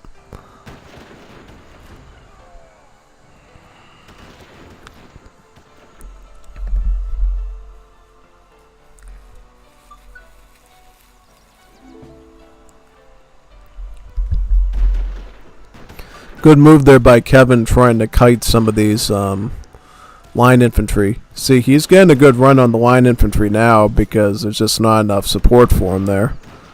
Big time. And if these two, the Italy and the Bolivia, aren't paying attention, you'll definitely know that these Leathernecks will definitely take them down pretty fast. Also, these Kayarunas being a siege trooper, Grenadier, these Leathernecks are going to be great against them, like really good. Also, this flamethrower is also going to have surprising issues. If Aladdin is going to do flamethrowers, he needs to make sure that they wipe out the Marines up here very fast, because they will actually have multipliers against these units. So this could actually be kind of risky. They might be luring them into a trap, so we're going to have to watch that very closely here, pretty much, yeah.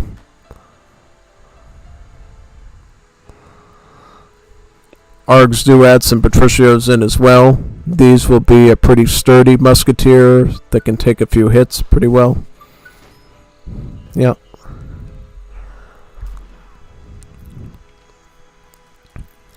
Trading post is getting siege as we speak. Very good.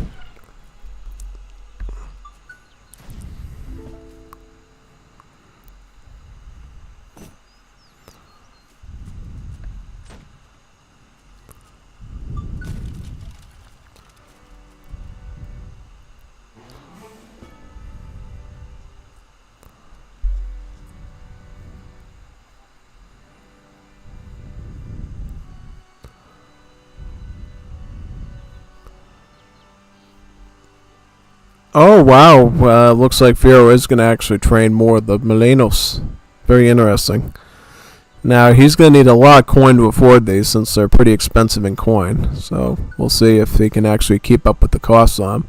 The one benefit they will do though is they'll be like a really good siege unit. They can do about 70 siege on every torch throw.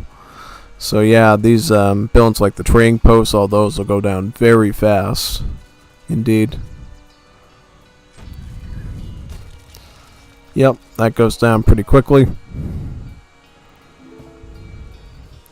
Also, if yep, get some more leathernecks down there right away, because trouble will be a brewing very soon. Yeah, you're gonna need something for that. The biggest thing is make sure that your leathernecks are not hurt. You can afford to lose a few Morenos, fine, maybe a Patricio, but do not lose these. These are going to be the key to literally everything here. If they can start striking at these with the flamethrowers maybe, or start pelting them with these volunteers or something, or even getting them with the Nian Riders from China conveniently, I think you're going to see an easy win and pick up right there. Yeah. I do like how these players here like coordinating really well their formation. You got the flamethrowers hugging the Italian infantry to protect them. You got the Nian Riders coming up from the flank there to scare away the Leathernecks. This is just some really good setup stuff so far. I wonder if Kevin knows to target the flamethrowers. He is not targeting the flamethrowers. What are you doing? This is so bad. You gotta target the flamethrowers. I mean, granted, he's getting it with this spearman, but still. Should not have come to that. He should have known to target the flamethrowers, because the flamethrowers are siege troopers. You want to go after these first and foremost. It's like one of your biggest priorities. Get those flamethrowers. No, he's fighting the Musketeers now. I think he's gonna find out now when he's fighting the yeah, see, now he's probably figured out, hey, I should have probably targeted the flamethrowers with those things. Yeah. See, yep. If you did that from the start, you would have been in much better shape. Because now you're like 20 steps behind on the army front. Yeah, all you got left is a little bit of stuff from Paraguay there, and that's it. And now they have flamethrowers burning into USA's houses right now. So that was like a really bad blunder in not targeting those flamethrowers first, and then maybe again some of the Karunas after that. The Chateros seem to be pressing the line pretty good, pulling them in place so the flamethrowers and the ranged Italian infantry can finish them off. Very clean sweep there, looks like.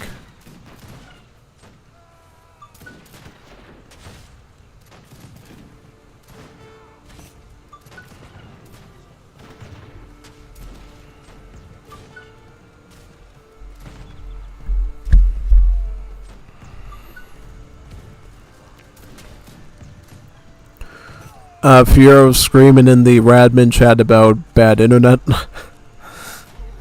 Must be out of syncing or something. Out of syncing ship? I guess so. Yeah. Alright, so it looks like that's the end of that.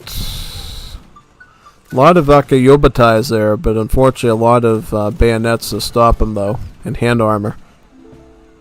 Just not the right thing to have there. Infernals. Infernals, yeah, they can tank a bit, but when it comes to range attacks, they'll just fall very quickly. Yep. A few Morenos mixed in as well. Could have used those Morenos against the Mosquiteros of the Nien Riders, I would say. Yeah. With those flamethrowers, you're literally getting cooked as we speak. So basically doing a combination of skirmish musket as Italy, doing grenadier musket as Bolivia, and then flamethrowers as China is a really good combination that you ought to try doing, because China's flamethrowers are just great anti-infantry, great at anti-siege, good against buildings. Just an overall flexible unit, and then obviously Italy doing a great job supporting with the bayonets of the line infantry. And then the Bolivia doing great just in general with anti-infantry support using their Kayaruna Grenadiers. And then the few Maquettes they had in mix in as well was a good safety against cavalry, just like the line infantry of Italy was pretty much, yeah. At this point, all USA can do is just sort of stall out time there. Just sticking all these towers in the front and just making it harder to get through. But that should be over pretty fast, yeah.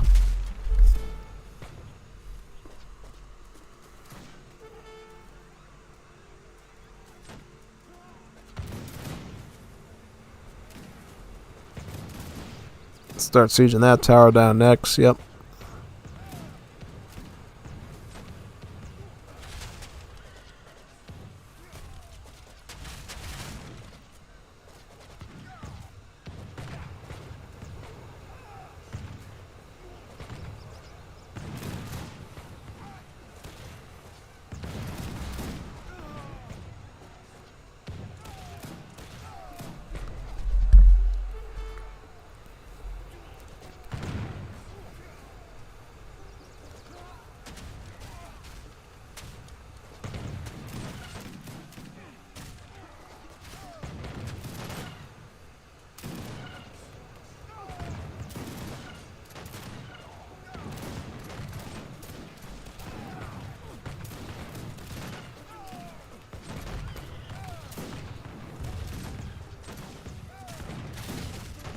Ooh, the Matreros. These are really good outlaws. These are essentially outlaw Lassadors.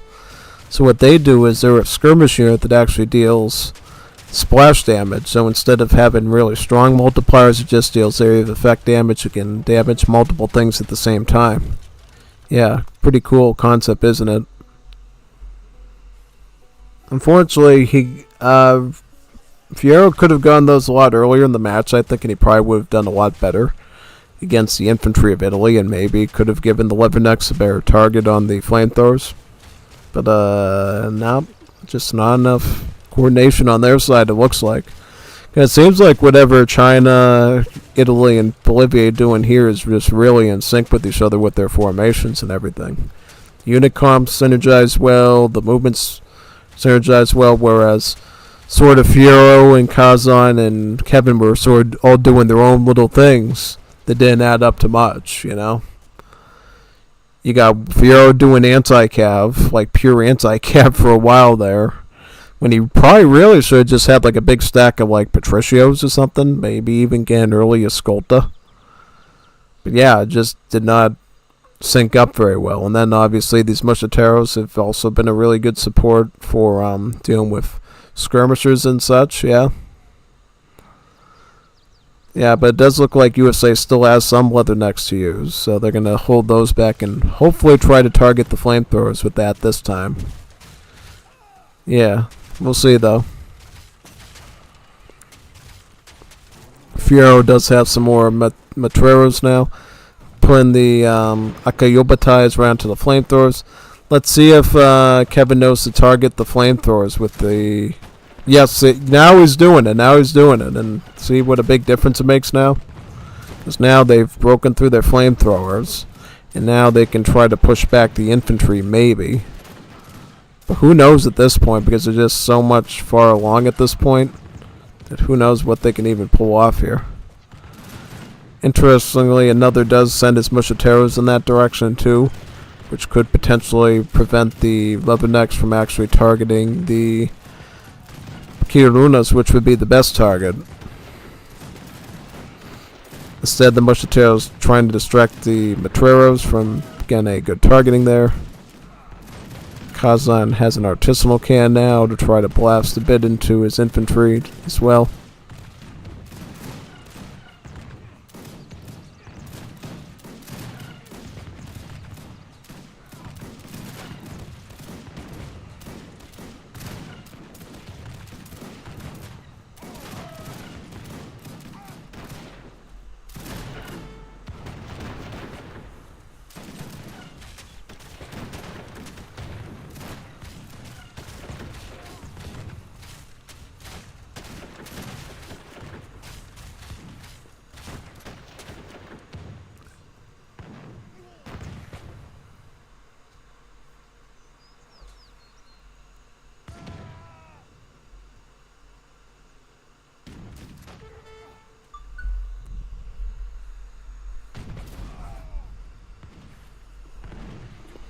Oh, some of the grasshoppers. Very interesting. These are green jackets, so kind of a bit of a different skirmisher. Instead of higher multipliers against heavy infantry, they got stronger multipliers against light cavalry, so your maneuver units.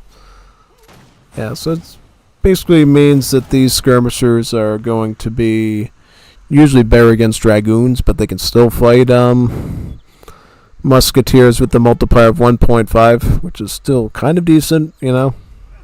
Yeah.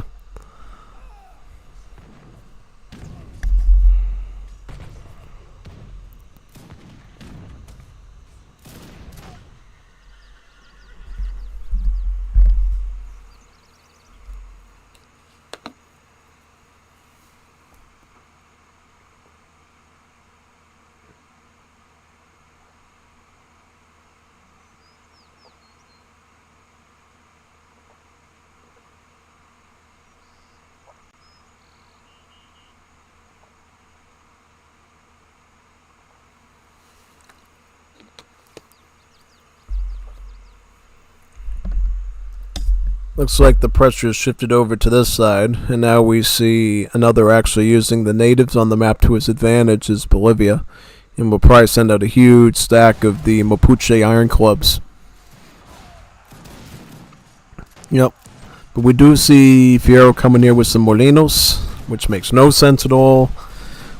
We've seen mostly infantry here from the Gilder side, and the man is still making pikemen for some reason. Yeah, it's not even the most practical counter to Musketero. If he wants to counter Musketero, he should just get mass Patricio, like a big army of like muskets, and just hold the line against him. He should be doing that as a team as well. He shouldn't be going out on his own like that. No coordination at all. It's basically what's killing their team is just not coordinating well. No synergy, nothing. These three, they've been synergizing so well the whole game.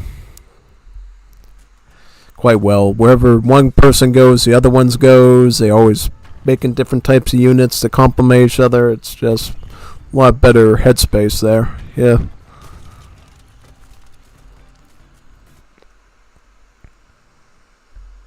Definitely.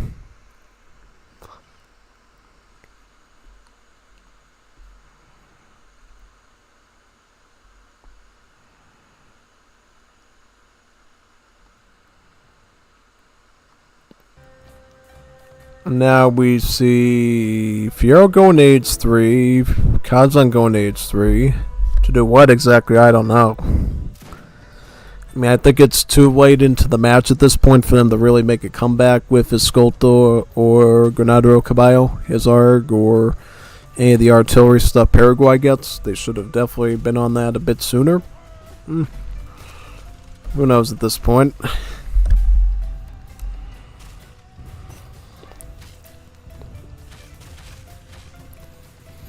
Alright, so artisanal.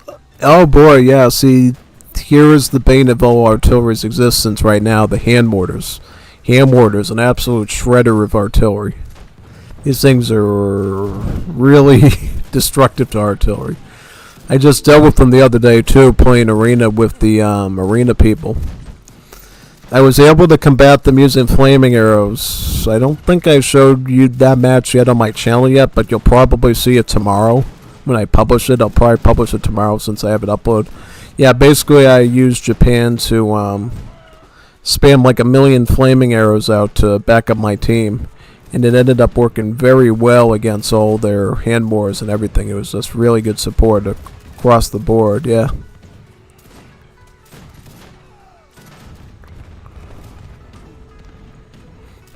Yep, I think they're finally finished, yeah. The end is near, yep.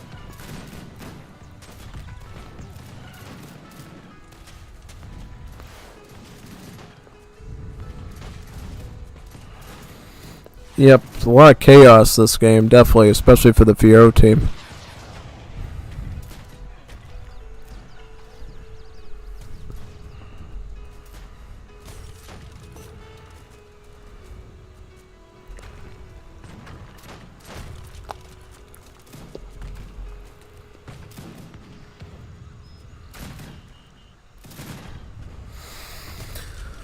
Ooh. Looking forward to what the next game's going to bring.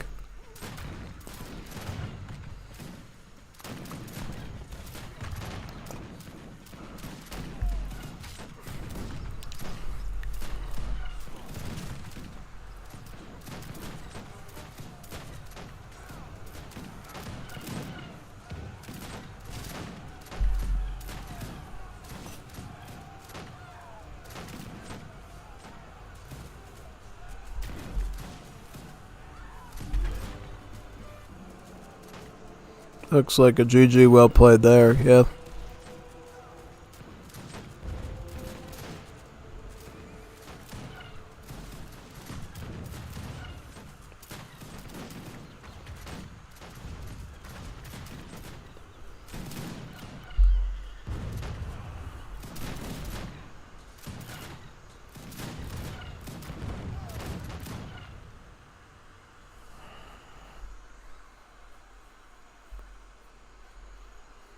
Alright, let's go into the next one.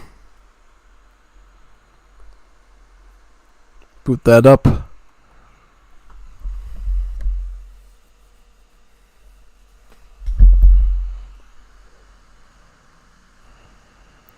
I can't believe it's already 8:16. Been doing this for 3 hours? Wow. Doesn't even feel like it. I guess not. Time flies when you're having lots of fun watching Streletsy Cassie games, right? Oh yeah, big time. Okay, so what's this one? It's called Kilgos con Plomo. Kilgos con Plomo. So Bolivia and Central America versus Germany and Argentina. That sounds pretty fun. Let's do that one now. Also, we got some Africa games today, so that'll be really interesting, yeah. Looking forward to those. That'll be 3 to 4 games from now. We'll have some Africa games, too.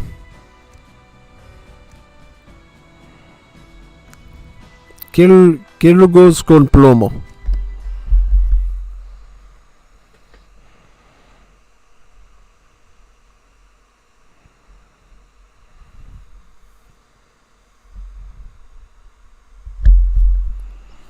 Alright, so what do we got here? We got Omar and Fiero teamed up against Rommel and another. Fiero's going to have another problem teaming up with Omar, I guarantee you. So, what map is this? This is Wadmalo,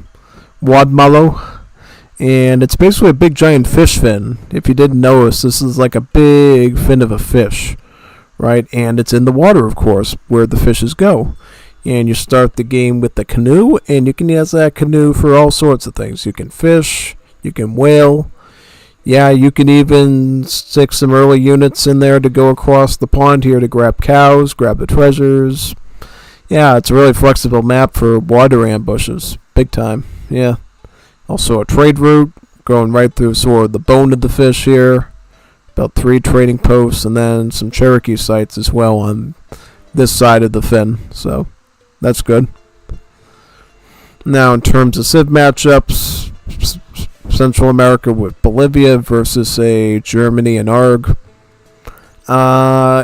In this matchup, I think it's ever more closer in Bolivia's favor and Central America's favor than before, just because now Bolivia is more responsive to anti-heavy infantry or anti-line units. Before, when the Kairuna was a musket, dealing with the line units of ARG in Germany might have been a bit tricky. But now that you have a Grenadier in the Kairuna, and then you can combine the Guarani Kachman skirms with that, that's looking pretty nice, Looking really nice, actually. So I would definitely say in that sense that I think if Rommel can maybe do Escopetero to combine with Kairunas, or maybe Rommel can do Conscriptos with Bolivian Kairunas or something, that might be enough to win this, maybe. But we'll see, though. We'll see. We'll figure it out, as we always do.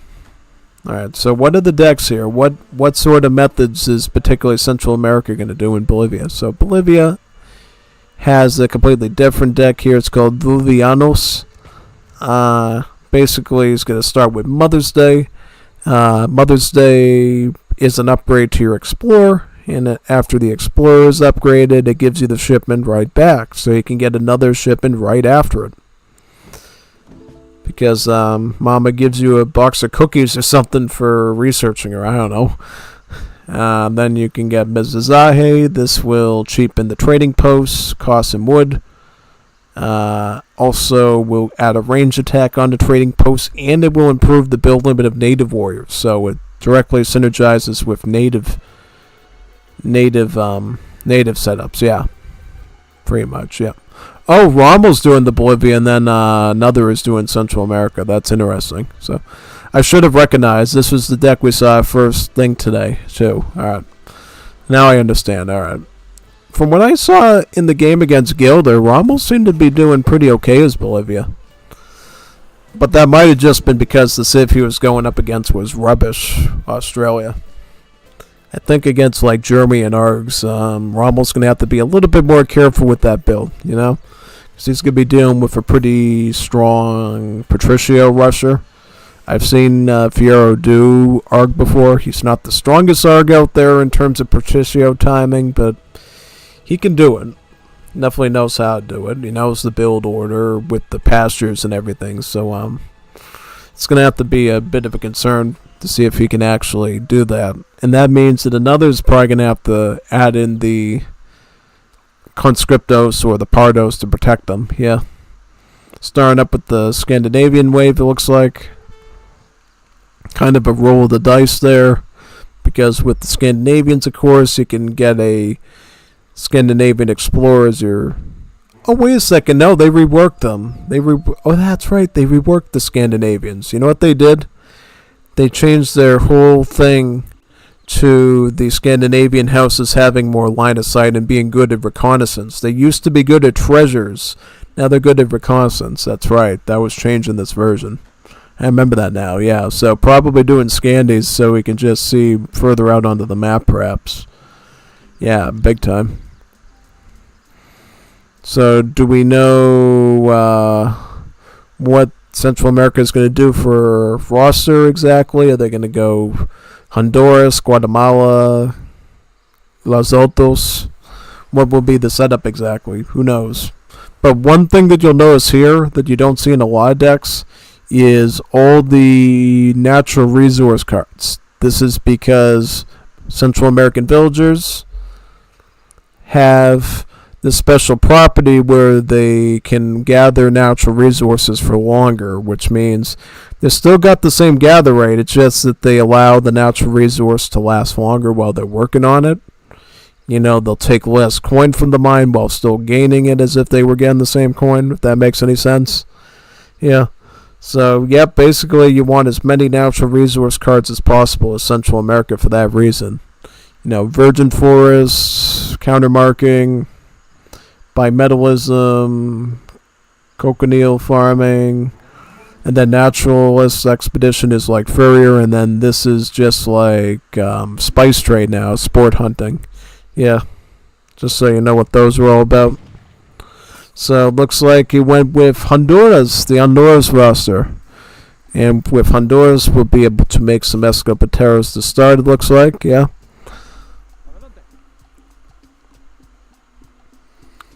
Whereas Rommel will be starting up a War of the Republicatas setup, again, multiple trading posts, it seems.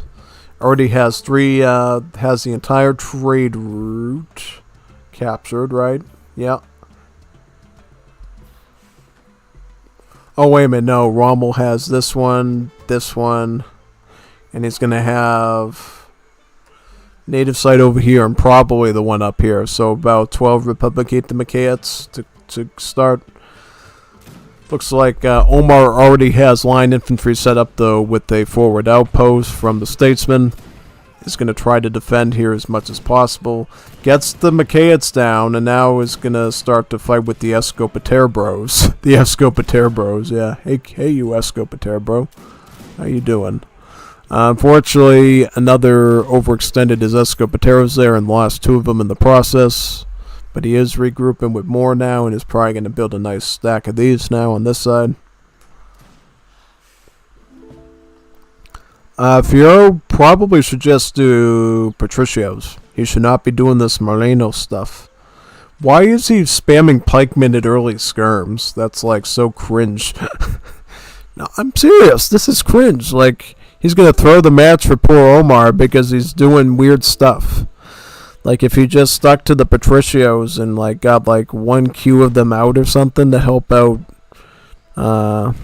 Omar, they'd be in much better shape. He could even do artillery. He could even do some artisanal cans or something if he wants to do something coin-heavy and just, like, send a couple of artisanal cans in there with the line infantry, and that would be a good combination.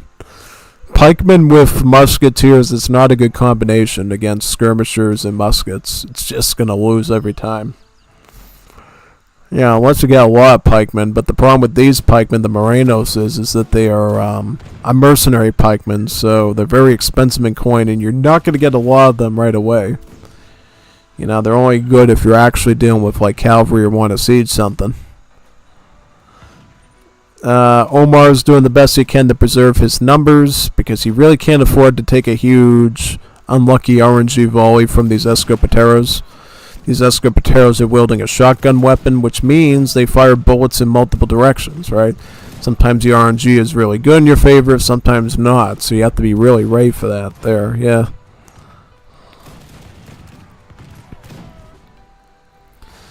Here comes Fiero coming on the flank there with some Morenos.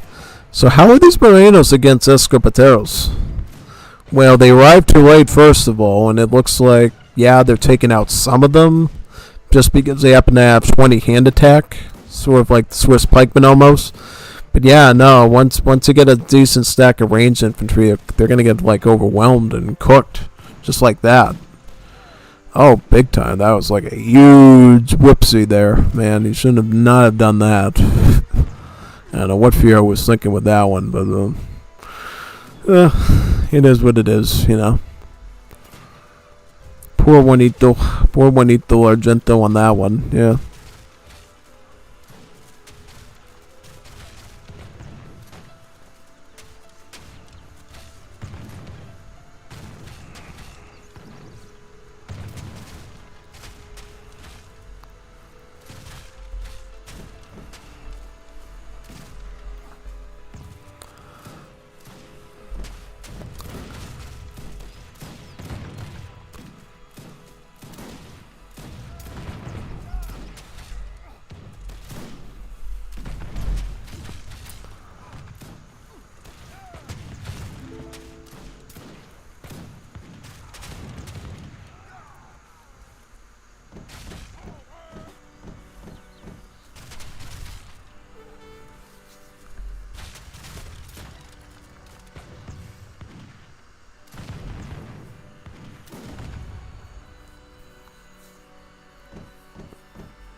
Yeah, Moreno's was totally the bad call here.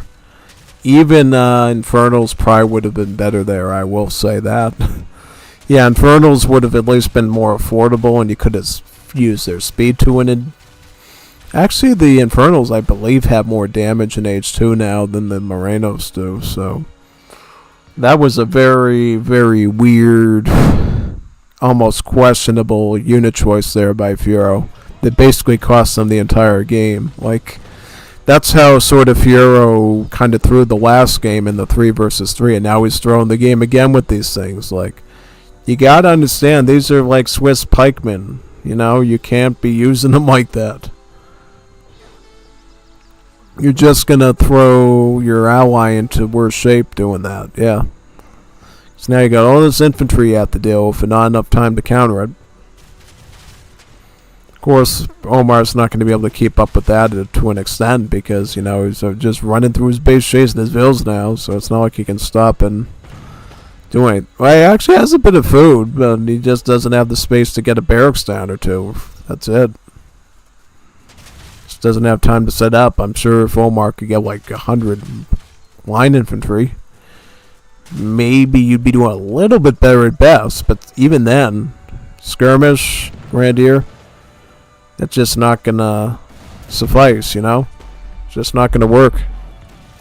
Definitely not. It's a big, bad situation. 100%, yeah.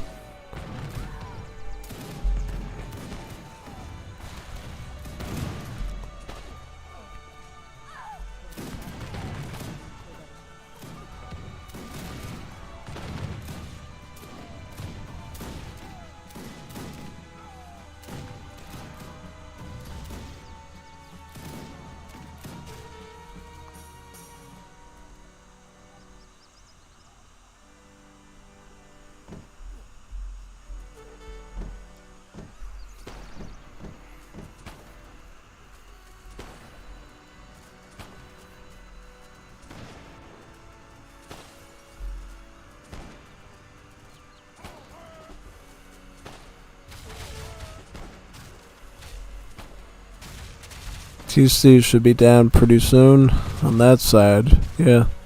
Oh, Fiero's the one that quit first, even though he wasn't the one in direct attack.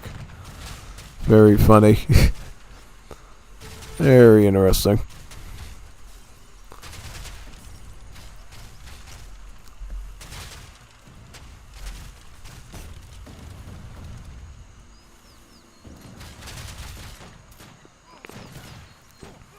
Yep, Omar is still trying to hold on for dear life. Gotta give him credit for that. Yeah, I think if I knew Fiero was going to do that to my team, I would have just went volunteer. Yeah, just did the skirmish. Definitely, so. Poor Juanitos. Poor Juanitos Bonitos, yeah. Poor Blaze Juanitos Bonitos, yeah.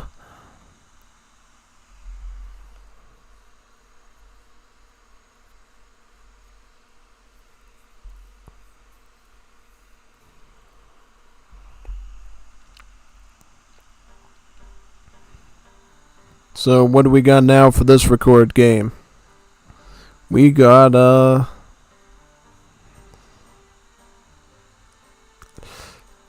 Lentitude Maxima from TLBE. That's the one the thumbnail's about. You got Happy Peru and Sad Paraguay. Solanos Lopez is very sad.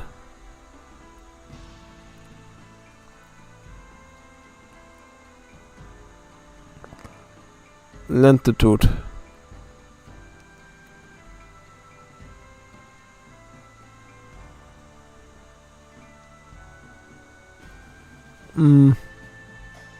There we go, this one.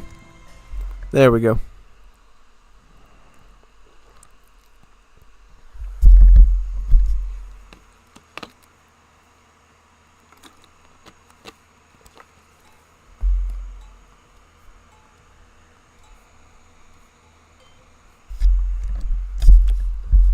Yep, you always have to do that on a non-ESOC map. Pretty much, yep. Yeah, from what I can tell, this is not a ESOC map, so I definitely had to fix that. What map is this, by the way? I don't know what map this is. It's an African map, I can tell you that much. But which one is it exactly? I don't know. Looks like some sort of a river here. You can tell that. I mean, there's water down here. There's water over here. Seems to be about 3 crossings in the river from the looks of it. Trade. There's a trade route over here, led by a adventurer. Similarly, a trade route over here about the same magnitude. Also, some natives on this map. You got the Socket Treasure and the Socket Treasure. These natives do not work because eventually they're going to be phased out in favor of actual ethnicities that you can ally with units and stuff. There was a brief period for like a patch or two, a very long time ago, where these natives were open to use and stuff and get text from, but that was like a really, really long time ago. Like, I can't even tell you how long ago that was, pretty much. I was like, for centuries ago, we used to be able to use these, but not anymore. Biggest priority lately has been adding civs and getting the Great Voyage out. Great Voyage was a success. Now they're trying to get Middle East culture going with some civs. That's looking to go pretty well. So yeah, hopefully we'll get some natives going down the line as well. Yeah, I will say the strong suit of Wars of Liberty is its civs and the Great Voyage, and its mechanics too. Certain mechanics that's added. That's probably what I would say is the strength of the mod. So natives can take a hiatus for a bit, probably. It's totally fine. So Reliques de Avalon is the Peru, and then TLB is the Paraguay, right? Yep, so what does TLB have for a deck? We don't know yet, but what does Reliques de Avalon have? So he has a W deck. What's a W deck? Water? Agua? I don't see any water cards here. So it seems to be very favored towards villagers, crates, very oriented towards military too, from what I can see, and then it has a few good infinite shipments. Namely, in late game, you got the infinite 22 Bernielos here, which would be great against Dragoons, so that's a pretty decent late game card to go with. You could have also gone for the Legion Peruana one. It's up to you, you know. I would say probably infinite 22 Bernero can be good if you run out of trees on a map, so that's not the worst choice. But definitely if I was going like for full resource value, you might consider going infinite Age 4 Legion Peruana card, because you're going to be saving on both food and coin pretty much, yeah. Vendor, come and get your cookies. There's cookies in Peru? Galletas? Oh, that's delicious. I like galletas. Galletas muy dulces, yeah. Alright, so we gotta figure out sort of what the strategy is on both sides here, right? So this is the Paraguay deck. It is very, very treaty focused in Age 1. Got Alta Cocina, you got Carpintero and Oflibe, but no sort of works cards at all. Yeah.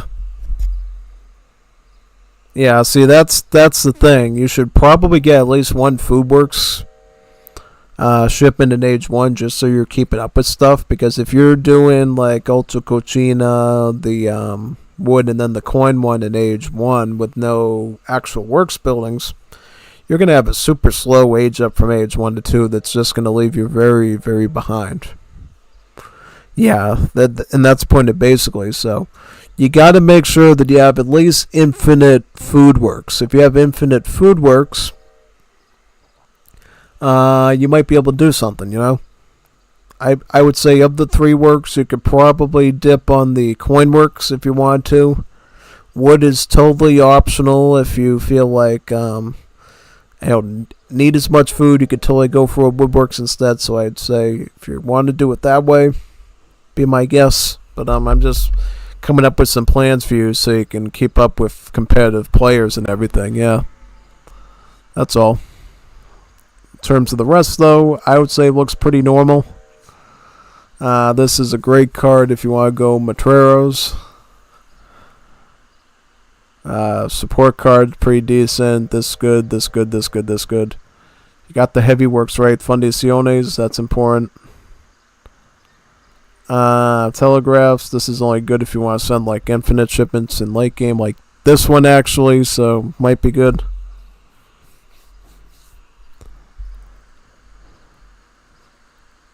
Cash limitation for late game forward. Seems pretty reasonable. Picking up isolationism now this early means that trading post gameplay will be very unfavorable, because what it does is it turns your trading posts into a 600 wood building. Yeah, like uber expensive. Yeah, pretty much, right? Well, actually he got his trading post first, but yeah, see, now after you send isolationism, it becomes a 600 wood building. If you are going to go for isolationism, you need to make sure that you get all the trading posts that you want done pronto. Because if you lose them very quickly, then you can really not rebuild them again. It's really unfortunate. Yeah, basically. Watch out for these poachers, by the way. They're a very dangerous treasure guardian. See, what they do, which is very harmful, is they got a range damage of like 35, but once you get into a range of like 28 with them, their range attack goes up to 70.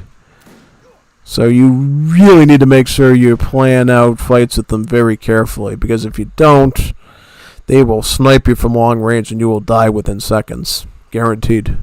Yeah. Oh, we found some roasted giraffe meat. That's always delicious. Is giraffe meat that good? I've never had giraffe meat before. And presume since they're an African savanna animal, you probably wouldn't be allowed to eat that type of meat. But I would presume it's somewhat good. Maybe like some sort of a deer or venison. Pour el bleu. Oh, exactly. Pour el bleu. The signature line of Senor Vilingo. Yeah.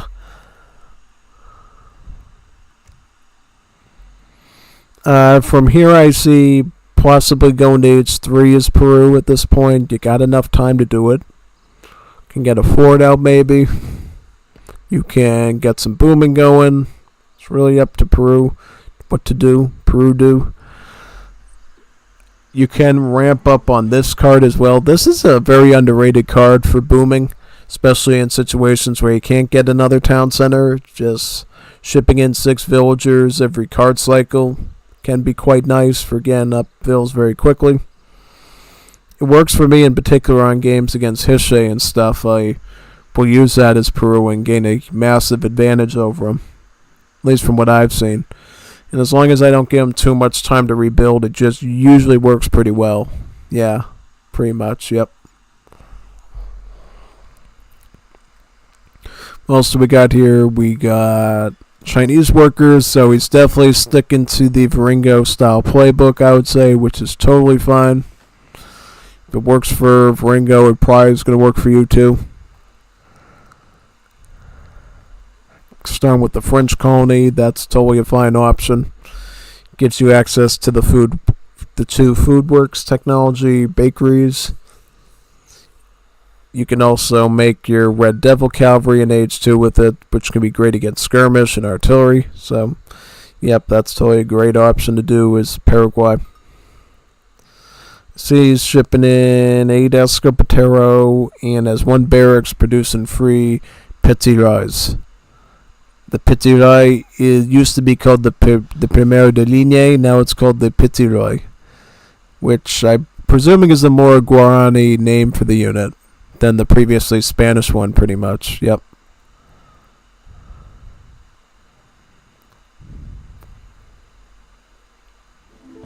So here comes the Escopeteros, and here is the Petit Rais.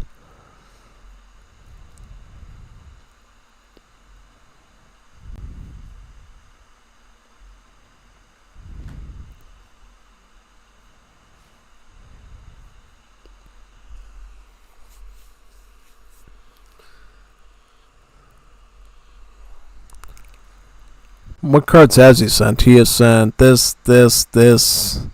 Very greedy age 1. And now he's starting to ship in units. How many works is he on? He's on 2 food, 1 wood, building another wood. So probably not going to go bakeries anytime soon unless he sends Hemeroteca first. But that'll take a while. So I would say probably no to that. Right. Relecki is going to age 3. The second Chinese wave also picking up distributivism, protectionism. Wood Trickle, yep, that name was changed to protectionism, but it's the same icon, same effect. So Wood Trickle will be added to Peru at that point. And from there, what does he do in age 3? Does he ship in the 14 Berneros and go for an attack? Does he start booming with 6 Cholos? Does he get a fort for defense? Possibilities are probably around those 3. Kind of a bit premature to get an upgrade, I think, down there unless you really want to.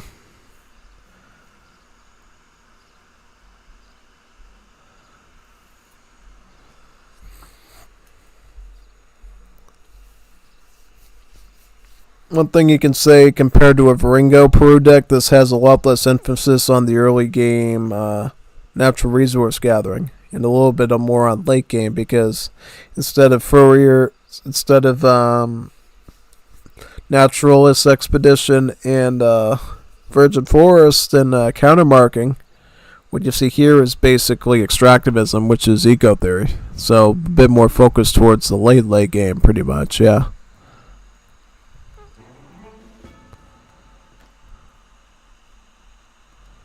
Get about 6 silver coin crates worth about 660 coin, right? Actually, no, 5 of them. I said 6 earlier. It's 5. Yeah, 6 would probably be way too OP. That'd be too geared towards a fast industrial, I think. So yeah, good thing it's only 5. It's pretty close to 600 coin though, to be fair, because silver coin crates contain an additional 10 coin in them, so it ends up totaling to 550 coin. Just 50 short of 600. Which means you definitely have enough to go fast industrial right out of the gate with 1,000 coin if you want to. Yeah. Something worth looking into, honestly. I mean, I've never tried Peru fast industrial before, but maybe it's something worth looking at, you know? Like going with the big beefy spam of like Berneros out of the Comb City, and then just veteran and guard upgrade them super fast and stuff. Or even Legion Piranha too, you could do that.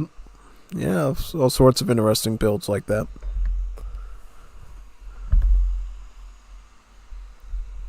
It's still sort of unknown at this point what these players are actually planning on doing to each other in terms of strategy, tactics, setup, and all that. I will say probably we're going to see the Peru really grow beyond Paraguay's strength just because they went for that fast fortress. Whereas Paraguay just sort of loafing around H2 isn't going to be able to pick up as much economic steam without those works upgrades they need on their buildings. Just a fact of life type sort of thing there. We do see Peru starting to forward base, so they're not going to leave their opponent alone for long. Question is, what units will be made up here? Will we see Legion Piranha, Pardo, Bernil, Vivandela? Any of those could be possible. So we see a shipment of about 14 Bernilos.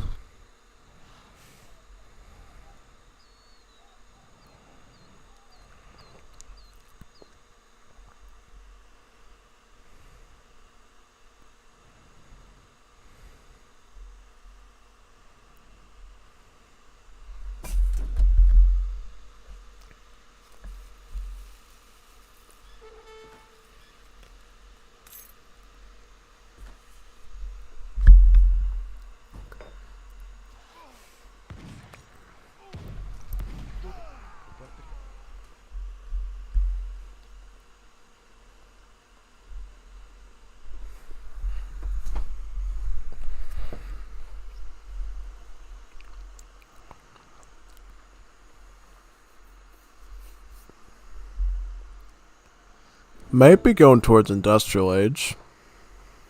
Maybe. Because all we've seen is them shipping in 14 Renewal. Oh, now he's starting to do the Legion Piranhas. Probably we're going to see maybe this card, Campaña de Restauración. And then basically push forward with that.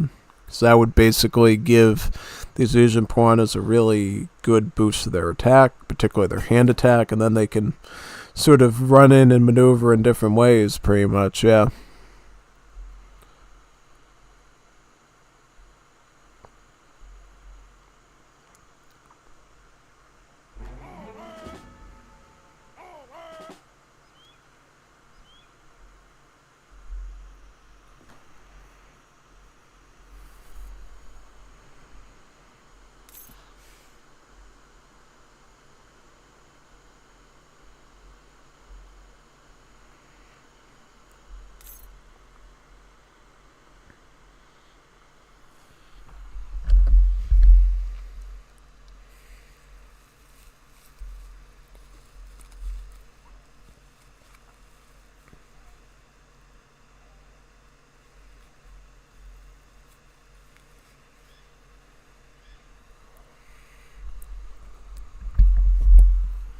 Even more piranhas. Also, will be setting up a fort on this side of the base map as well. TLB does go to H3 though, so he might catch up a bit. From the look of that thumbnail though, I don't think Paraguay is going to be too happy here, but maybe it will. We'll have to see.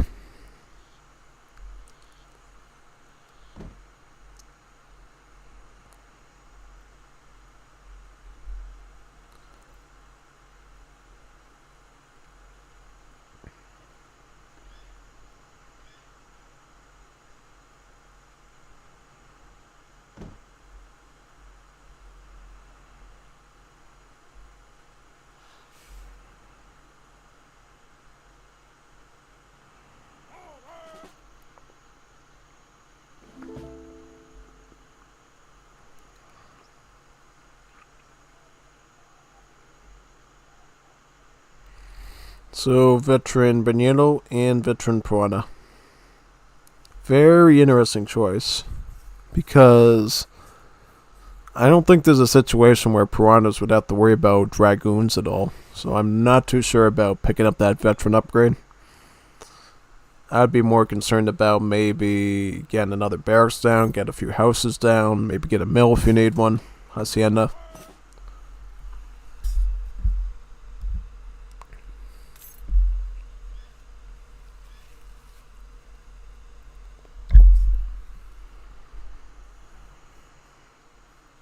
We'll see though.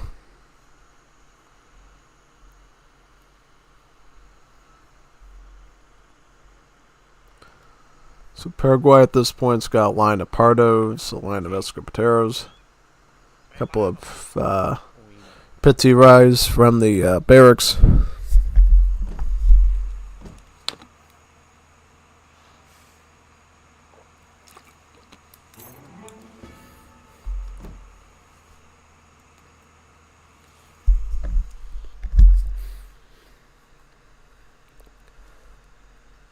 Oh, putting the fort all the way down there now. We'll actually be able to do it because of that big army of anti-infantry that'll force them back.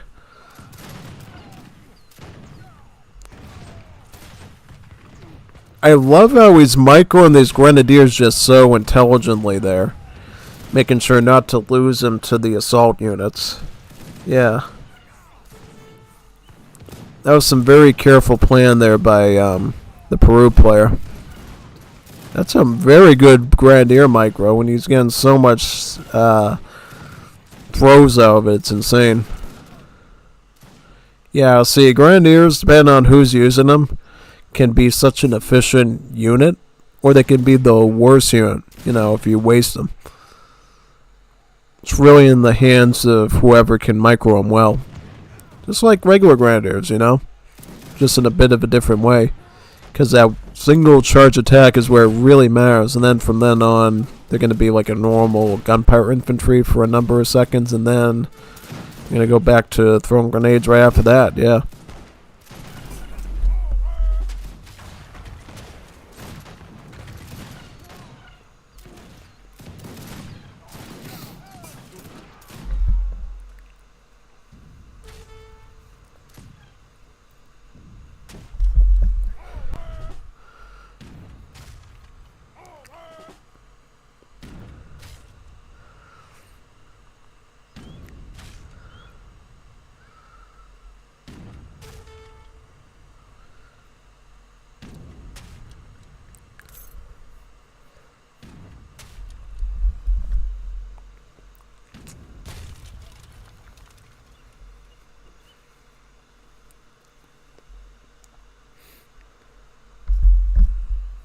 We see a bigger mass of Banyeros being added in as well.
Yeah, oh boy, losing the food works, that's pretty sad.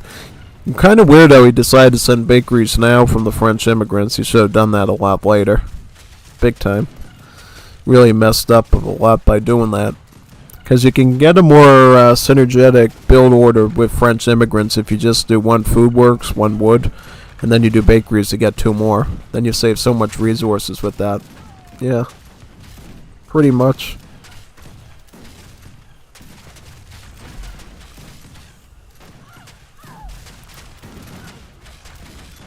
It's something worth considering when you're doing Paraguay.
Let's go to the next one now.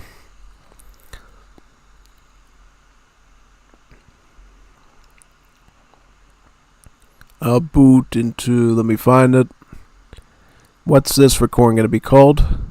So now we're into some African games. We got a Zulu versus Zulu, and then we got an Egypt versus Egypt.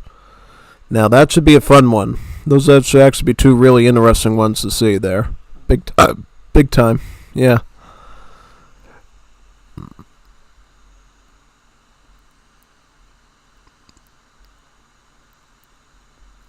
Yeah, a lot of other good games too here, pretty much, that I want to see as well.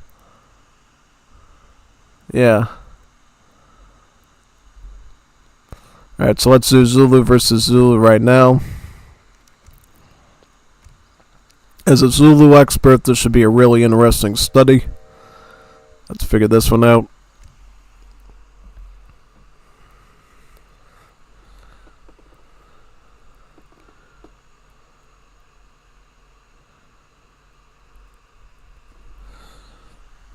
Alright, so it's Wulolo. It's Nick Zulu versus Gilder Zulu.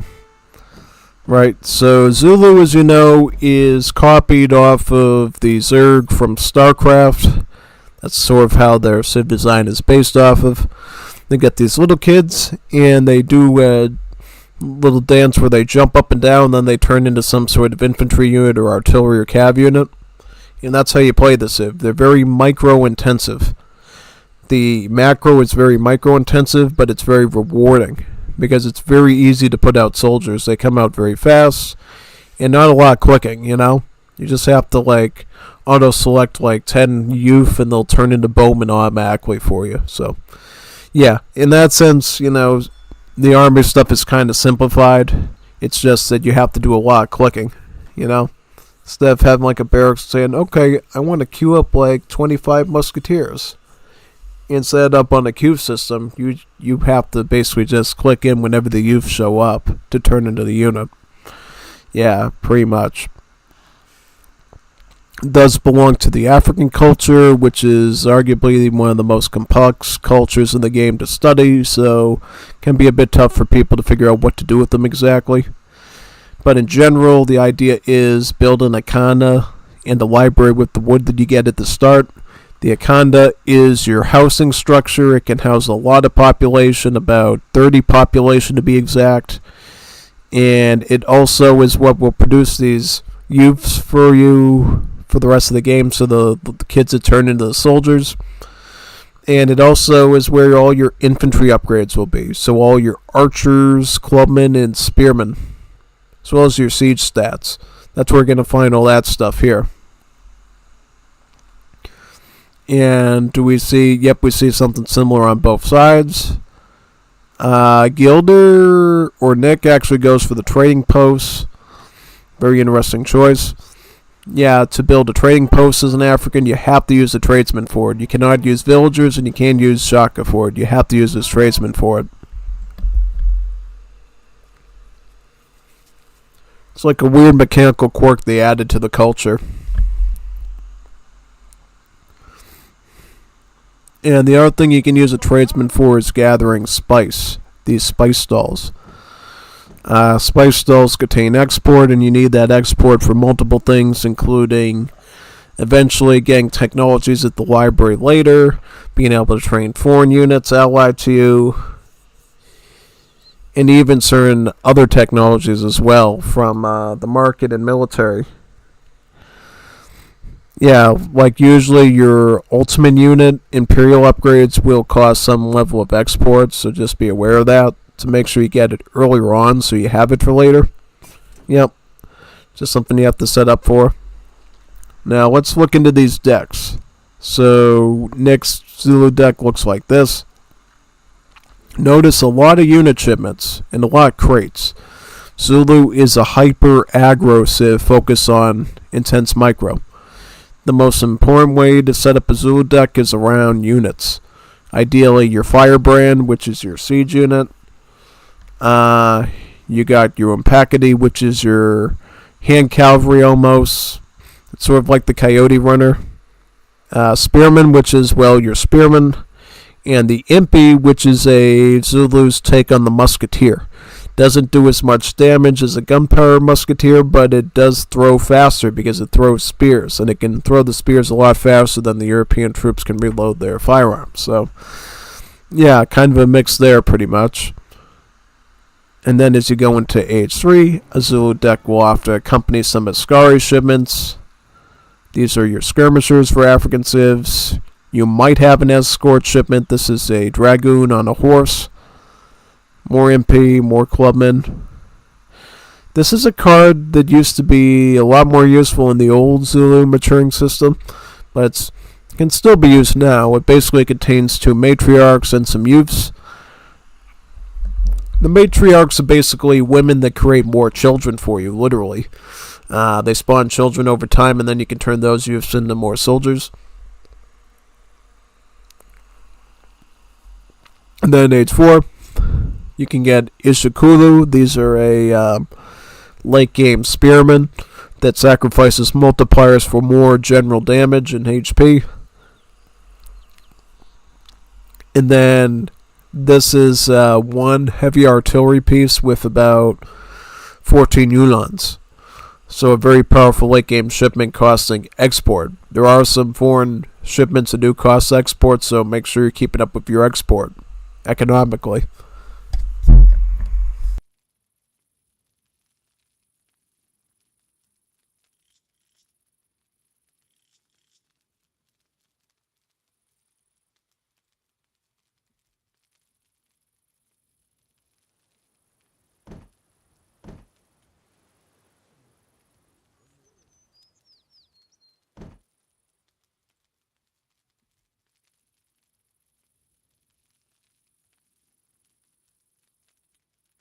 See which one looks a bit stronger there.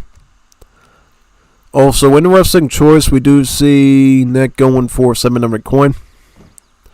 Normally, I start with the military unit. I either go Impy, Firebrand, Spearman, or Clubman, depending on what the enemy roster is. But he's actually going for a resource crate. Wonder what he's got stored for that.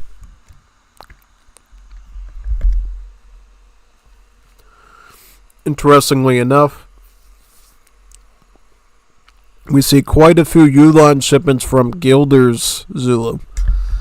We got the 6 Yulon shipment here. We got the 10 one here. And even the 17 one in age 4. Quite a big thing there, yeah.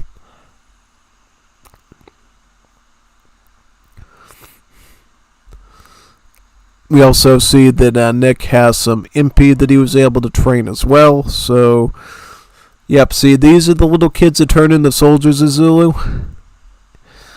Yep, I think they're the only kids you ever see in the Age of Empires series in general, and they just play the role of becoming soldiers for you, whichever one you want.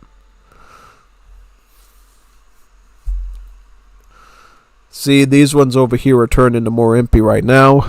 And you just keep creating more and more of them until you get the amount of ones that you want, and then you can push. Pretty much, yeah. Looks like it's going to be an Impy war at the start, so it's going to be spear chucking versus spear chucking, yeah. So a lot of spears will be flying.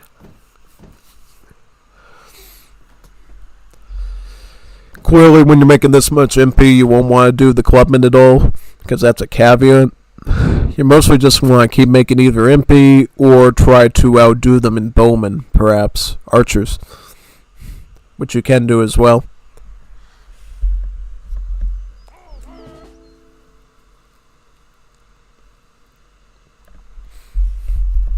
So, looks like Nick did do some clubmen for raiding. Will they be able to find a target, though? Let's see.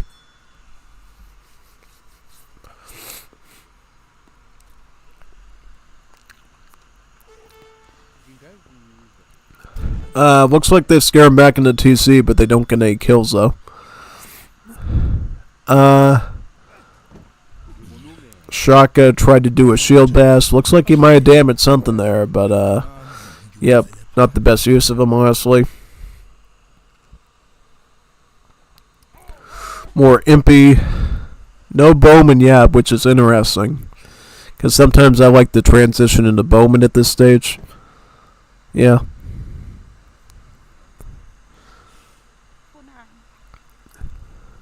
I guess it comes down to who has the most Impies at this stage, yeah.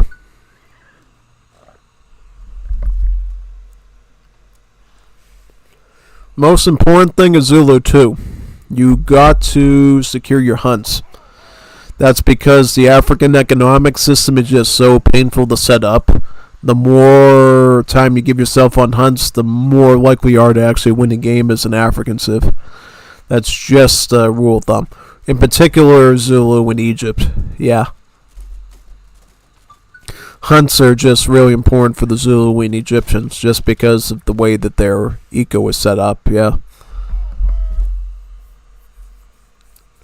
Like on maps with low hunts, I always do horribly as the Zulu, and then maps with a lot of hunts is where I get my best odds usually. Yeah. Typically.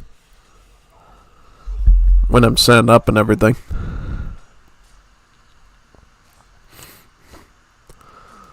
Ooh, Clubman doing a great job against those Vills there, yeah, big time. Looks like Impy getting ready to do some spear throwing competition. Another thing you can do too, which you see over here, is use the Numpakity to attack the youths as well. But it's preferable to do villagers because the youths have a very high hand armor. So the only way you can really raid these effectively is with ranged troopers. So like musketeers, skirmishers, those will be good for fighting and raiding youths. But hand units like hussars are not that great.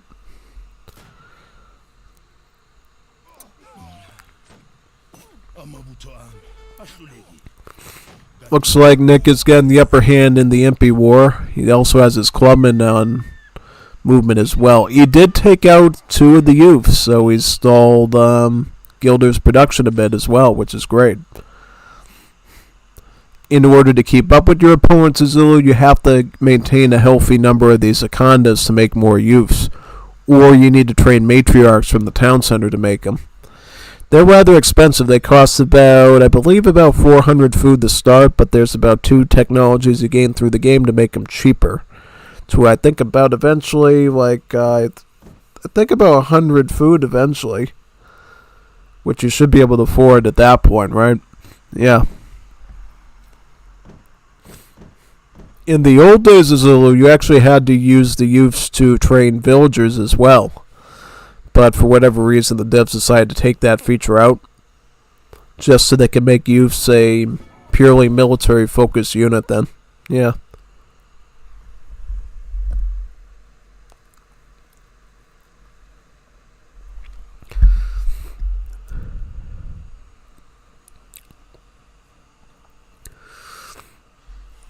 Yep, still doing MPIC, no more bowmen, no bowmen at all. We do see the spearmen come in now. So a bit of a melee unit in there. I doubt these spearmen will make much of a difference unless they're put onto some sort of siege, potentially. So we'll see if the spearmen end up making a difference at all.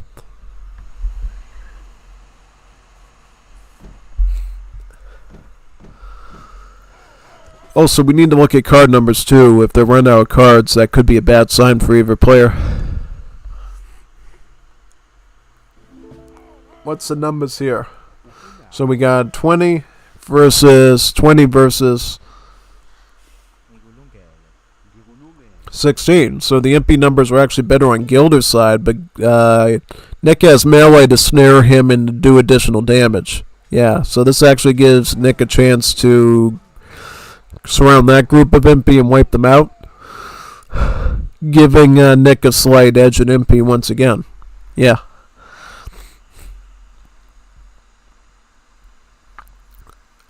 Gilder now has Shaka with him though, so that'll be a good support unit with his shield bash ability.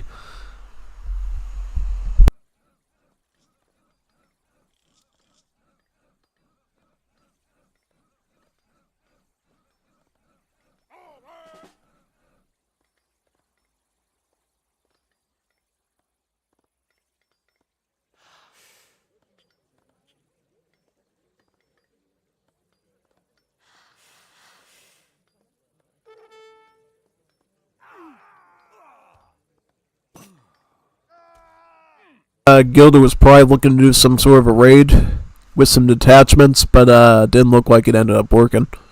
Yeah.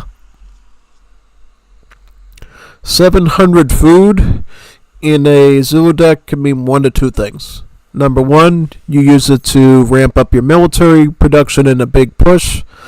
Or B, you use it to be able to afford more text at the library, since you need the library, of course, to research text to age up. Right, so if you're running low on food from a prolonged fight, Sometimes your way of getting to H3 will be through the 700 food crate. Yeah, just figured I'd point that out to you so you know, alright, how do I actually use this crate as Zulu? You know, you don't always see 700 food in every deck at AoE 3, so how does it apply to Zulu? It's either to get a big ramp up in military or to basically plunge you towards getting an extra library tech or two. Yeah, I kind of get over the age up sort of rut at that point. All these melee units have proved to be really useful to Nick, still giving him much more time to actually press into Gilder's MP numbers there. If Gilder's MP numbers fall too low, he could potentially lose, and that's a real serious situation. Yeah. Thankfully, though, he got nowhere near his youth, so he is able to retrain some soldiers now. How is Gilder's eco doing? Plenty of food, a bit of coin. From the looks of it, though, Nick appears to be in better shape to actually get more library techs, yeah. So we see he actually gets library red number 4, the regimental system now. This should set up Nick in enough good shape to actually maybe get some artillery or a shipment of Ascaris and clinch the win. Yeah, if he can get some Ascaris mixed in, he should be able to dominate Gilder's army consistently and actually pull for a win. But we'll see, though. We'll see. It's never a guarantee. It's just probable. Yeah. And what is Gilder going to do about all this? So he's on library red number 3, encirclement tactics. All you need, by the way, to get your veteran upgrades is library red number 3, by the way. So going to red number 3 will basically allow Gilder to get his first shield upgrade and his first spear upgrade. The shield upgrade improves the spear unit's hit points, and the spear upgrade obviously improves its attack. It affects MP, Spearmen, and Ishikulus. So majority of your roster, pretty much, yeah.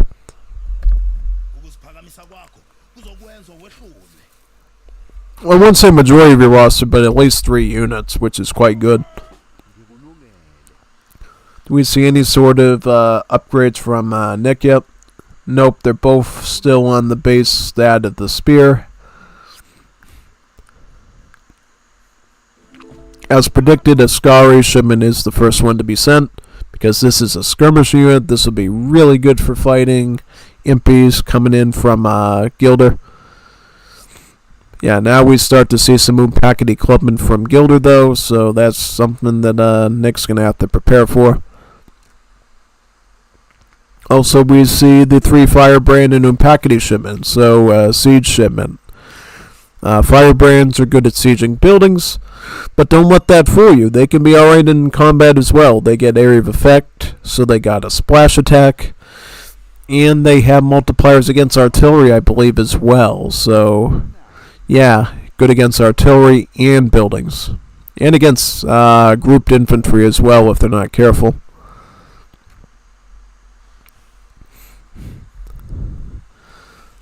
Looks like the primary group of MP is up here. Let's see if Nick can keep up with them. He sort of knows where he's going now, though, which is kind of concerning. Also, Nick is starting to get a wall up, too, to try to keep the Zulu out.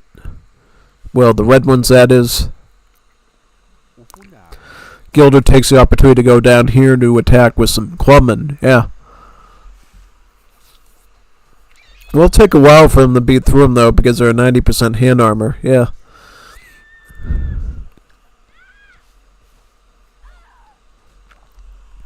So, looks like he gets some more MP with that. Very good.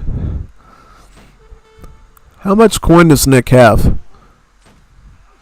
This is very important, because once he gets a really good surplus of coin, then he can actually start to make revolving cannons from his gunpowder crawl here. See, the way Zulu works with making more advanced units like gunpowder and cavalry is you need to have your youths near this structure here to make gunpowder type stuff, right? And if you want to make cavalry, you need to have them near a horse crawl, pretty much, yeah. And it's a bit different too. Instead of just auto clicking on the unit and making it, you have to pick what you want, and then you have to right click it near here. It's kind of the old Zulu training system, pretty much, yeah.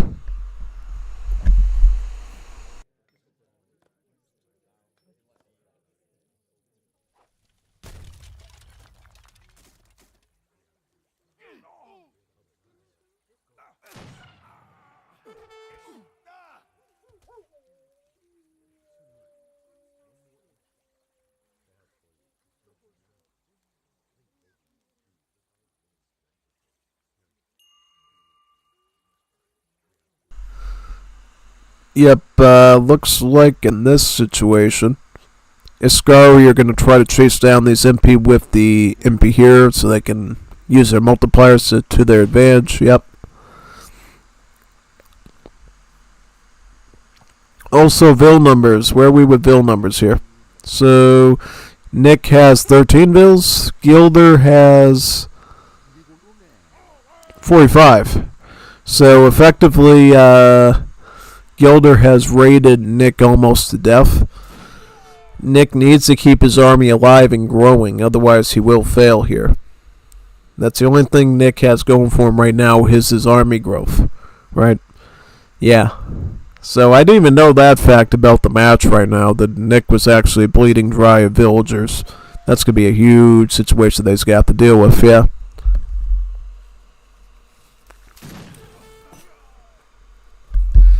Yep, just beat the clubman, and now you can go after the MP. Feels sort of acting as a distraction too, which I bet is a bit annoying for Nick there. Most important fact, keep the Askaris alive. Make sure that the Askaris are not being targeted by the MP. Yeah, hugely important there.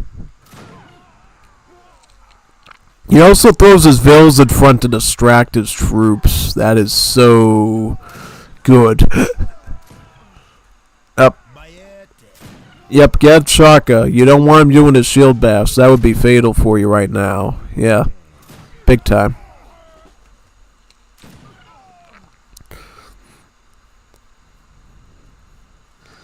Nick can get some Askaris now, though, so he might choose to get some Askaris at this point. Yeah, I would get a few Askaris mixed in, just to make up for your loss of Impy. Yeah. Escorts in this matchup are kind of useless because Zulu does not get any assault units, so yeah, kind of a useless thing unless you're trying to snipe artillery for whatever reason. Yeah, big time.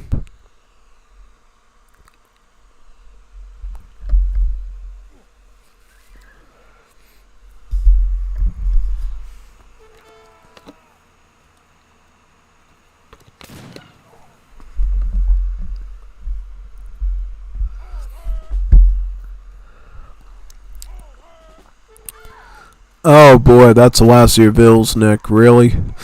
You're not going in a good place by losing them like that, nah. Yeah, that's kind of kind of the nail in the coffin for you, big time. Well, he's because yep, see, he did make some scars near the gunpowder crawl in an attempt to get his firepower back on track with some skirms, but at this rate. There's many Vils that the other Zulu has. All they really need to do is just get some clubmen and start coming in and targeting some of these skirms with that. So, yeah, that would basically take care of that. Does look like, though, Nick is at least perceivably getting some good exchanges here now. However, how many Vils does Gilder still have? 43, so he's kind of recuperated most of his numbers at that point, it looks like. At least from the looks of it, Nick does have, Gilder has to retreat from this mine now, because he really doesn't want to lose his Vil numbers too much. If he loses all those Vils, then actually Nick would be in the lead again. Yeah, it is what it is.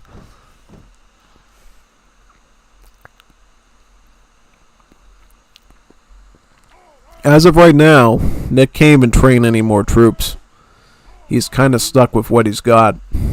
He doesn't have a market, right? No mercado. Yep. Gilder got a market. Nick did not get a market. So that's a big discrepancy there as well. No market for Nick. Yeah, that means basically Gilder can go onto this map and gather a whole lot of stuff pretty much there. Yeah, quite easily. Quite concerning, actually.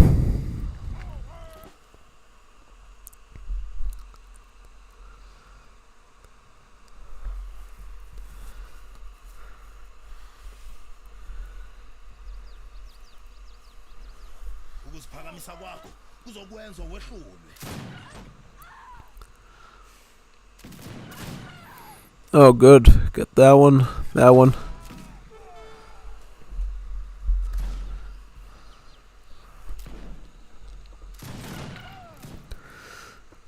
Nick is gonna probably get a favorable fight there, I think. Yeah, but will he be able to regain any army though? Is the question. Nah.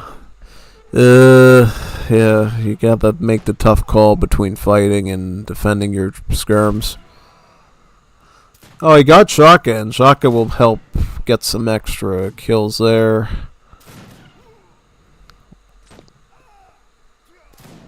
Okay, looks like he's keeping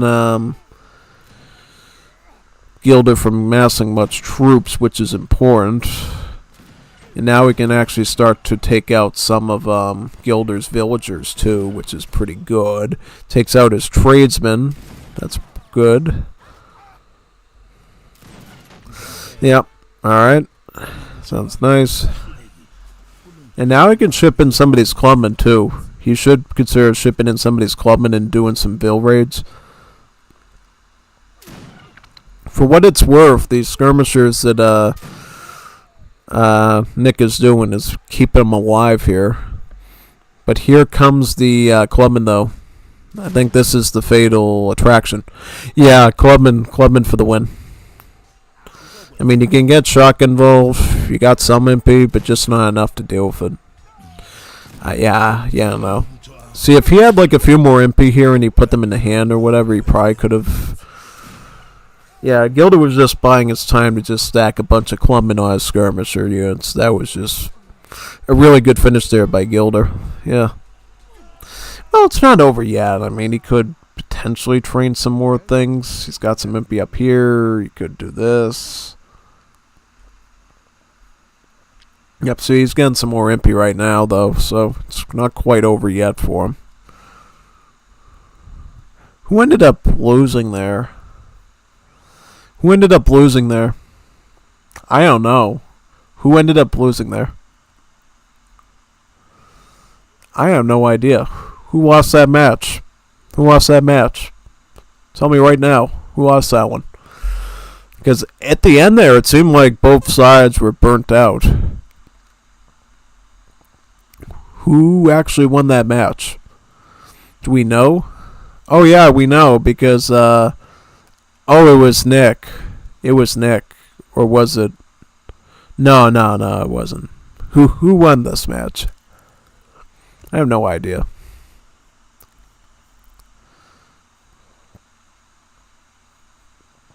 I think it was. I don't know. Who won that match? I'm going to scratch my head thinking of that now. Like, who actually won that one? It was just such a perfect, even mirror between Zulu versus Zulu. I can't even figure out who even won that one. Can you believe that? I think theoretically, with the lack of resources Gilder had, I think Nick actually won that one. But if you're here, Gilder, please let me know. Did you win that one or not? Because I think if it came down to military, technically, the MP would have just been those clubmen and he could have continued. Yeah, I don't know. Now we're going to look at an Egypt mirror. It's called Egypt Squared. Who knew that you could square Egypt? Egypt Squared. Egypt Squared. Very cool. Also, I did not know you could use the caret character in a file name without crashing the recording. That's pretty awesome. Yep. Oh yeah, I could have turned this back on too. Alright, that's fine. This is Gran Chaco, so this is an ESOC map. The other one was as well, so too bad for me for not doing that. So here we are. We got Gilder playing as Egypt, and we got Nick playing as Egypt. Egypt versus Egypt. So Gilder starts with 2 Bedouin, gets a villager, followed by a library caravan. Bedouins are used for housing space, so you need these for population. Later on, they gain a bow attack, and they get a multiplier against cavalry, so not good as a military unit, but they can somewhat defend themselves a little bit. Yeah. That's sort of the idea. Egypt is currently the caravan-based civ in Wars of Liberty, where their buildings actually move around and stuff. You can take your Bedouins and scout around. You can move your town center caravan from place to place, either to scout or to get to a new resource, to retreat, to hide your villagers in and run away. It's a really good mobile civ. Very highly mobile. More mobile than a cell phone or an iPad, actually. That's how mobile the Egyptian civ is. See, here's the library caravan. Very similar to the library building you saw with the Zulu. Has the same purpose. Research technologies to eventually age up. Right. So we see Nick going for library blue number 1. What's Gilder going to do with his library? Is he going to go blue number 1 as well, or... Because we can actually tell based on the deck what it's going to be used for. So the Nick deck is a more flexible deck. So we got Yamato scripts for fast shipment arrival times, but it's not necessarily a fast industrial deck. If you did go industrial, you could get mountain guns, Mamluks, or Ascari. But if you choose to stay around in AH3, you got revolving cannon, Ascari, Nafatoon, Felahin, even the Janissary shipment here. And then H2, you got Cuirassier, Tercio. So you got options. This is a little bit more flexible than a straight up fast industrial deck. Whereas Gilder's is kind of about the same. Except we see a little bit more economy, I think. Because let me look here. Oh yeah, you're missing some pretty key economic cards here is Nick's Egypt. You don't have Oasis, and you don't have the Greek one. See, if you're setting up a late game economy as Egypt, there's 2 very important cards. You need Oasis, so your farms are free, so you don't actually have to pay for farms anymore. You can build them wherever you want and just start working on them. And then the Mastic Imports. This essentially allows you to build olive plantations as Egypt. And get all the upgrades too. So it makes the African economy feel a little less African. And a little bit more Greek. It's all Greek to me anyway, so yeah. Pretty much there. But one thing I will say about the Gilder deck is there's no Yamato scripts for shipment arrival time. I guess it's fine if you're not doing a fast industrial, but definitely if you were going for like a all-in fast industrial deck, you would totally want to have Yamato scripts in there. Just so you can get the shipments out on time when you need them, not when you don't need them. Because then, without Yamato scripts, before I discovered that card, you used to always have to like ride around the map to figure when do I want to pop in with my shipment to surprise them. But with Yamato scripts, it sets it up so you can actually get the shipments out almost instantly. So when you press that button, you know you're going to get it like 5 seconds later, which is very nice and convenient. One thing to watch out for in this matchup is the loss of Bedouins. If one player loses their Bedouins, that's a pretty good loss for that player, because these Bedouins are key to your population space, and they're pretty expensive. They're about 35 food and 65 wood, so they're not that easy to replenish, especially considering most of your early economy as Egypt is going to be food. So whatever sort of wood units like this that you need for your pop get destroyed, you don't really want to run into that, right? Yep. Here is a garrison caravan. This is how you train your Age 2 military units. So your fellahin like this are basically like a coyote runner, but they have multipliers against villagers, and they have a strong rate of attack, which is very fast. It's like faster than 1.5, so it's like really speedy, pretty much, yeah.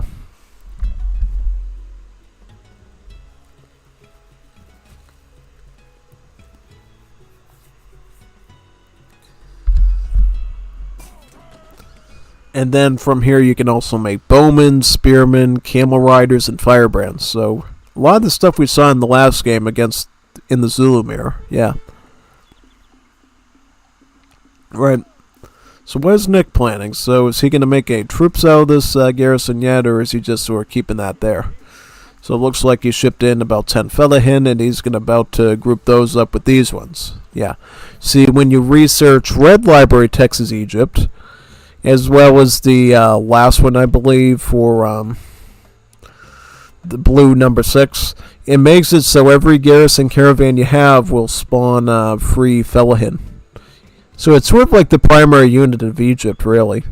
It's supposed to be your primary raider that you're supposed to use against the majority of things.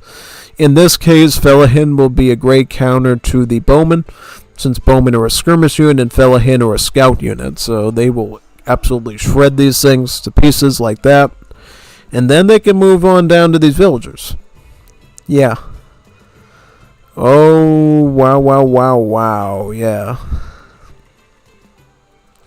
Scariest thing is Egypt, your town center caravan does not have a range attack. So that basically means there's really nothing standing between you and wiping them out entirely once the Egyptian military is down.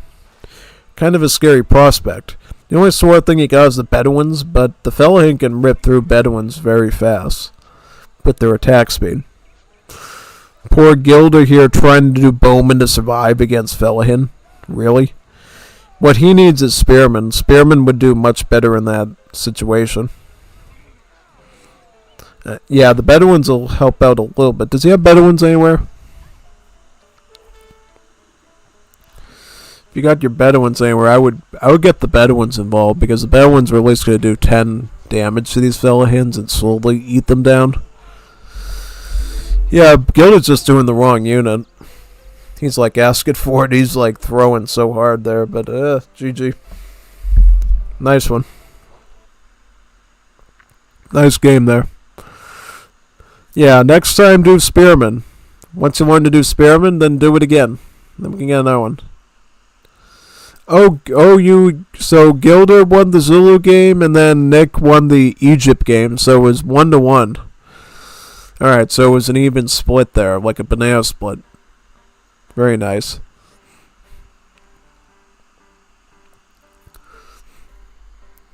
Alright, so now we got Yanetiando, Zulu, Haiti, and Brazil versus Args in Peru. Let's give that one a go now.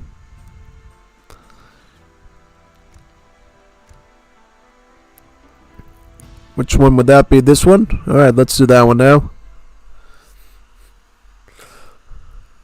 Fiora wants a panini.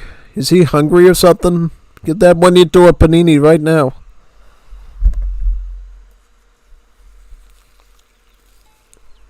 Alright, so now what I'm going to do is I am going to change this real quick. Right? Oh, but yep, because see, this is the problem. Ringo is the host again, so he's picking another ESOC, non-ESOC map. So I have to change off the Civ themes before the copyright music shows up to get rid of my monetization for the stream. Yeah. Yay. So what map is this? This is, I believe, Salado. This isn't Cerrado, though. There's berries here. What map is this? There's turkeys, there's cacti, there's berries, and what else? Boy, is there a lot of turkeys here. And cowboys and cows. I think I've done this map against Ringo before. I just don't know what it's called. Yeah. What names does it have? I think it has Navajo, right? Yep, Navajo. Guess that, right? And one of the teams again, we have an ARG teamed up. Fiero we got Fiero teamed up with Ringo. Now on the other side, we got Rommel and Goimistan. Goimistan's Haiti and Rommel's Brazil. Automatically, when you have Goimistan on a team, it's going to just do better across the board because Goimistan's a high-ranking Wars of Liberty player who knows his stuff. Pretty solid. So he's going to be a big challenge to deal with, pretty much. Fiero and Ringo Bear know what they're doing here, or otherwise they're going to suffer pretty immensely, I'll say, under the Goimistan sun. Yeah. It'll definitely give Rommel time to prepare his Brazil, I think. That's definitely good. Because as I told you before when we first saw Brazil today,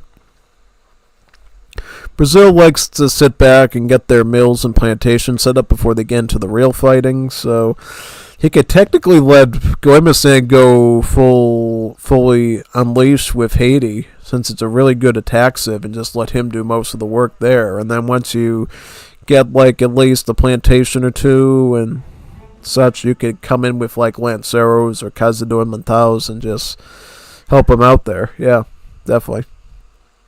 We'll see though. Rommel could opt to go full trash wars too, with like Mosquiteros, Pardos, and Voluntario de Patrias, and that would be a pretty alright thing to help support Goimistan's push. Yeah, definitely. But we'll have to check these decks out though. So Rommel has a few Brazil decks. He's got this one. He's got this one, and he's got this one. So which one is he gonna do? Which one is up his alley here? This is probably an old one. It looks really old. He probably is going to do this one or this one. Which one, though? I don't know. Good question. Goimistan is using this deck, so he's got 3 Civite, Villagers, Eco Theory, Mystical Prestige, Priest boosts the gather rate of nearby villagers. This is a very interesting card here, Code Henry. It allows your musketeers to gather food from mills and coin from plantations. Yeah, that's pretty interesting. Essentially gives you a great way to gather resources on top of your regular vills, yeah. In particular, it's very oriented towards revolutions, because what you can do is if you revolt as Haiti, you can take your musketeers and actually continue to farm yourself food and coin with them, as long as the buildings are standing, just so you can keep pressing your enemy with fully upgraded Imperial muskets. Pretty interesting build, you know. I should probably try it at some point, doing the Code Henry Revolt. Something that's been around for years and years and years, and I just never went around to doing it yet, so maybe I'll get to it at some point, yeah. Definitely.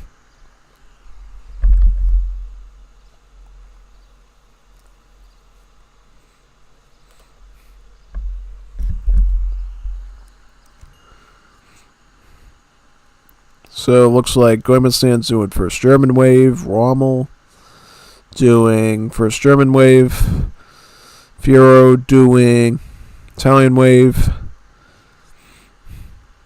and then Verningle doing the Chinese wave, right?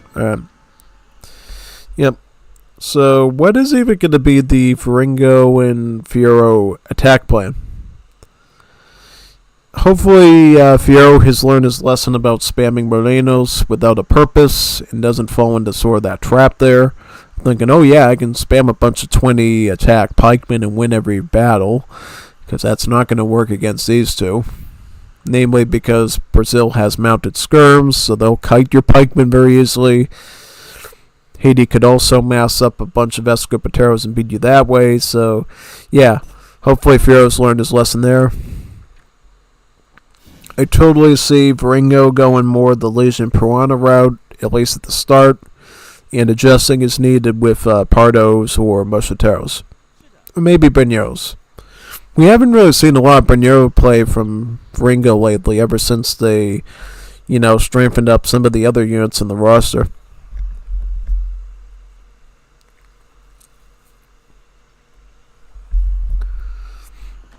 Varingo is getting the market going now too.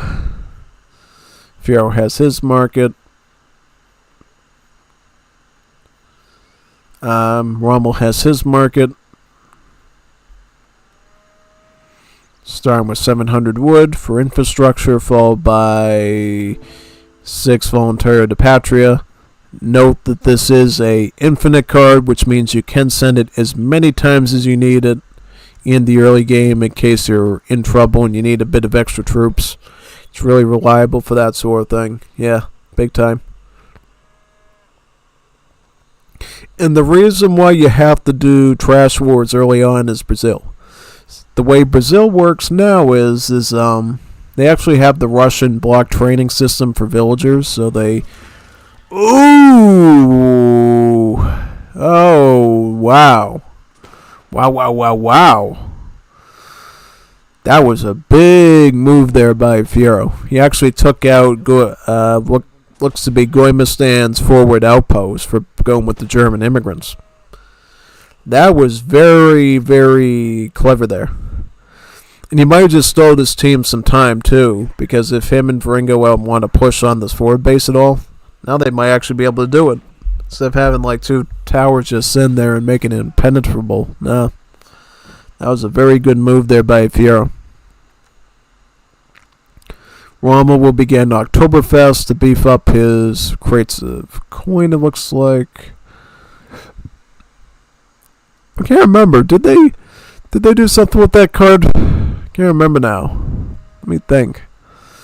Back then it used to be resource crates. I think now it trickles your resources, right? Yeah, that's what I think it does now. Yeah, that's right. Looks like Fiero does get smart and starts doing Patricios. Combines it with Varingo's Legion Piranha Grenadiers here. Ooh, Goimistan has some Mosquiteros though, going for the push on the Varingo's base. Boy, looks like there's pressure on both sides of the aisle here. Using a grenade throw to try to pick apart the Mosquiteros, not a bad idea. But more particular, the gun attack of the Piranha is going to be a bit more effective against the Mosquiteros. You take out the Rommel barracks, cutting off the supply of Voluntario Patrias. Looks like Varingo can come up and grab these crates now, finally. Seems like the push by Fiero and Varingo has been pretty successful, all things considered. At this point, training Mosquiteros is kind of futile, since they'll just shoot them as they come out of the barracks at this point. Yep, all you can really do now is Haiti is really just try to raid as much as possible. Namely, these Englands. These Englands are really good at raiding. See, what these Englands do is they have a multiplier against villagers to the point that while they're away from the base, they can do up to 36 damage to villagers in Age 2. 36 damage. That's a lot of damage, my friend. A lot of damage. 36 damage. Insane. Yeah. It's because with Haiti, when you move further from your town center, you actually gain an attack boost to your soldiers, making them stronger as they're attacking enemies, pretty much, yeah. Going into Snare the Voluntarios, the very interesting choice there. You gotta watch these Englands very carefully to see if they can upset the order of things. Because they totally could if Varingo or Fiero isn't paying attention. they could get completely ruined by these things. Absolutely. See, he's going to come down and probably swoop on there. Town center is up with some range attack. We'll take out one of the Zinglins at least.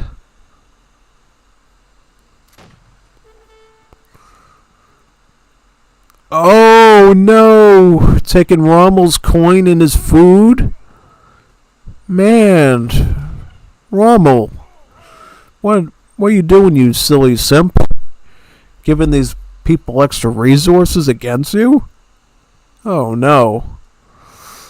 This is really bad. Like, you're asking for problem. Up. So it begins.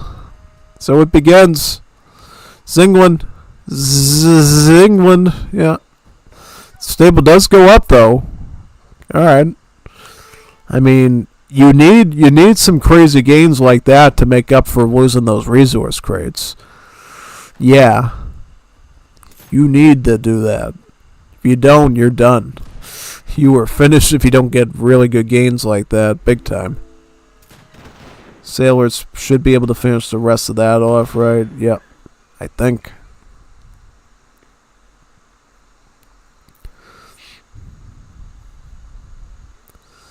Looks like they will try to make a move on Rommel's houses. They should try to just siege down Rommel's houses at this point. Try to depop them a bit. And put the real pressure on the Brazil player. And that way the Haiti has to work double time. That's what I would do if I was Arg in Peru right now. Get these houses down. Don't worry about the skirms. You know. Just get the houses down and then they can't make the skirms anymore. I guarantee you things will go much better for you. And then you also stagnate his economy because you'll have to take all those vills off a coin and just stick them onto wood to get those houses back. You don't know how significant that is in that sort of a matchup, yeah. The fact that you're choosing to fight out these guys is giving them the edge again because now they're just going to grow their army and attack you. You got to dehouse the Brazil, stagnate them, and then let the Haiti do all the fighting between the two of you, and then you should be able to handle them. You're dealing with Goimistan. They're a very skilled player, so you have to, you know, turn it into a 2 versus 1. Otherwise, you're not going to get the results you want in this team game.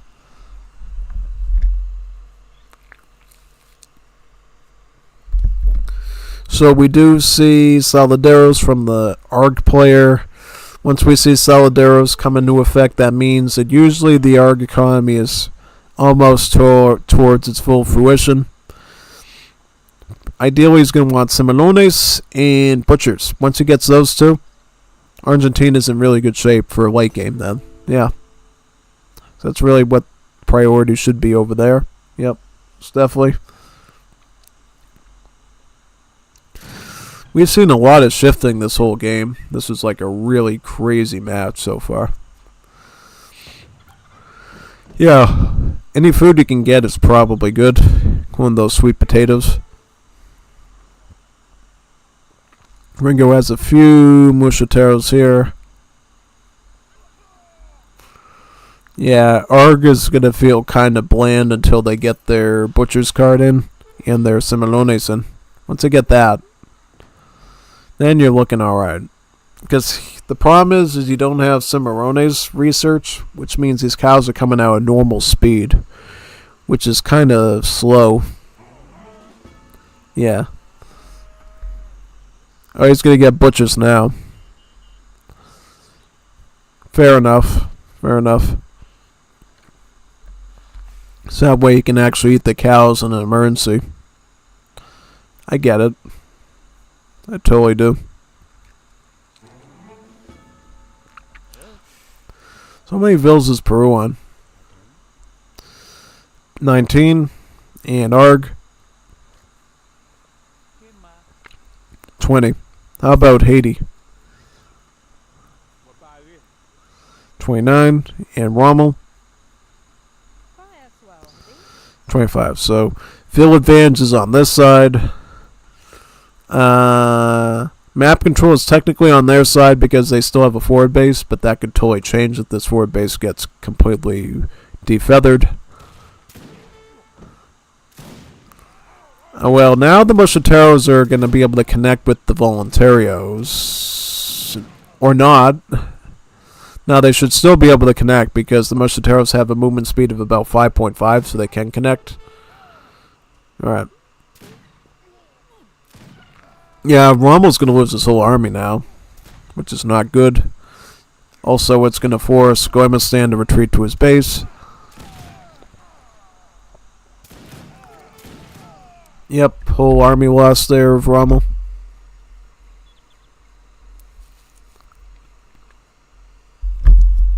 Rommel is aging up to German wave number 2 to get a Krupp steel cannon. Goemestan is also aging up with German second wave as well. He'll get a Krupp steel cannon. If they could combine the two together, you could get a nice line of siege going. That could really hurt the other side really well. Yeah, big time.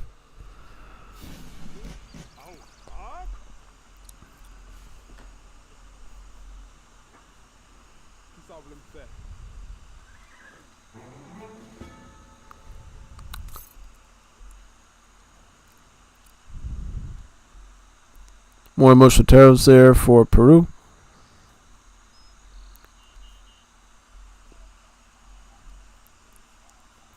Now he's getting Seminones finally. You really need that Azarg. Once you get that Azarg, then you can start getting huge armies of stuff. And really start pushing in. Because if Fierro can get like 50-something Patricios, 100 Patricios, combined with Ringo's Mosquiteros, then you're looking at a really good aggressive push there that should be able to win you the match. If you don't have that, then you got to worry a bit. Then you're a little bit concerned. Yeah, definitely. So something's got to give there for them to be able to push in and get a win. 100%. Yeah, exactly.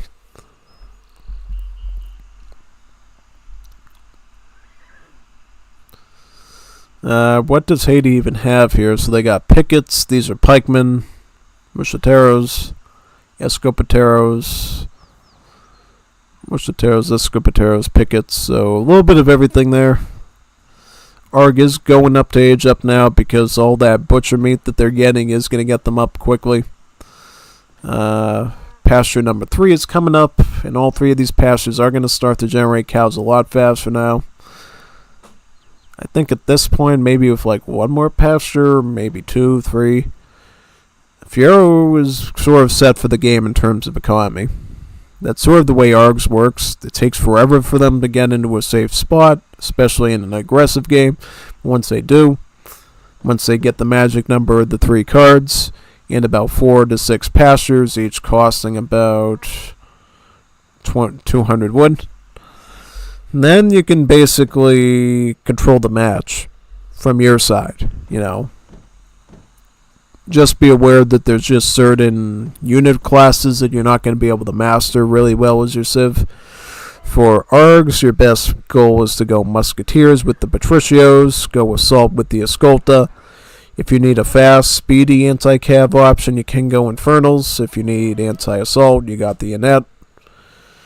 The biggest gaping area you have to worry about as the ARGs is mass skirmisher situations. Mass skirmishers is a real danger for you, because all you get is a ultimate unit scout unit, the Granadero a Caballo, so it's got a build limit to it. You can deal with minute numbers of skirms, but when it comes to big stuff, then you need to start worrying a bit. Yeah. That being said, of course, the Scoltas are going to be reasonable against skirms. It's just in certain situations with like early game skirms like Haiti in mass, you kind of have to be careful with that sort of thing, and because they can ride up on you real fast with their RG upgrades and everything. Yeah, just figured I'd point that out. So looks like ARGs are almost ready to get Veteran on their Patricio. Probably going to see Veteran upgrade come out right now. I would totally get Veteran upgrades at this point. Probably even get Infantry Combat as well. Pretty much, that'd be pretty smart to do. That way you can get a good stat thing going, yeah. Infernals getting a bit of raiding done here with the slaves. It's going to be a bit of a hit to Rommel's eco, which is pretty good for the Varingo team. Very good, actually. Rommel's got Yanets. See, Pikeman is a good solution to that. This is not. This is a bad choice. Bad choice. Well, yeah, like if Friel had like a bigger stack of those, I would say that's a bad choice to do, is Rommel. That's totally going to get punished by the Infernals, so you need to really consider that option, yeah. And doing better with that, yeah. Patricio's not up to veteran yet. Yeah, if I had like double barracks, I totally would have gone that. Now, the Yanets versus the Mosquiteros will be quite good. Actually, very good. Might be enough to actually push them back at this point. We'll see. Yep, getting rid of the artillery. That's important. I'm trying to wonder what Fiero's doing there with his micro. Just running him into damage.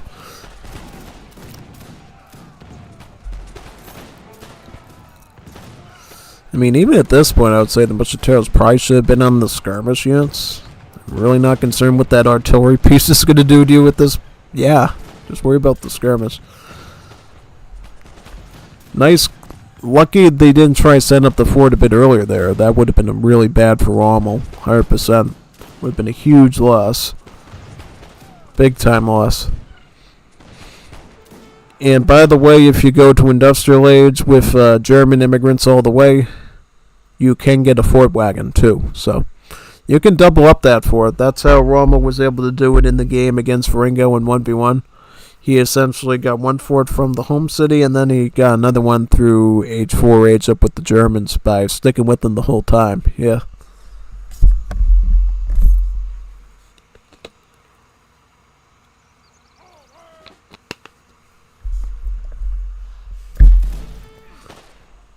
Patricio's up yet? Nope. He does have the double barracks going, though. Okay. So, what do you do as Args? So, Args will get a fort. Probably to keep a worst-case scenario from happening in their base. It's wonderful sailors trying to do stuff. No siege troopers, though, so the sailors are kind of filler paper at that point.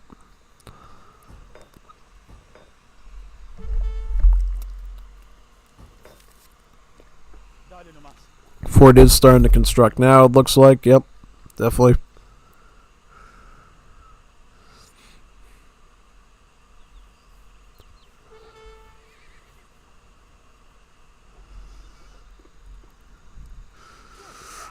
Infernals should be good against the Mosquiteros.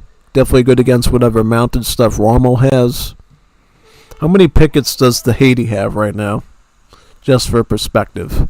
So, if we look at Haiti, he has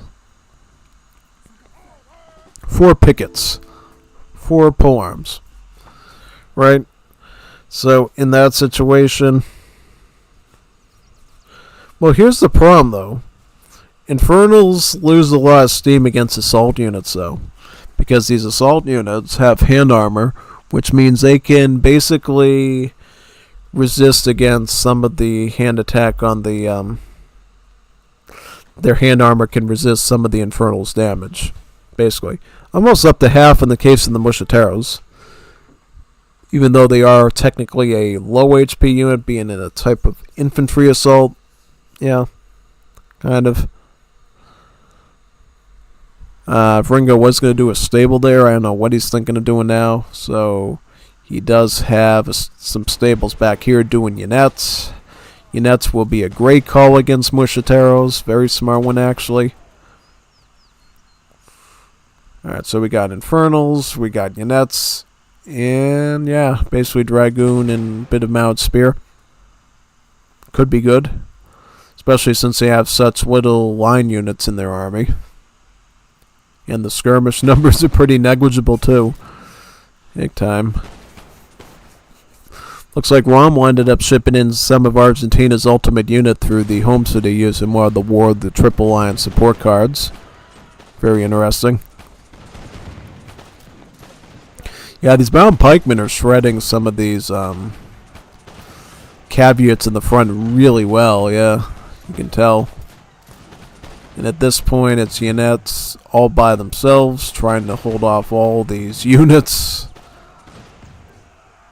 Ringo's obviously going to be able to retreat fast because he's Peru with the speed on Death Bonus. The others, though, I don't know. I wonder if having the cav here is going to sabotage the fort going up. You might have to rethink this fort positioning really fast.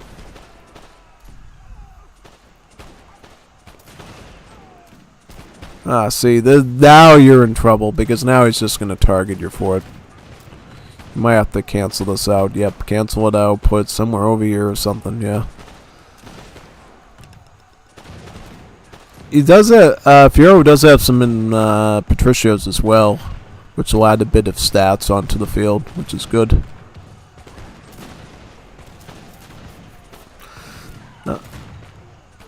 Oh, those were allied units. I was wondering, why aren't they shooting the Mushitero there? They should really target that thing. Nah, now it makes sense.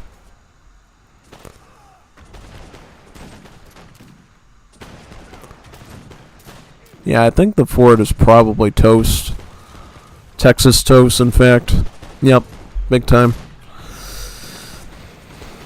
See if they can hold much of a line here. Looks like they can, yeah. Pretty much, yep. Very good.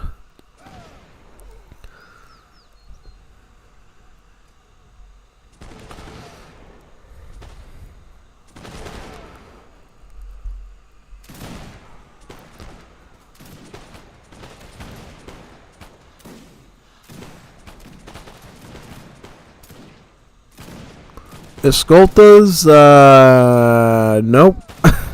Nope. Nope. Nope. That was a bad move by Fiero there. No wine units on the field at all, and he decides, oh yeah, we're going to get Escoltas. Man, what were you thinking with that one, Fiero? You're not in the kind of position right now where you can sort of make those blunders with your unit choices, you know. You really got to make some really smart decisions here to salvage this thing, otherwise you're toast. You get all these resources at ARGs, you really need to manage what you do with them pretty well, yeah. I mean, they'll help against the Vivanderos, but beyond that, they're kind of just sitting ducks that are going to get targeted down. Yep, definitely. Alright, so we got a big, decent stack of Patricios there now. Should be able to hold the line, I think. Now, see, now they need Infernals. They need to get a big army of Infernals. This is very bad, Fiero. Like, don't waste infantry like that. Just get some Infernals or something. See, yep, get these. Where do I see them? Right here. Get these. That a boy. That's what you do. That's how you do it. That's absolutely how you do it. Only one stable. Also, where's the mines on the map? Because it looks like Fiero is running a bit low on his coin. He's got coin here. The Fiero's unfortunately nabbing. You got coin here. Coin here. I'm just wondering where Fiero's going to get more coin for his army now. He has all the... Yeah, so he has all the eco cards he needs for the coin, right? He's got Fernet. He's got Casa de Moneda. And then he's got Extractivism. So he's got all the coin upgrades there. Okay. Feeling a bit better about that one. It's certainly good.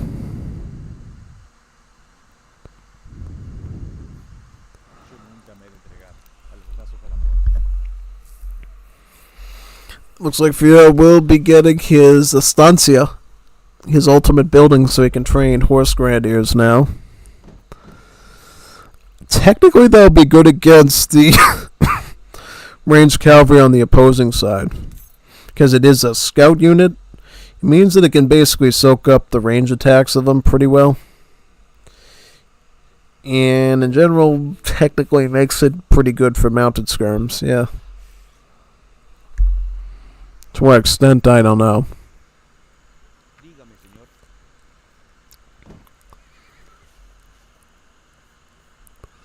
So Estancia goes up right here, right? Yep. How's Veringo doing all this? Is he sort of doing okay? Yeah, he's sort of hanging in there. He really needs to recover his eco, though. He's kind of been getting really pressed to the brink here by being attacked. At this point, he's picking up a Paraceria to get his food back. And he's probably going to get refridge as well. Yep. Also has sport hunting too, so he's got sport hunting and naturalist expedition for food. Not bad.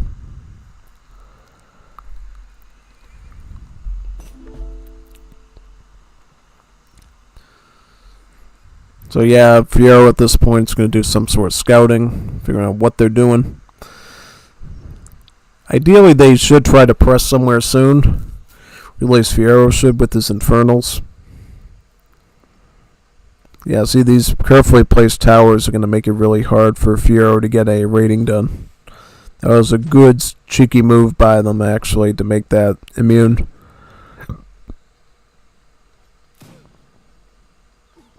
Rumble does lose Vil, though. Up, he really teleported right through them. Did you see that? This game's physics are whack. He, really went right through the horse's tail into the building.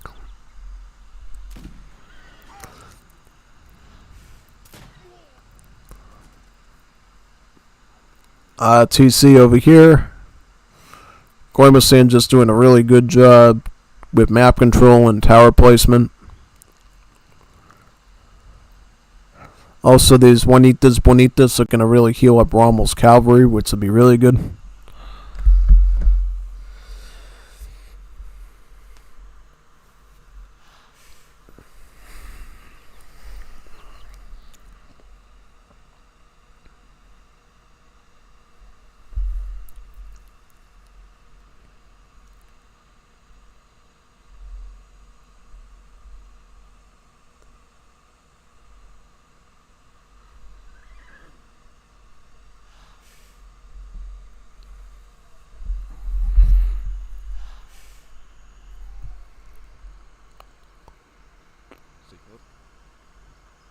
Also, what's Fierro's eco at this point? Food is doing really well, but as I said before, he needs some coin. And fortunately, Goimasan is doing exactly what he's supposed to be doing, putting outposts down here wherever he's putting the mine.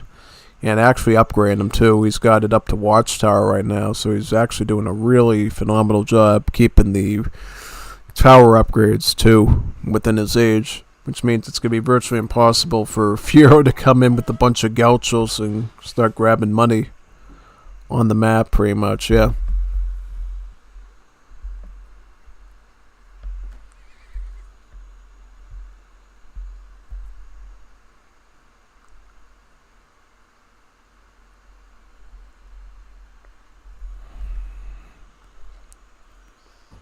Dígame, maestro.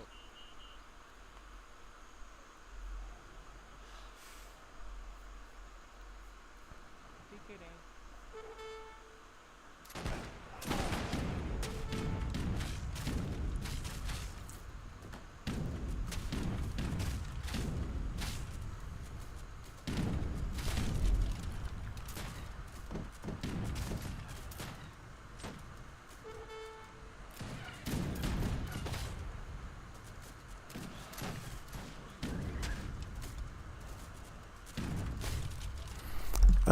Yep, at this point, Veringo appears to be bare bones at his base.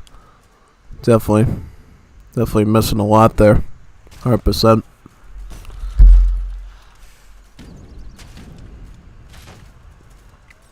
He is going to try to do some Lanceros, though, as like a last-ditch attempt.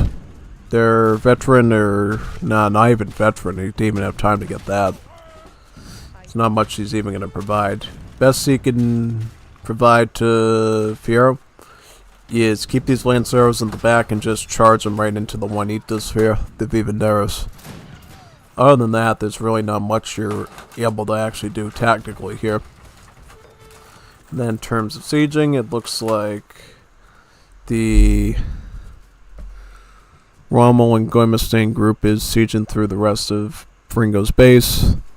Fiero's going to have to come up with some sort of a defense, because he's going to be the main line of army at this point. So he's getting Patricios, he's... what else is he getting?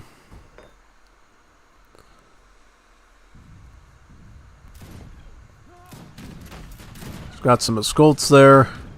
Escolts and Patricios.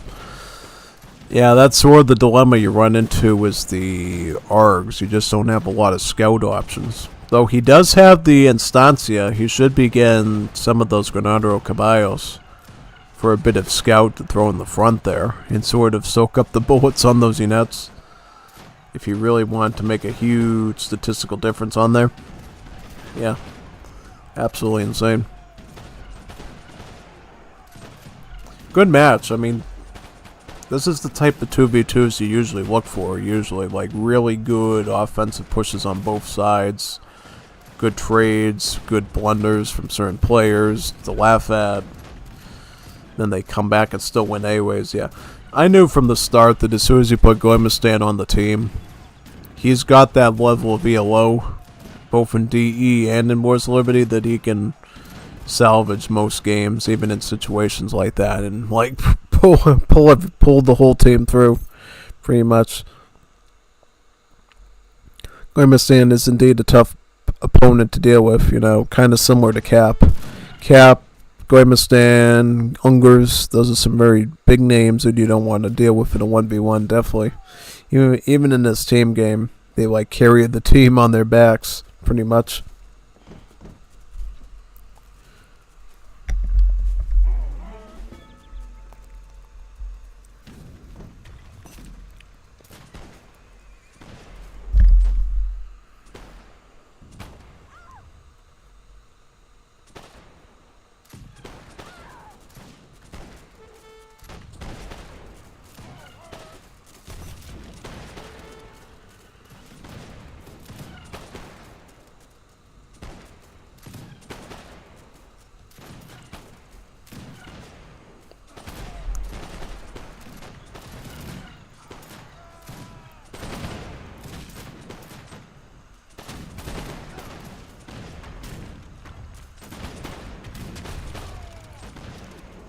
Yep, GG.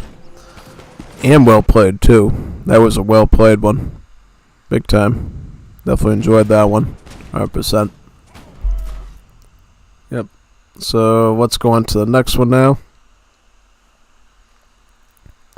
See what that one has for us. So, which game are we on now? Now we got, Macaco. And then we got two more Rommels after that. And then we got a Rommel Sopito. And then we got a 4 versus 4. And 3 games after that, yeah. A lot of good games here, yeah. Let's do Macaco. I don't know if we'll make it to the 4v4 today, but we can try.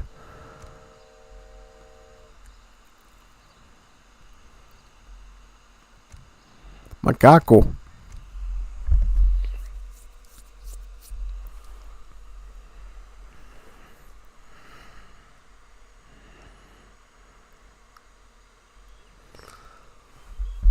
Alright, so what are we on?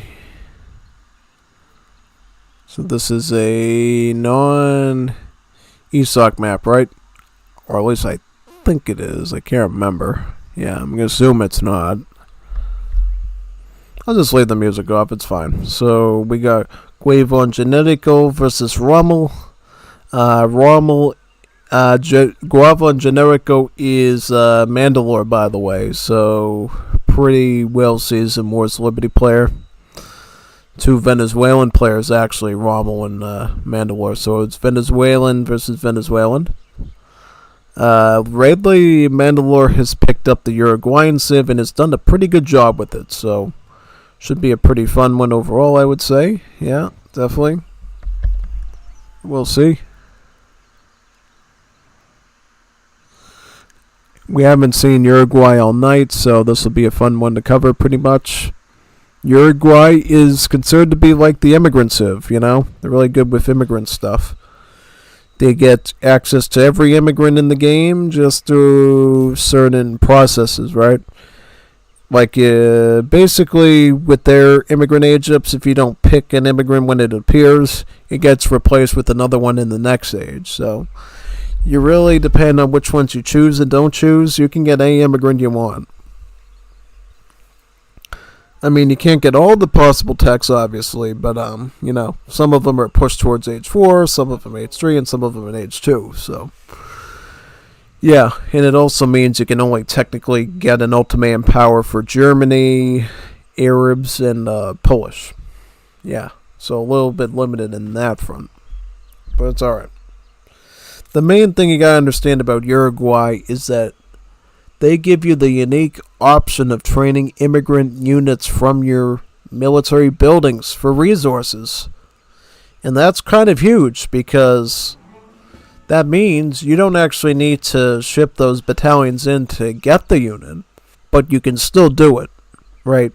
The immigrant colony will still allow you to ship in battalions of immigrant units, but your military buildings will allow you to train them there. Very nice. Especially considering those immigrant units shadow tech with each age up, since they're sort of like consulate units. You still have a bit of a wishy-washy common unit roster too as Uruguay, plus the Blandingos as their dragoons, so yeah, you can still make regular units as Uruguay. It's just really not recommended.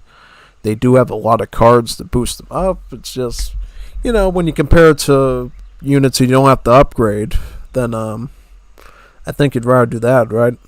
So what does looks like Mandalore starts with Boltissimo. Boltissimo is sort of like a Uruguayan version of the Sumptuary Laws card that the Asian civs tend to have, which means it allows you to trickle some wood, some coins, some XP, and some food. All together, pretty much, yeah. Which is pretty cool. Kind of a little bit of everything. Some important cards to note here. Has some crates. Does have a few unit shipments. This might be an older Uruguay deck. Not too sure. I do mine totally a lot different. I do not even put any sort of unit cards in there except for the Blandinguis here. Because these are kind of the only unit that I feel is really worth having. You could put votive support cards from like Brazil and Argentina in there. I just don't know if they're really too important for you to get. It's up for impersonal interpretation, I guess. Yeah, whatever. But yeah, you could do that. Big thing is these cards here will actually boost up your immigrant units, but also outlaws and mercenaries. These classic cards will boost your Blandinguis as well as your Escobateros. This card here, Legion de Extranjeros. This is basically combines fencing school and riding school, but just for immigrant units. Non-immigrant units don't get any sort of training improvement with this, so you're really strongly discouraged from ever doing them. Really. Yeah, pretty much. Yeah. They get some water while they age up.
Alright, so now we see he went up with the German Jawohl. This will mean that if Mandalore builds a stable, he will actually be able to make their immigrant Yuan units there. Also, from the barracks, he'll be able to make the German Brummer skirmishers in Age 3, as well as at the foundry, he'll be able to make Krupp steel cans from the foundry. So, with Germany, you get a pretty good package of about 3 units overall. Only problem is, of course, if you like playing purely barracks, Germany's not going to give you anything. But if you like stable play, well, yeah, now you got a Yuan you can use. Really good. As for Rommel is shipping in wood. He appears to have shipped in about 6 Voluntario de Patrias from the home city. And likely it looks like he will be shipping in some more of them as well. I think he might be walking into a bit of a trap here, though, I will say that, because, well, what do you think's going to happen? He's going up against Uhlans. Uhlans will be really good against Voluntarios. The Mosquiteros might be able to put up a bit of a better fight, especially with their hand armor and their area of effect, but definitely the Voluntarios are going to really suffer quite a bit. Quite concerning. Big thing for Rommel will be to make sure he keeps up with his economy and he keeps it protected. As of right now, I have Uruguay classed as a S-tier civilization. I feel like Uruguay, based on its different combinations of immigrant unit rushes out of the production buildings, does classify as an S-tier civ that's able to handle its enemies in a number of ways.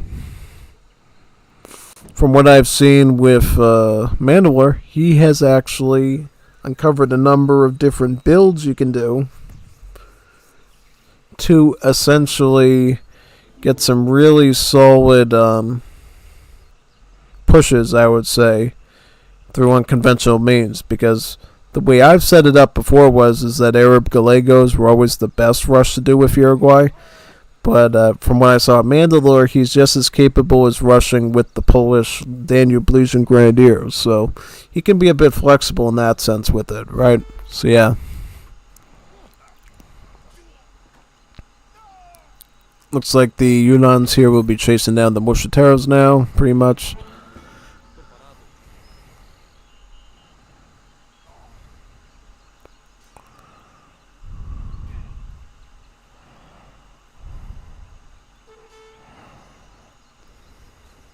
As you can see here, the Uhlans are being the Mosquiteros, but it looks like Rommel's trying to split them off and trying to stall his losses there. Once Rommel gets a decent mass of the Mosquiteros, he could actually go right back in and start attacking them, because he'll have the splash attack on his side to start damaging multiple Uhlans and being able to wipe them out. But that won't stop him from getting some Pardos, though, to have some direct anti-cab mixed in, though, which should be pretty good. As I said, Brazil in early game, you're normally going to go for like trash wars like this, just spamming spears and Mosquiteros and early skirms. All 3 of these units can back each other up pretty well. The Pardos will obviously help against the Cav, the Volunteers against infantry, and then Mosquiteros against artillery, heavy infantry, and so forth, yeah. This is pretty interesting.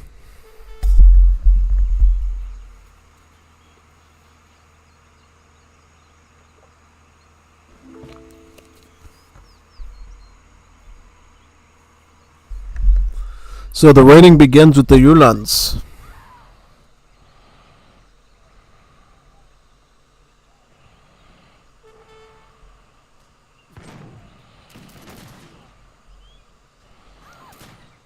Honestly, as Brazil, he really can't afford to lose too many vills. Yeah, no. Can't afford to lose too many vills as Brazil.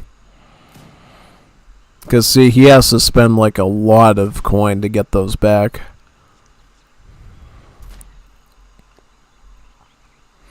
Another important point about Uhlans in Wars of Liberty. They actually are a one-pop unit. A one-pop unit. So, you could actually have like an army of like 101 Uhlans if you have 99 villagers in Wars of Liberty. That's pretty huge. You know, you can have some pretty big armies of Uhlans. And there's a very particular reason for that. See, when they invented the tag rework for Wars of Liberty, things like Hussars, Uhlans, Cossacks actually took a hit in their hit points and durability, to the point that actually Uhlans are now considered to be one population units because their hit points hit just below the threshold of becoming a one pop costing thing. Kind of strange, isn't it? Yeah, definitely. That's why they have a resource profile similar to Abbas guns, which is kind of funny.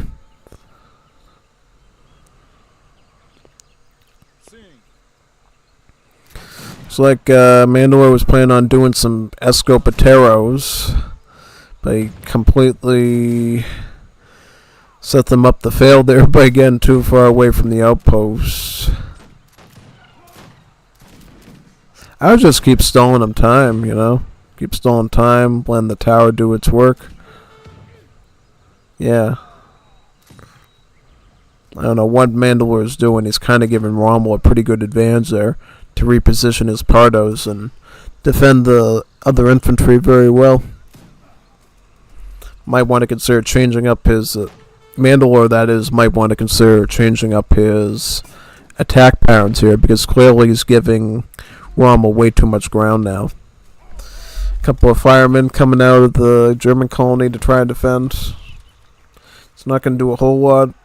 No, those units are siege troopers, so mostly go on deaf ears. Because here's the thing, if you're going to go Escopetero with the Diablos, you got to be able to protect them. It's just the rule of the road, as I say, you know. If you don't, you're going to have some issues with the defense. Because we need to get a pretty decent ball of the Escopeteros, yeah. Ha ha ha, it's funny how you say Guavon Generico. I love it. Guavon Generico. Yeah. Generico.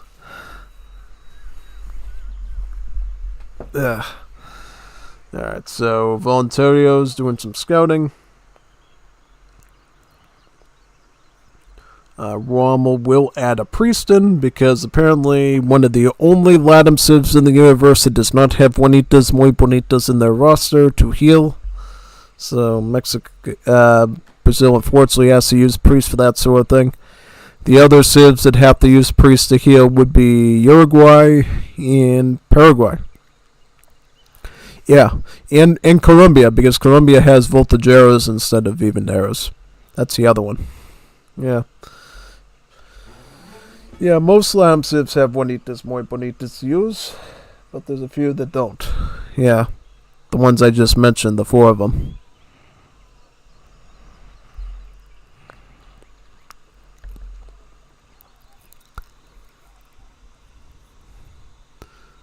Yep, so here comes the priest with his magical suitcase that heals people up.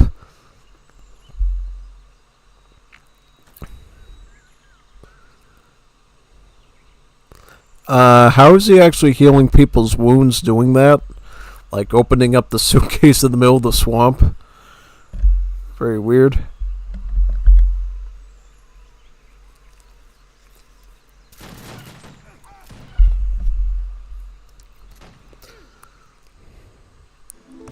You have to be very, very careful with how you use these Uhlans here. A very low HP unit. They'll certainly do some damage if you use them well, but if you let them die very fast, then you just don't get that value. You got some artisanals, you got some conscriptos, escopeteros. Let's see what happens with these Botoyo do Diablos.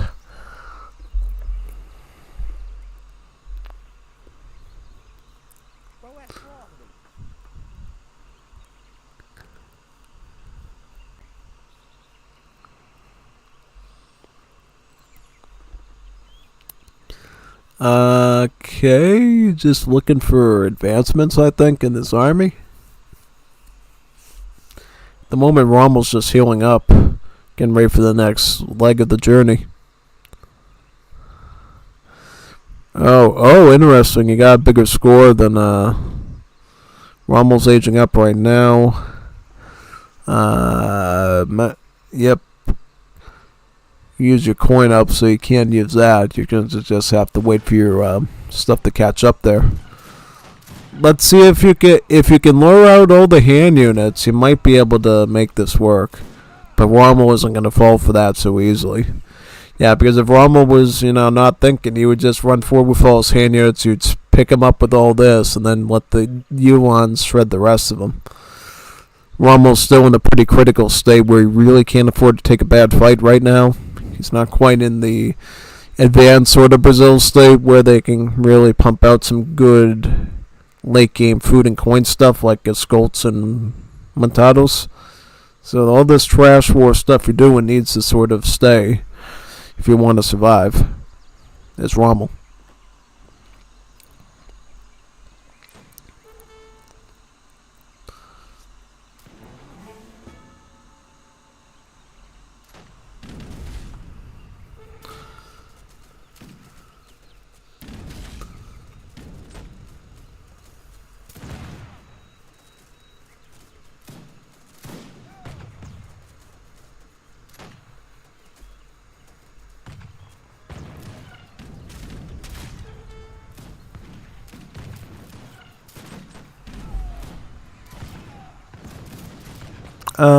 Yep, from the looks of it, he's holding a good job at defending against the Pardos. That's good. They just got blasted some of those Mosquiteros very quickly. Alright, now the Yulons can actually go into full charge against the Voluntarios. Unfortunately, you get the Krupp Steel Cannon from the German immigrant age up, so you gotta kind of fight your way through that now. Yep, good. You've been able to get out with 2 artillery pieces still standing there. Where's Rommel got for defend that? Oh, he's gonna do a battalion of the Yulon things himself, but he's got to pay a shipment for it. So for him, it's really kind of expensive, all things considered. He is in age 3 though, so he'll get 5 of them instead of 4. That's one thing you'll notice with immigrant battalions between ages. For your age 3 and your age 4 age up, the number of units you get from the battalions actually goes up, basically. Yeah, so you can get a bit of a bigger army of them, pretty much, yeah.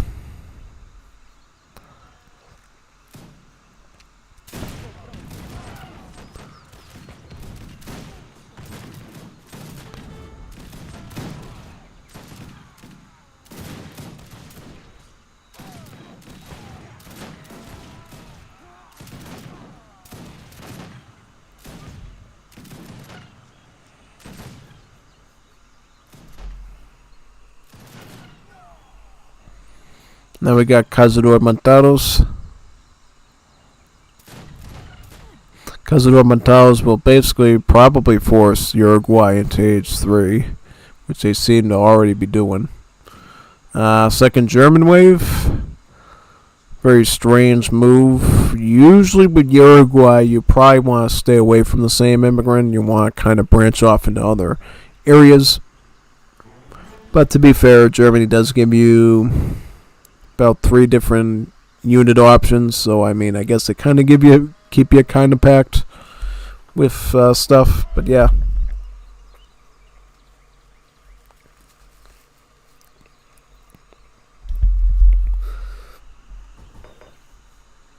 There you got your readout.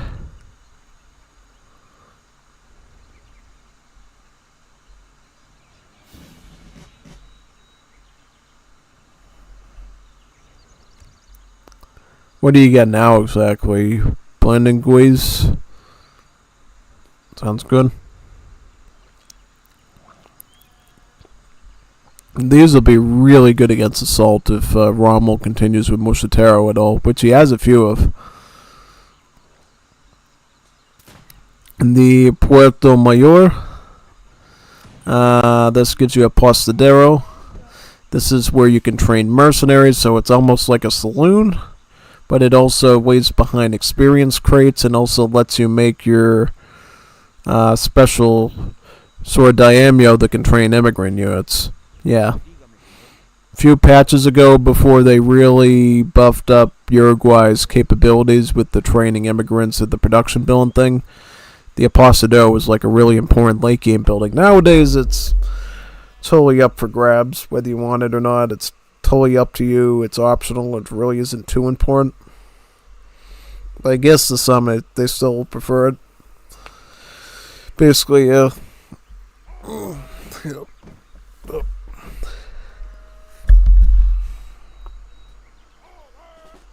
Here's the Diablos.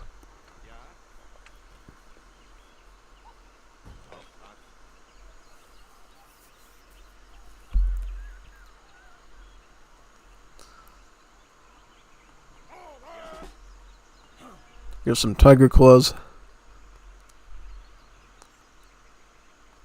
¿Qué querés? ¿Preparado? Bereit. Fire slowly.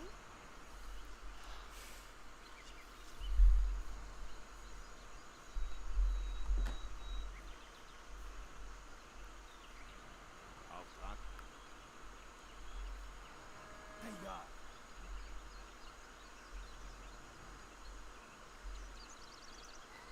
So where would the Apostadero go? Ticketing.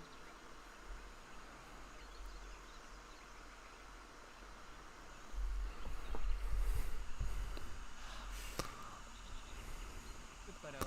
Right over here.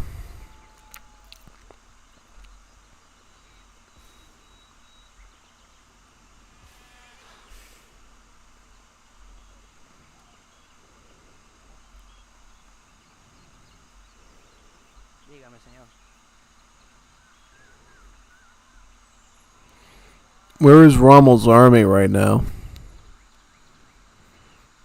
I think Rommel's kind of unprepared for like a serious advance from Uruguay at this point. Yeah. He's got food and he's just picking up sickle right now, but from the looks of it, he really needs to get like at least like another plantation going, maybe start working on this. You should still be working on the coin mine if you have a coin mine until you get enough sufficient upgrades. And I can tell you right now from this deck, there's like no coin improvements except for like this, which is like nothing. And this, but this is not until age 4. So if you do have any coin mines near you, you got to be using that thing to, you know, keep up with it, because you're going to need a lot of units here to survive now. Big time. Yep, these are mounted skirms, so they're really not even going to make this thing flinch at all, really. It's just going to be a slow, agonizing death to that fort, unless you can come up with something to protect it, really. Yeah. Tiger Claws eating into those Voluntarios, forcing them away. The Tiger Claws could also completely wreck these mounted skirms too. Like, see all the damage it just did to it? Yeah, that thing has the skirmish tag, so it really doesn't do well against Tiger Claws.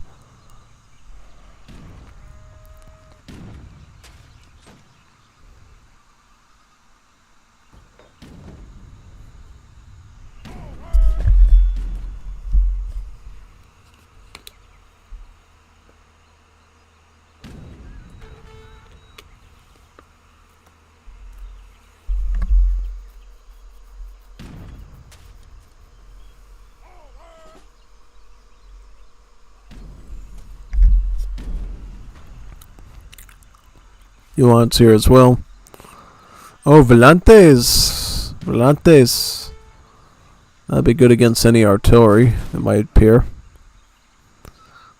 And will also probably help take out this fort a bit faster.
Yep, Tiger Claw should finish off those Montados.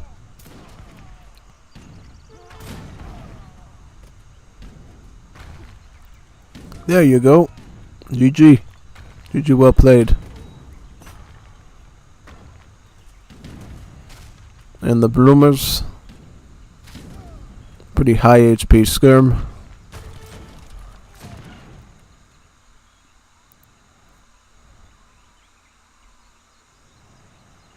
Very good. Let's get into the next one now. Alright, let's load up. What would this one be called? Cayete un mes fiero 1 and Cayete un mes fiero 2. Very interesting. Do the first one.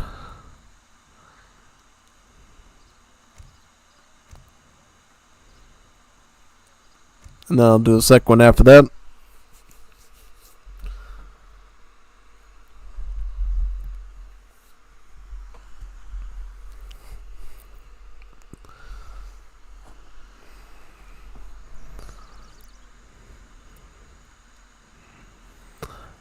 Alright, so we got ourselves, I may as well turn this on since we're on the ESOC map, right? We'll put that on.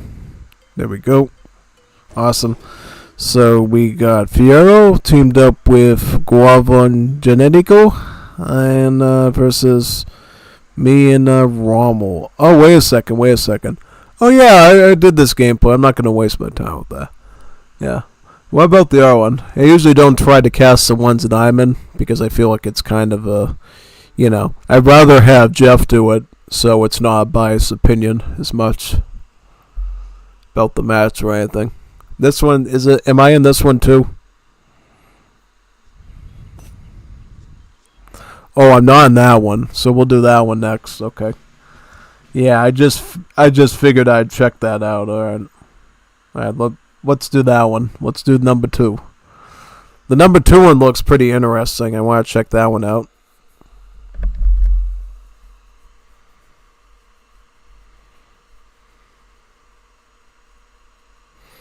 Because if I can, I want to get to that 4 versus 4 tonight. Looks really spicy.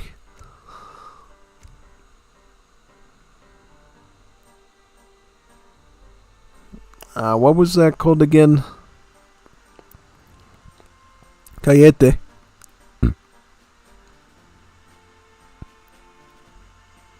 This one.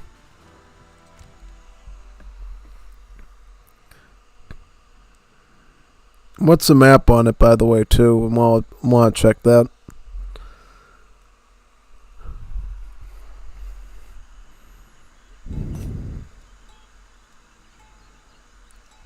So the map appears to be Fertile Crescent, right? So this is an ESOC map, so we don't have to change anything with the audio there, right? Yep, good. So, who do we got here? We got Rommel as Canadians. We got Afasin as Egypt. And we got Argentina with Fiero, Juanito Fiero. On the other side, we got Ungers as the Portuguese,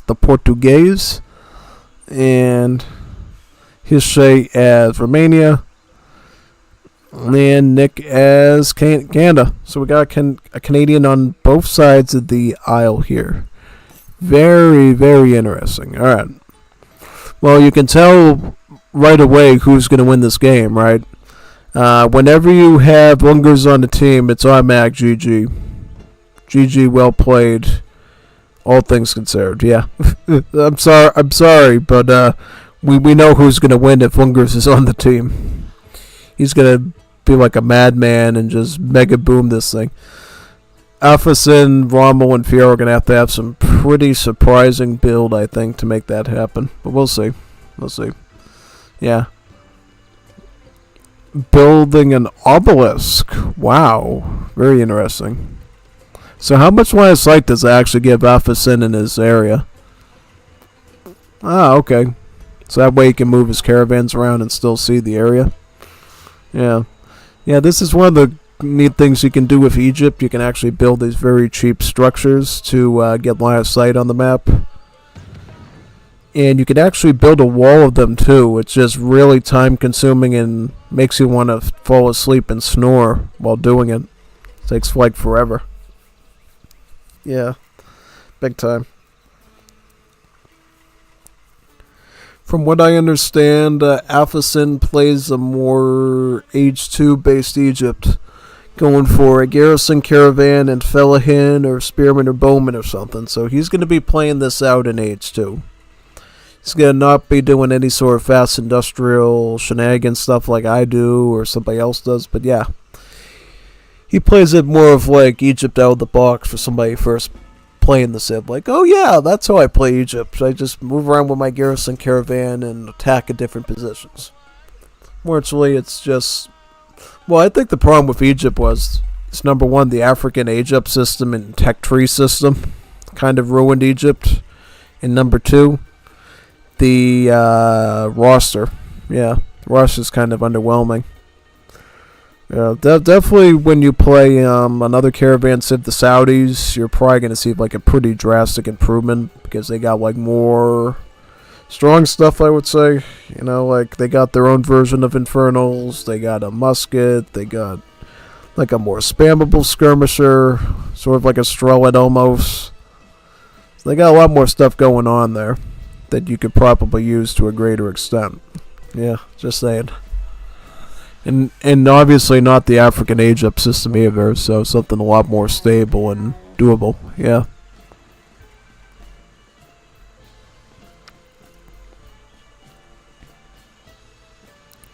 So what is this deck anyways?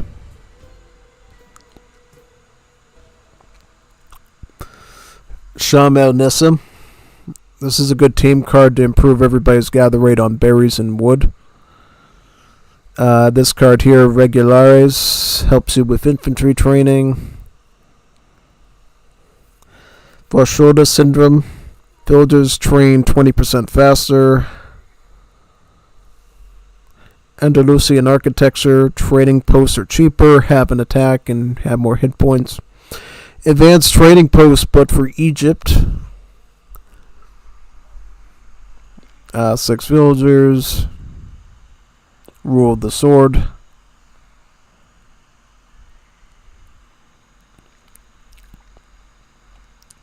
This is a great card you should always have. It allows you to make Mamluks at your town center. Oasis has that card at least. Egypt Institute. Improvements are cheaper. Rabi Revolt. Allows your Mamluks and mound guns to cost less export.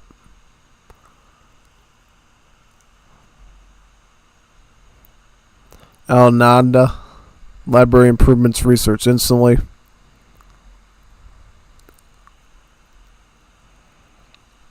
Fellas.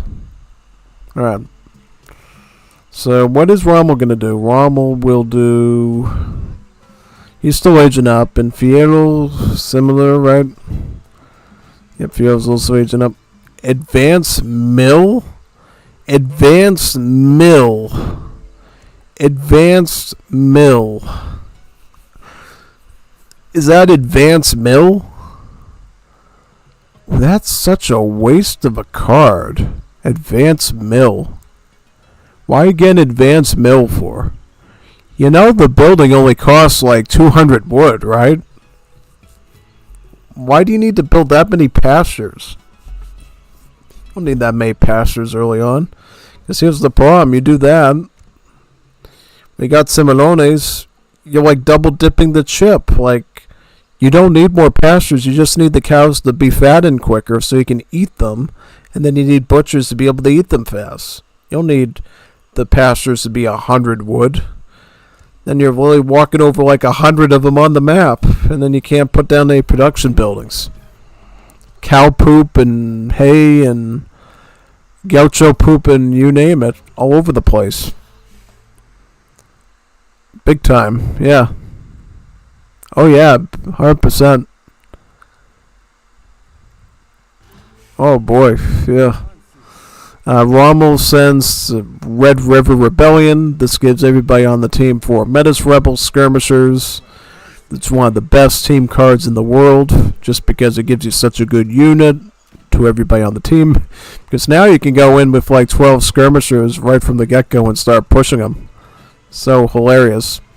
Unfortunately, though, you got a Portuguese on the team who put his Portuguese town center in front of the forward base there. So, yeah, that's kind of an issue. Means Vils can pop in the TC at any time and help protect the area. So Nick is doing Tropa de Armenin, Portuguese doing line infantry, and Hishe is doing whatever Hishe does, which I don't even know half the time what he's doing. Does anybody? I don't know. He's cooking though. That's good. Yep, take that out, and then you can take out that statue there. Yep.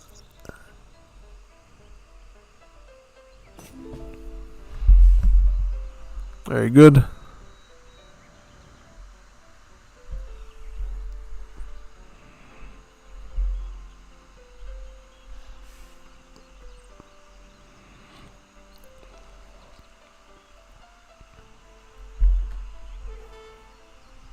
Dígame, señor.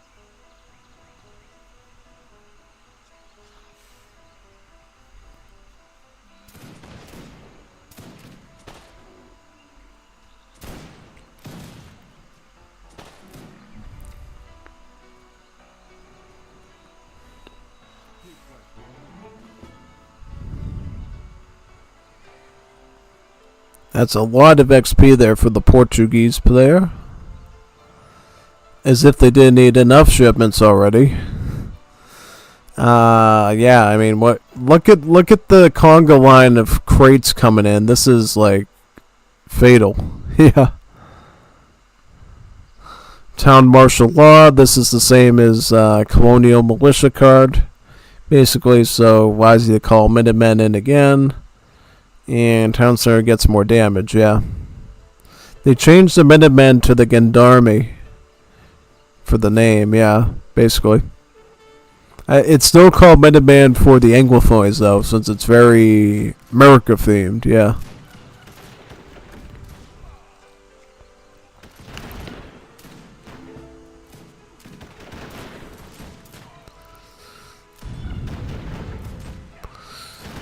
Oh, Hishe's got some Hajukis.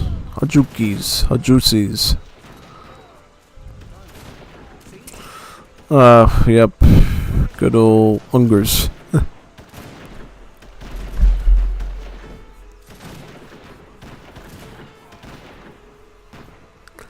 As soon as they put Ungers on the team, you should have ran for your life. Yeah, now he's getting the gunsmith, right? Or the he's getting the academic. Very interesting. I would have went with the gunsmith to get some cazadores, but that's fine too. Definitely.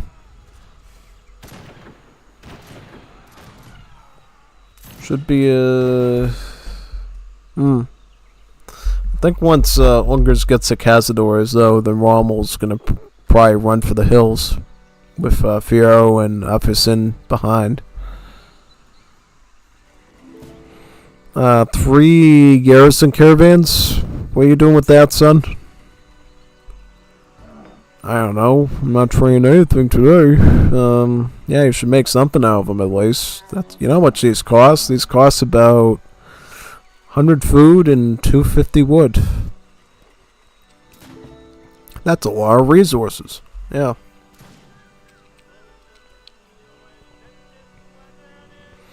Funny hint in Wars of Liberty's Saudi Civ, caravans will only cost food.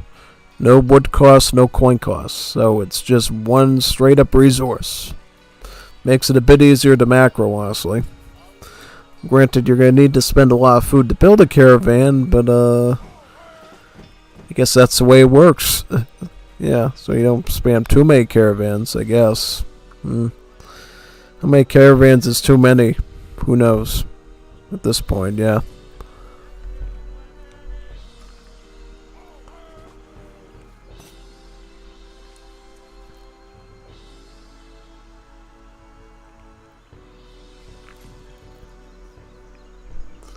Spawn tuners.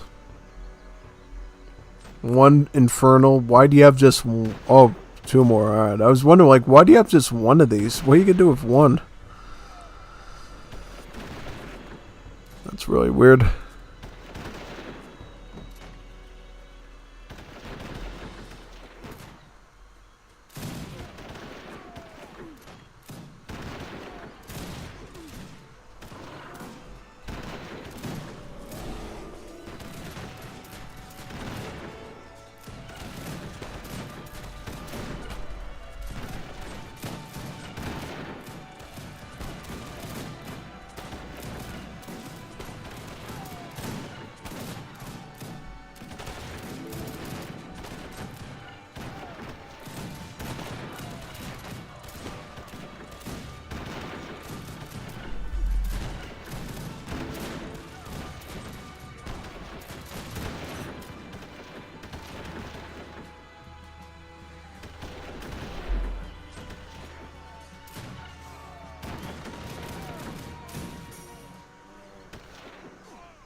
Yeah, Fell-handed just isn't going to work in this matchup. It's kind of the reason why Egypt is considered the worst civ in the game outside of fast industrial gameplay. Because when you consider what your options are as Egypt, you got very little option. You got a pikeman, an archer, so like, you know, like a Native American archer, kind of like the C-10 bowman. Actually, it's based off of the Seminole Sharktooth bowman. You got like a coyote runner that's got weird stats. You got a Cossack, and then you got a siege unit. Clearly some big holes there, pretty much, that you can exploit. Since the African Egypts cost quite a bit to get going, then you really can't get into the next phase. Even the next phase has some big holes in it too, because you got like 2 dragoons. It's not just 1 dragoon, you get 2 of them. Because 2 of them is a much better than 1. Skirmisher, a Grenadier, and then a Culverin. Alphatoon is like one of the last real Grenadiers left in the game. Like real Grenadiers. Not those silly ones that like throw 1 bomb and then they pull out their musket or whatever. The Nafatoons actually will keep throwing their naphtha bombs constantly. Which is pretty neat. Big time.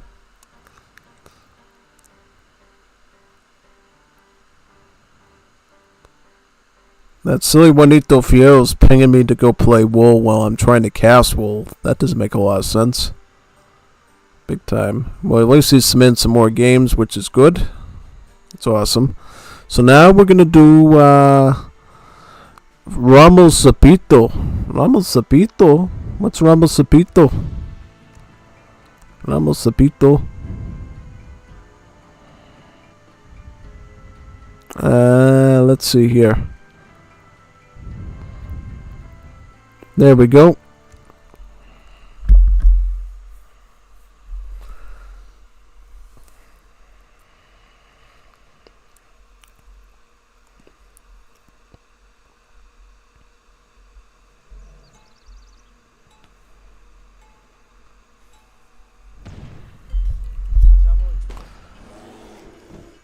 Oh, this is a copy of the one that I did, right? What civ was I here? Just looking. I'm just curious. I'm gonna skip over this one and get right to the 4 versus 4 then. Yeah. Yeah, I'm just skipping over this one. I don't want to waste my time doing this. I want to go right into the 4 versus 4 game. That one might be a bit more interesting. Yeah. Let's go into the 4 versus 4 one right now. He pinged me and Jeff. Look, bro, 4 versus 4 epic. Super Lota Ethiopia Apocalypto. Yeah. That's one we want to see. That's one that's going to entertain people. Let's do that one. Super Lota.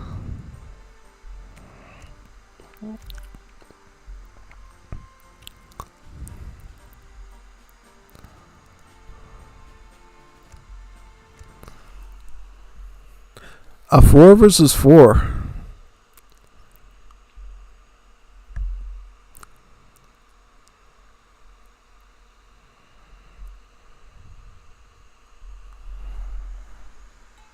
Alright, so what map we on? So we are on, ooh, cool map.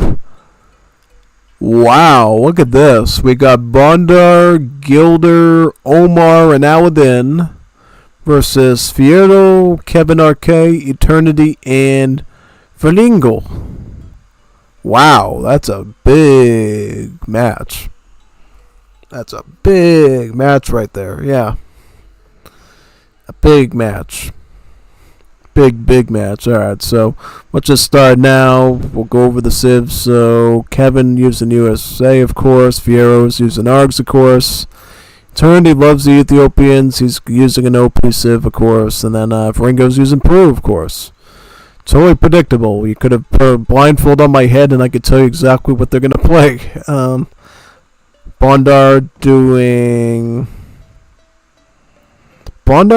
the Belgians. Pretty interesting. I thought I was going to do Haudenosaunee again. Gilder is doing the Danish. Omar's doing Germany, right? Yep. Predictable. And Aladdin is doing Germany. So there's 2 Germanys on one team. Talk about abusive. Big time. Very abusive. Martin Waldmuller.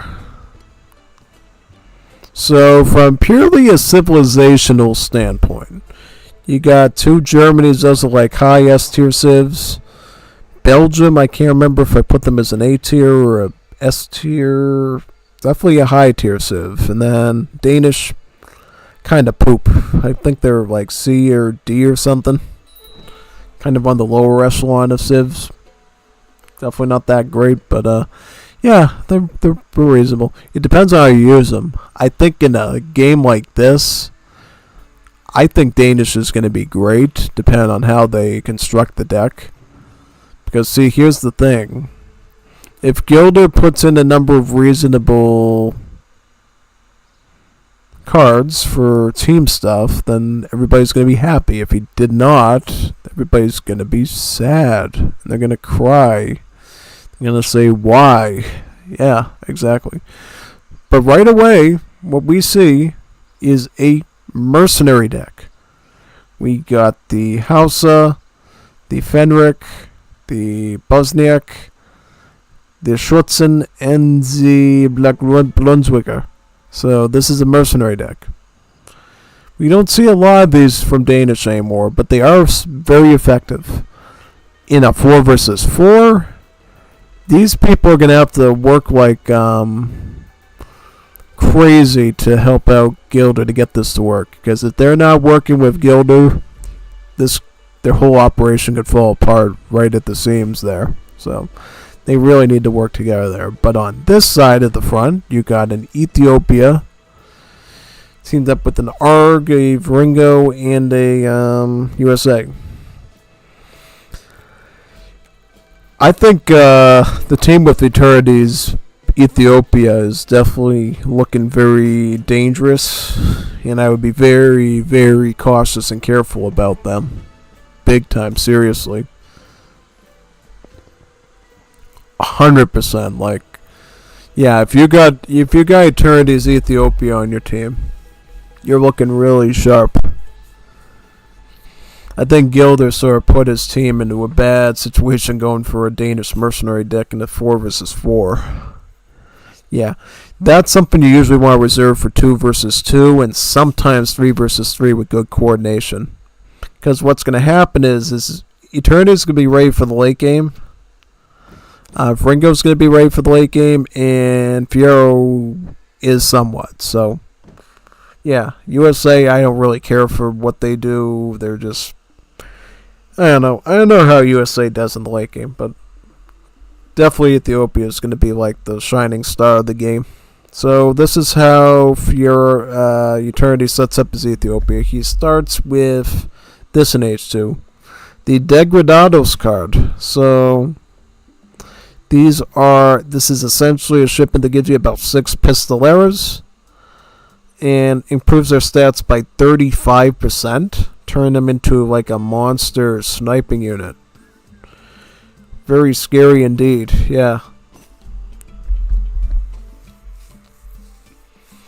And the weirdest part of all is, even though you're playing as Ethiopia, they speak Mexican. No, I'm not kidding. They speak actual Mexican Spanish, or whatever was supposed to be Mexican Spanish in the original voice that they were trying to do. Yeah. And basically, Eternity just runs around the whole map with like these 6 pistoleros and just tries to see how many vills he can pop off with them. It's really effective. And puts the other enemy team on their toes. To the point that it messes up their macro and everything. On top of that, red library text for Ethiopia improves gunpowder unit attack, which means these pistoleros are even going to gain even more damage as he continues to get red library text, which is really brutal. Also, yellow library text gives you food crates back, so more food you can feed into the machine to make the pistoleros even more imposing. Yeah. The only thing drawing this back from being an OP build is the fact that the pistoleros retain their high pop costs of like 5. So you do actually have to spend some time to like get an apartment or two to get the population space you need, yeah. Up, good Omar, good job. You're gonna maybe pick off one of them. Nope, one of you survives. To tell the tale another day.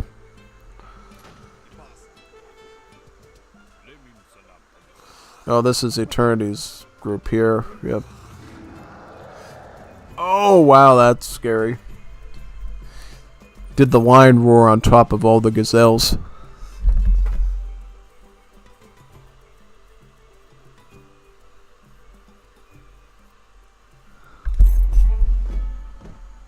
In general, at this stage, any sort of wood treasures you can get is Ethiopia are going to be really good, because then you can get in another apartment and keep up with that stuff. Yep.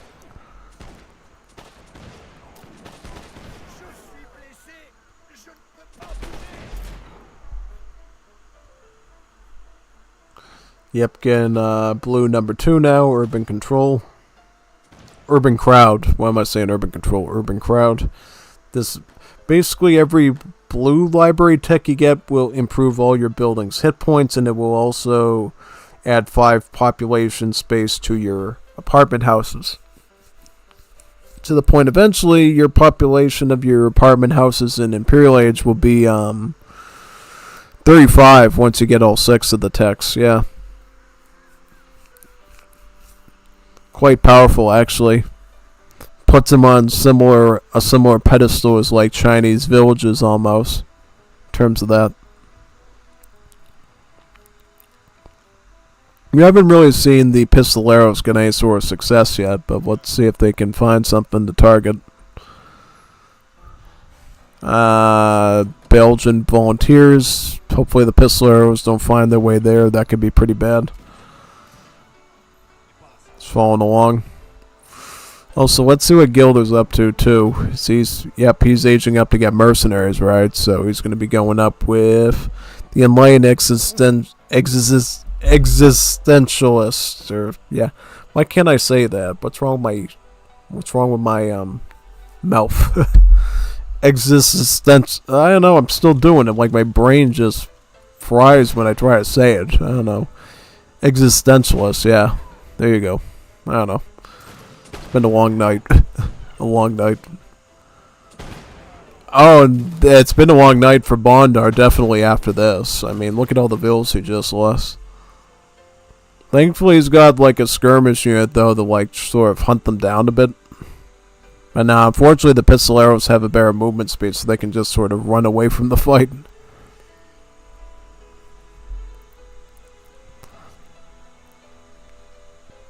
I believe Existentialist gives you XP crates, right? Yep. More villagers being lost. That's great. Oh, that's always good. It's always fun.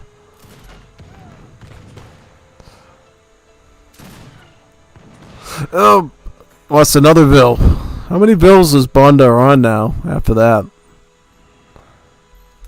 He is on 17. That is actually really bad. That's like one Vill away from like being at the start of Age 2. Bondar is going to have a real hard time keeping up with the program here, yeah.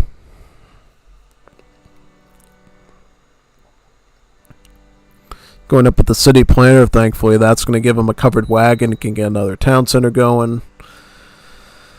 That might save the day for him, honestly, and the team.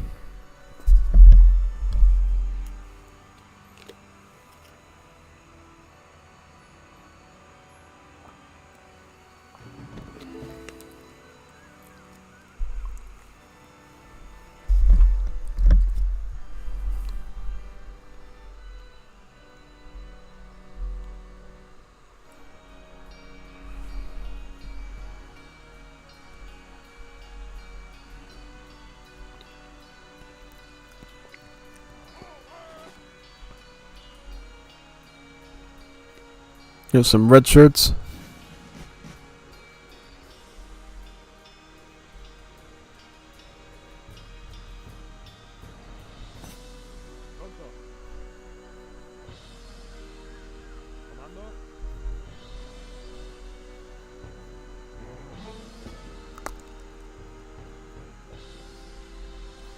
How'd he get those? He's got it. He trained him out of the tavern. That's very spicy. These red shirts are basically a dragoon, so they're really good against heavy cavalry. But as you note here, they do have a hand attack like this. It gives them multipliers against all cavalry. So, yeah, they're actually somewhat decent at like slicing through dragoons, mounted skirms, assault units, scout units, and melee. Doesn't matter. Yeah, kind of a flexible unit in that sense.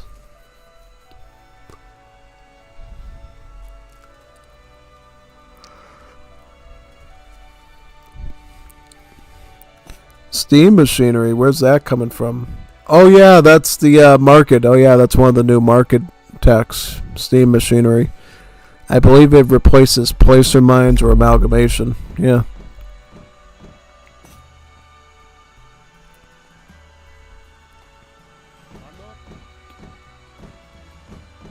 What are these red shirts up to now? Oh yeah, one interesting thing about these dragoons, they don't have a malice against villagers, so they can actually hunt down whole groups of vills if they want to and do a lot of damage. Yeah. Fiero basically trying to chase them down with the Patricios. For some reason, Gilder is being very negligent on his pathing, and he just lost like 2 red shirts for free without even a fight back. Very sus indeed.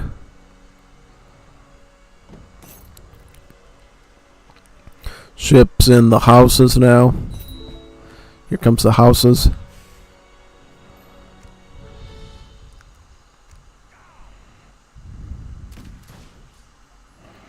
Still getting chased down by riflemen.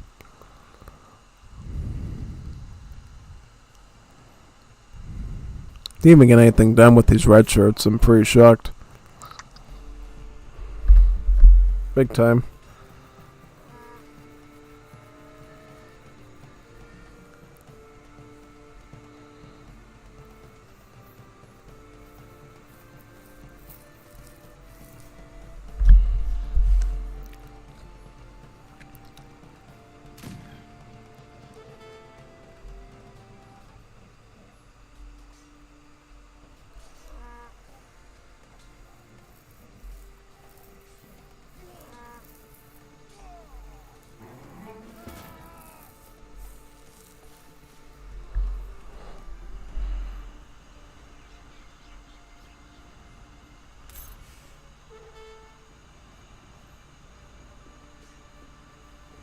More red shirts with some houses.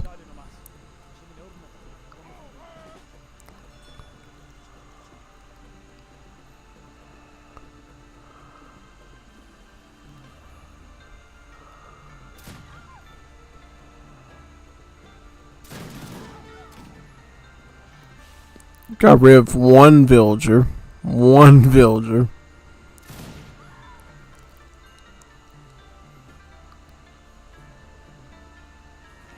If you go into hand attack against these units, you can get a favorable trade against them.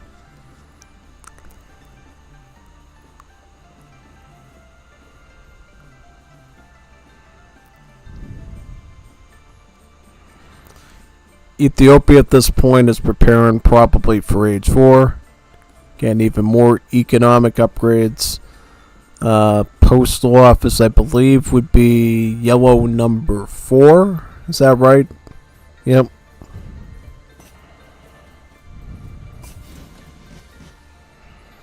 Yep, already in Age 4. Same thing with Ringo. Ringo's in Age 4.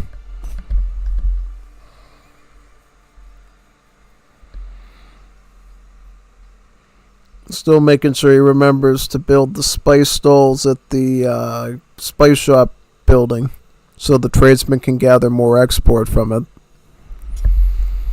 One of the favorite units with Ethiopia for eternity is the Askari skirmishers, like we saw with the Zulu earlier.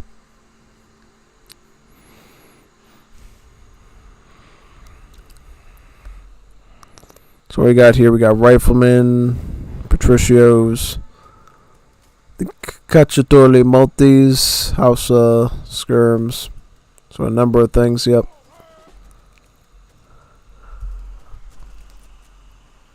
What is Omar even doing? I don't even know where Omar is at this point.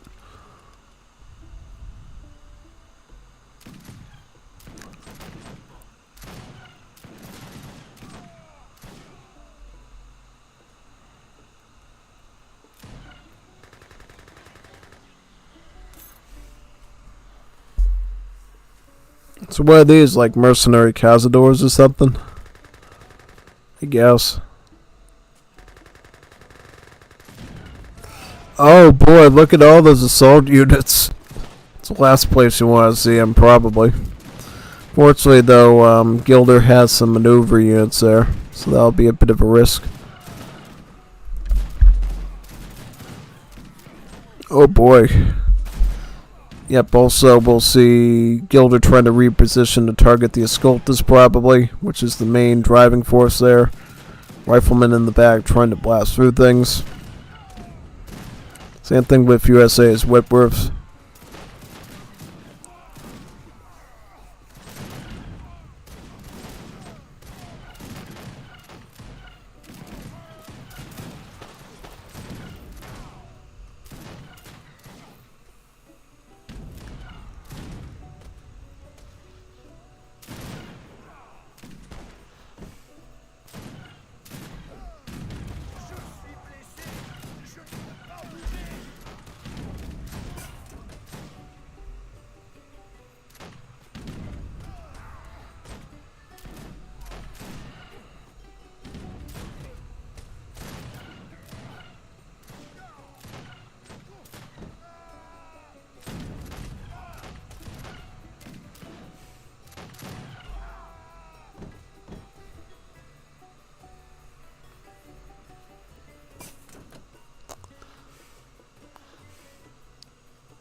Might get some more rating out of this position with those red shirts. Yep, got another one.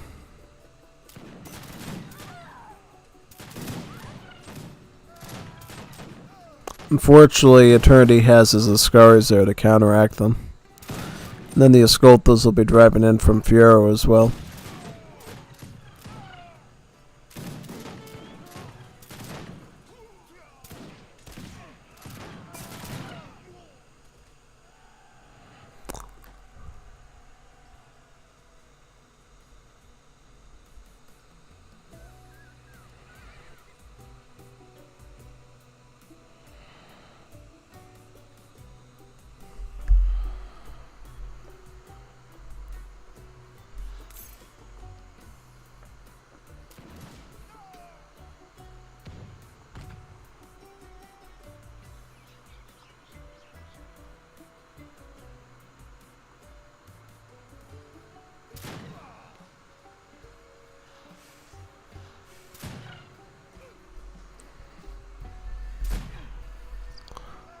Gilder trying his best to kite those Skulls. Unfortunately, he didn't even take down one Skulta with those red shirts. Which is making me think they're not quite the normal maneuver unit that they're usually supposed to be, you know? You'd think the maneuver unit would be strong enough to sort of spray down at least a few of the Skultas, but they didn't even take down one of them.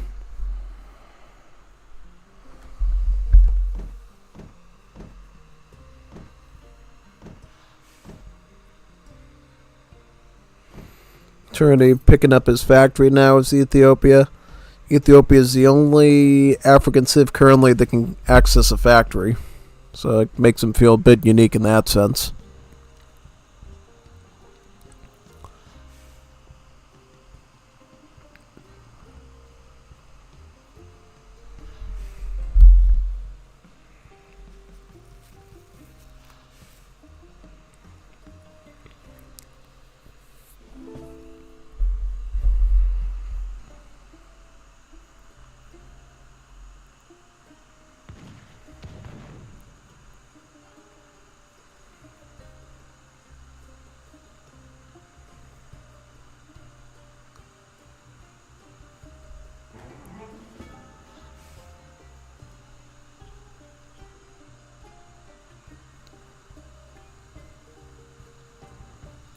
This is very good for the late game, Pink Map. It allows all your town centers to produce their porters faster. Porters are the carts that Ethiopia gets from their town centers over time that they can use to build any building that they want, whether it's an apartment, a garrison, a cantonment, really anything they need, they can build it. Also, you'll notice here there's two queues going on at this Ethiopian town center. This is because they researched the Goa migration card, which basically turns Ethiopian town centers into Ottoman ones that can produce villas for free over time, but it has it so that all vill queues take double the time then to make it less unbalanced, because you can still train villagers at those town centers technically. So, yeah, it's almost as if you're queuing up like 6 vills at a time, which is insane. Yeah. Big time. Also, Eternity has this card, Campagna Majestica, which actually will improve your town center build limit by 1. Then you have like 8 vills coming out at a time, and gives you a trickle of coin as well.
Has completely switched to normal units, looks like, the veteran land soldats and the engineers.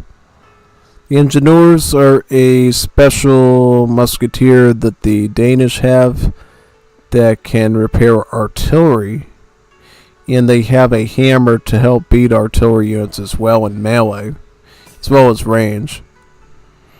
It's kind of a very weird sort of like infantry-based culverin almost, yeah. But they can be decent against normal units just because they deal crush damage, which means they ignore units' armor. Which is quite profound, actually, yeah. They also updated the visuals of the steel trap to look more like a bear trap now, like that, yeah.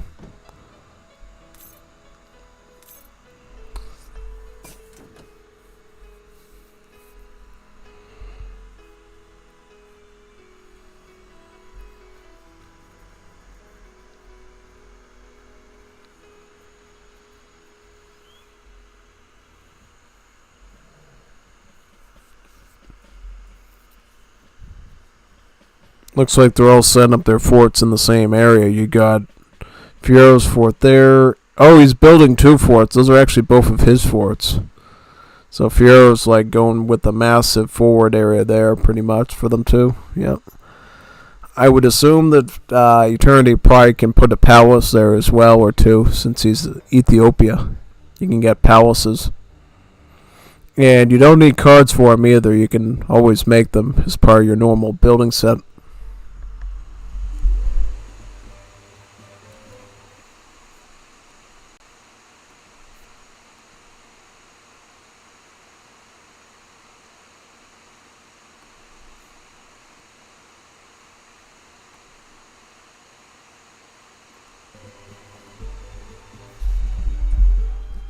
Now Fiero puts down some barracks over there, yep.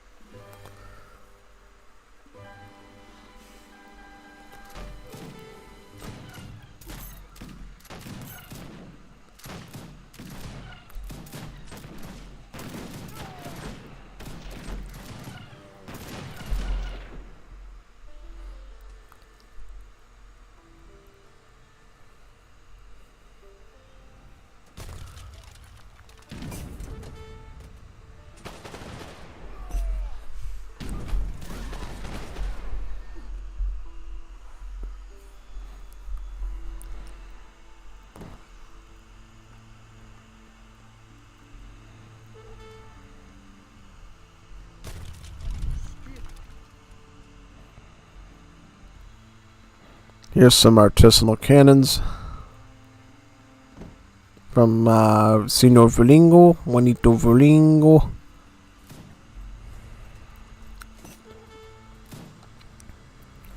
Oh, Fiero's gonna start training sailors.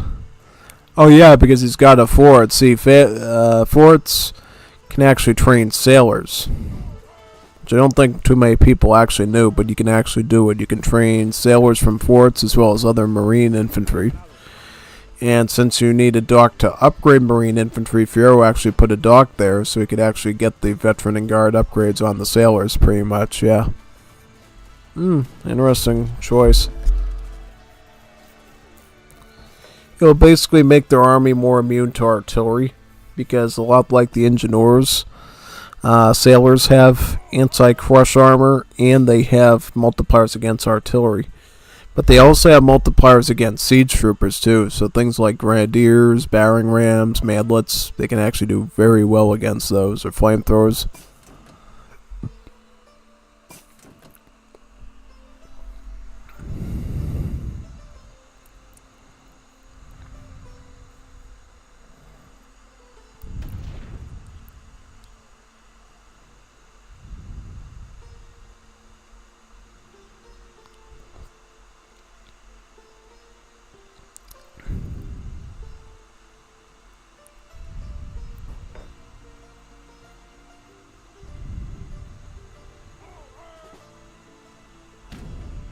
Oh boy, falconets.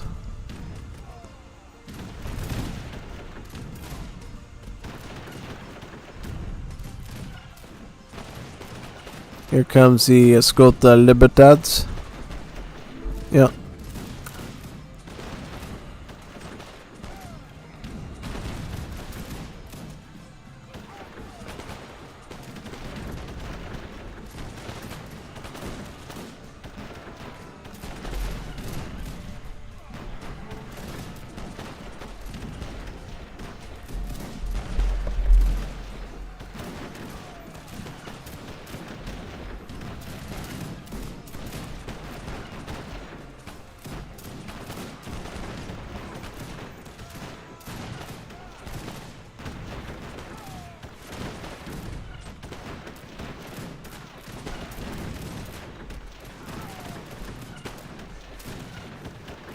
Doing a pretty good push there.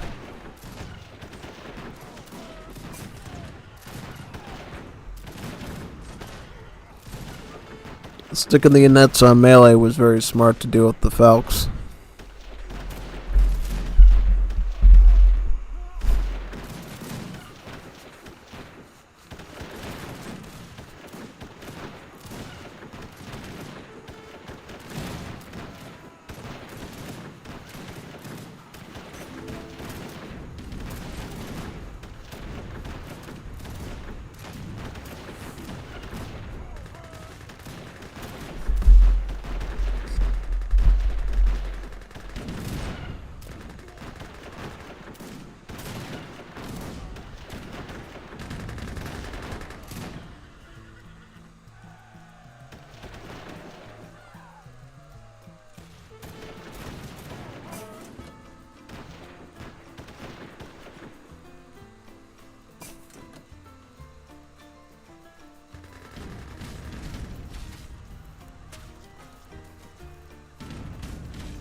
Yep, use these sailors to pick off the culverins since they have multipliers against them.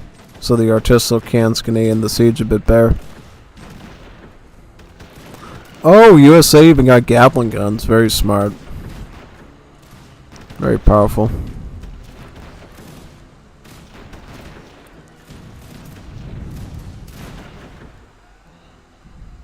Did Kevin actually pick a company up for USA?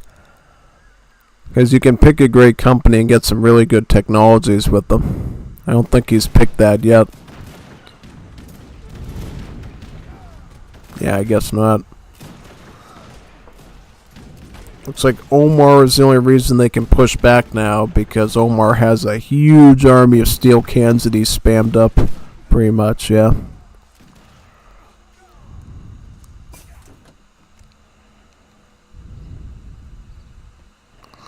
Yep, Essence Style Work allows you to make steel cans from your Krupp factories. It can mean you can spam a lot of heavy artillery very fast, yeah.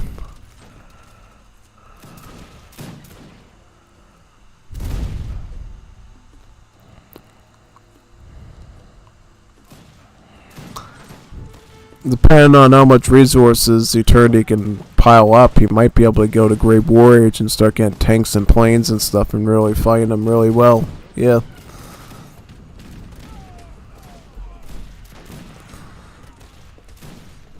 Oh, police elephants. Nice unit by Belgium there. Not quite like the Mahouts because they're more... They just do pure damage, like 52 hand with 2 splash, and then in Imperial they do even more damage. So yeah, pretty tanky unit, I would say. Big time. Yeah.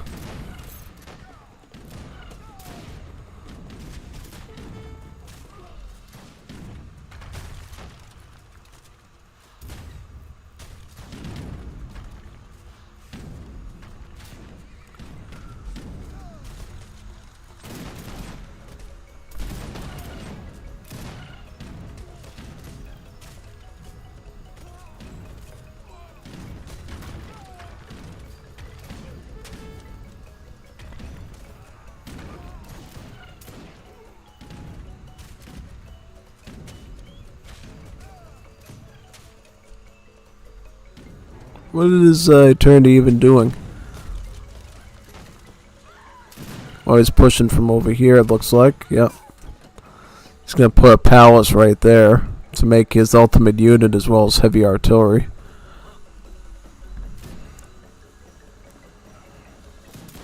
What the Fiero team needs is a way to deal with artillery and fast, as well as assault units. So they need something for assault units, and they need something for scout, assault, and artillery. If they can do that, they're all set. So probably like make like 1 million maneuver units, like 1 million mounted riflemen or something, and put them in the melee whenever the Totenkopf Hussars get involved.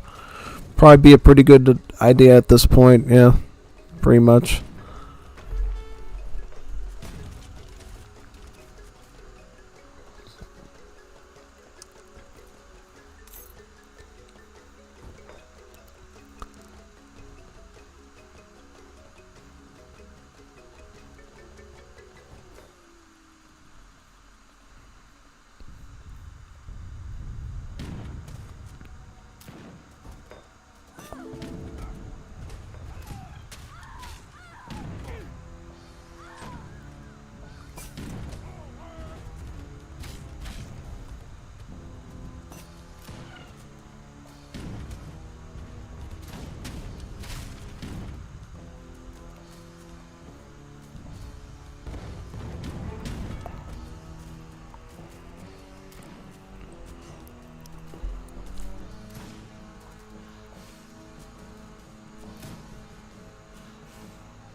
What is Eternity doing? He must be trying to go to Great War Age or something. He's like literally letting them lose their ground. Which is insane. Ringo should be able to blast the artillery with the white cannons, right? Upgrade to Grieve cannons. And here comes the Ormos. The Ormos are coming in hot. These are assault cavalry, so they'll be pretty decent at fighting other melee cavalry, pretty much. And then when it comes to fighting infantry, they'll just clean them up very fast. Kind of got those up to the Imperial upgrade, at least on the armor now. What about the attack? Probably still needs an upgrade there or two. Looks like they survived on that front, yeah. Very good. Ormos pushing in.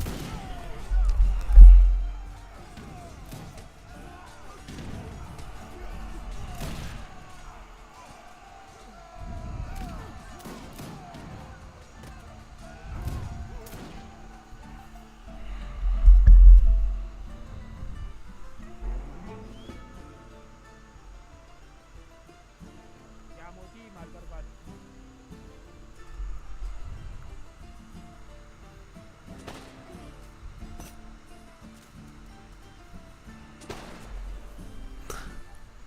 Yeah, all Gilder can do against that is just try to mass up some Dragoons to try to resist there.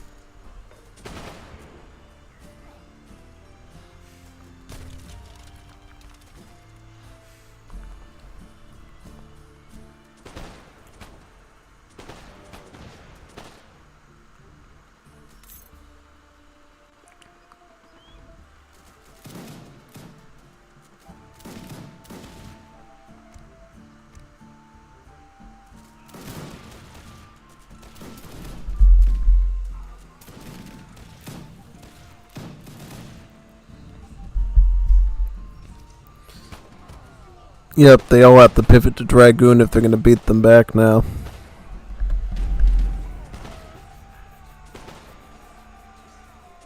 Could go into Trample, honestly. Wouldn't hurt.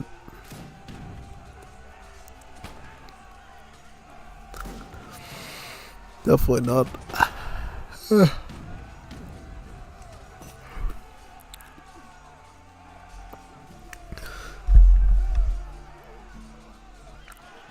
Omar picking up all the arsenal texts as we speak.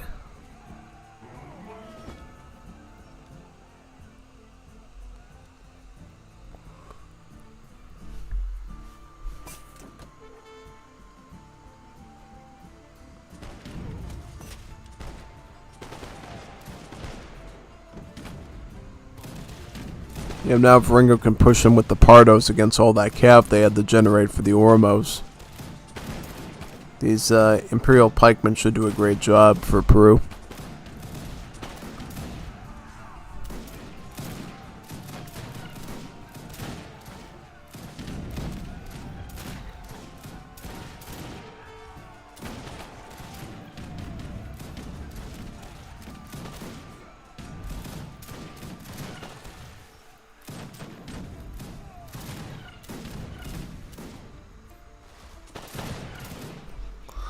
Looks like they're resisting again because the steel cann's coming back with that big army of May coffers boosted by needle gun. Needle gun, as you know, allows the German line infantry to fire faster. So it's kind of an uphill battle when you're fighting German musketeers all the time, yeah.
Ooh, distinguished Legion Piranhas now. Imperial Grenadiers.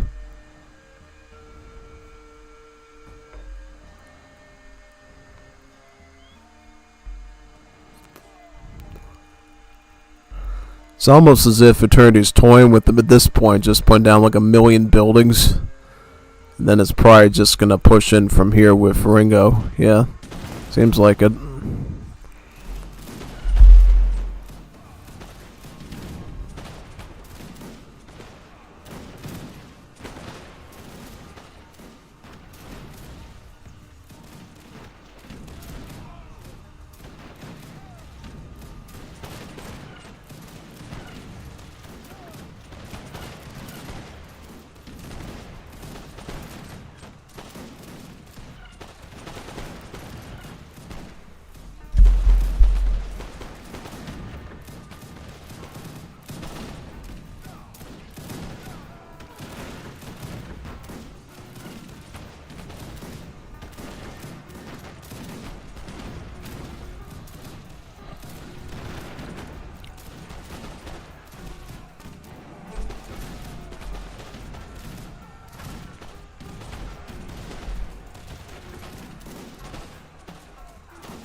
Huh.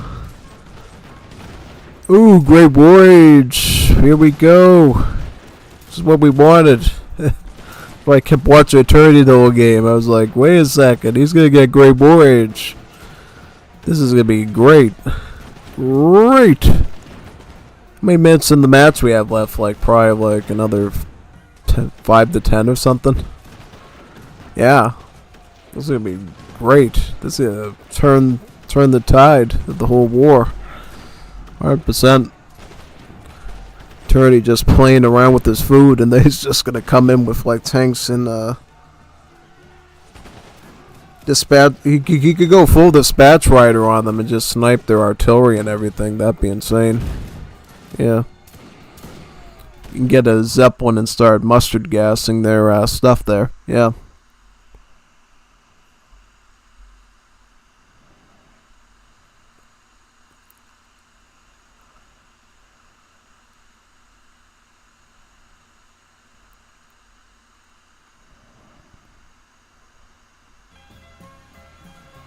Comes the Great Voyage de Eternity, yeah.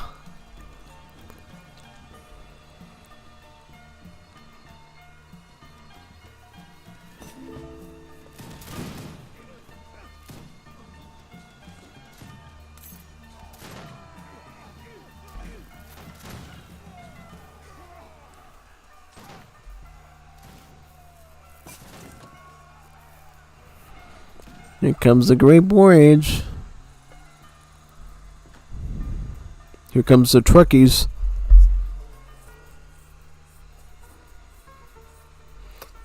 For those that haven't seen Great Voyage before, basically this is a Age 6 that you can access in Age of Empires 3 Wars of Liberty. You basically gain the ability to construct trucks at your town center, and with those trucks, you can actually start to build things called a supply depot, and then from the supply depot you can construct multiple buildings near it. So things like a field barracks to make infantry, assembly line to make heavy machinery of different kinds. You can make an airfield for your air force. You can build a shipyard to make great war vessels on the water. You can put a bunker to have like a fortified building that can fire machine gun shots at enemies. Or you can make an anti-aircraft cannon anywhere, so you don't even need a supply depot for that, just so you can protect the ground from air, like an air raid, yeah. So a lot of different buildings going on. Or you can build an oil rig. The oil rig is actually the fourth resource you see up here. For other cities, it appears in sort of this position. Basically, use the oil rig to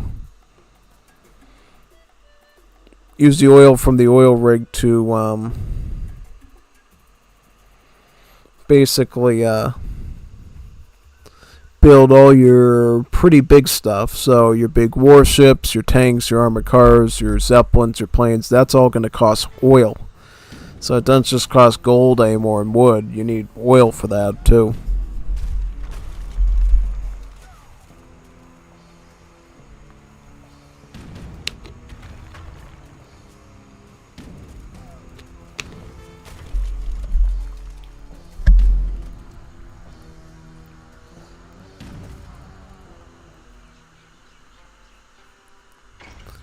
Looks like the oil rigs are down now, so can probably put some more buildings up there, yeah. How about on this side? Is he gonna put trucks here too? Maybe. I see he's getting the gold standard. This will actually reduce the coin cost of units and technologies by 10%. So this is really good for affording Great War Age type soldiers.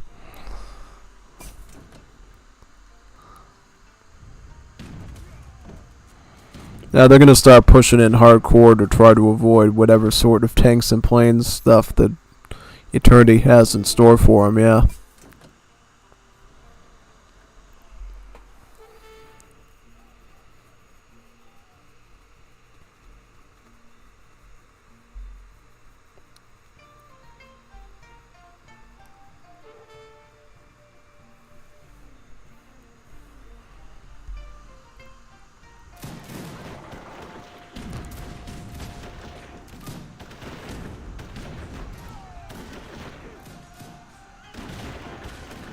Boy, these things have a pretty decent hand attack when you think about it. Like, does he have, Ringo have all the cards on those?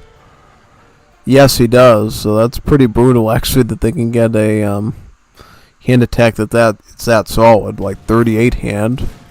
That's not bad. Like, it's almost like a Paraguayan cavalry almost in terms of damage, you know? Oh yeah, big time.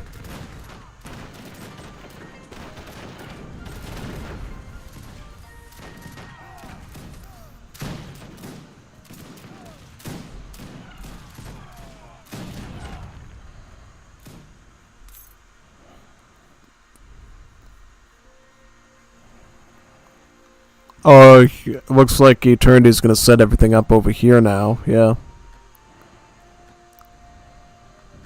Very good.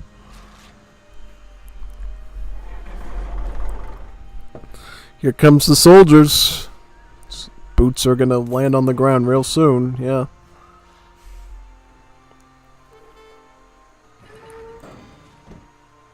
Oh, tanks, yep, tanks, soldiers, here we go. Soldiers are sort of supposed to be your backbone unit in the Great War Age. They shoot faster, way faster than any normal gunpowder infantry in the game does, so they fire very quickly. Also, they can get some new additional technologies like anti-tank guns to actually gain a multiplier against artillery, so they can actually be used in numbers to fight bigger things like cannons and even tanks and armored cars. They can get a gas mask to defend themselves from mustard gas attacks that would normally be instantly fatal for other units. And then they can take vitamins to increase their hit points, yeah. For an upgrade, that is. And then at the assembly line, you got tanks, you got armored cars, you got machine guns, field guns, which are like big, heavy pieces of World War I artillery. As well as mechanics to repair all of them, too. And in the case of African civs like Ethiopia, they get the dispatch rider, which is a motorcycle riding soldier that has multipliers, I believe, against artillery. So it's supposed to snipe cannons. I can't remember if it can snipe infantry as well. I think it used to be able to. Yeah. Yep, these soldiers, even without the anti-tank guns, are able to actually dispatch the steel guns pretty well, though. Quite impressive, actually. And here comes the tanks. The tanks are pretty cool. So how the tanks work is, is, see this? This is their machine gun attack. So they'll start to fire rapid fire machine gun shots at any sort of infantry and cavalry they encounter, and then against artillery, they have a siege attack here, a bombard attack that they use only against artillery and buildings and ships, pretty much, yeah. Will start to deal crush damage. So it's basically able to fight multiple types of units, pretty much, yeah. So it's quite powerful. Wish we got to see a little bit more of it, but unfortunately no. At that point, they were ready to basically call it quits, I think, at that point, since they knew that the tanks were coming in and everything, yeah. Also, this is what a field gun looks like. This is very powerful. It has multipliers against infantry and cavalry and eventually artillery as well, with the counter artillery battery tech research at the assembly line. So it's a very powerful piece of artillery you can use to do a lot of maximum damage. If your concern is mostly cavalry, machine guns tend to be a bit better for that, since they have rapid fire and higher multipliers against the cav, so they'll be good at just blasting through that very fast. A lot of things to look at in Great War Age, but that's just sort of the basics of it.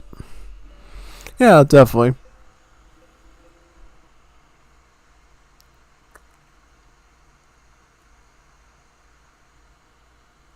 So what do you think of that one? Fun 4 versus 4? Yeah, definitely. 100%. Yeah, I gotta go do some worky stuff right now for tomorrow. Some programming stuff. So, definitely I'll stream again on Thursday or whatever day we can do it and come up with something to do, alright? See you then. Sign.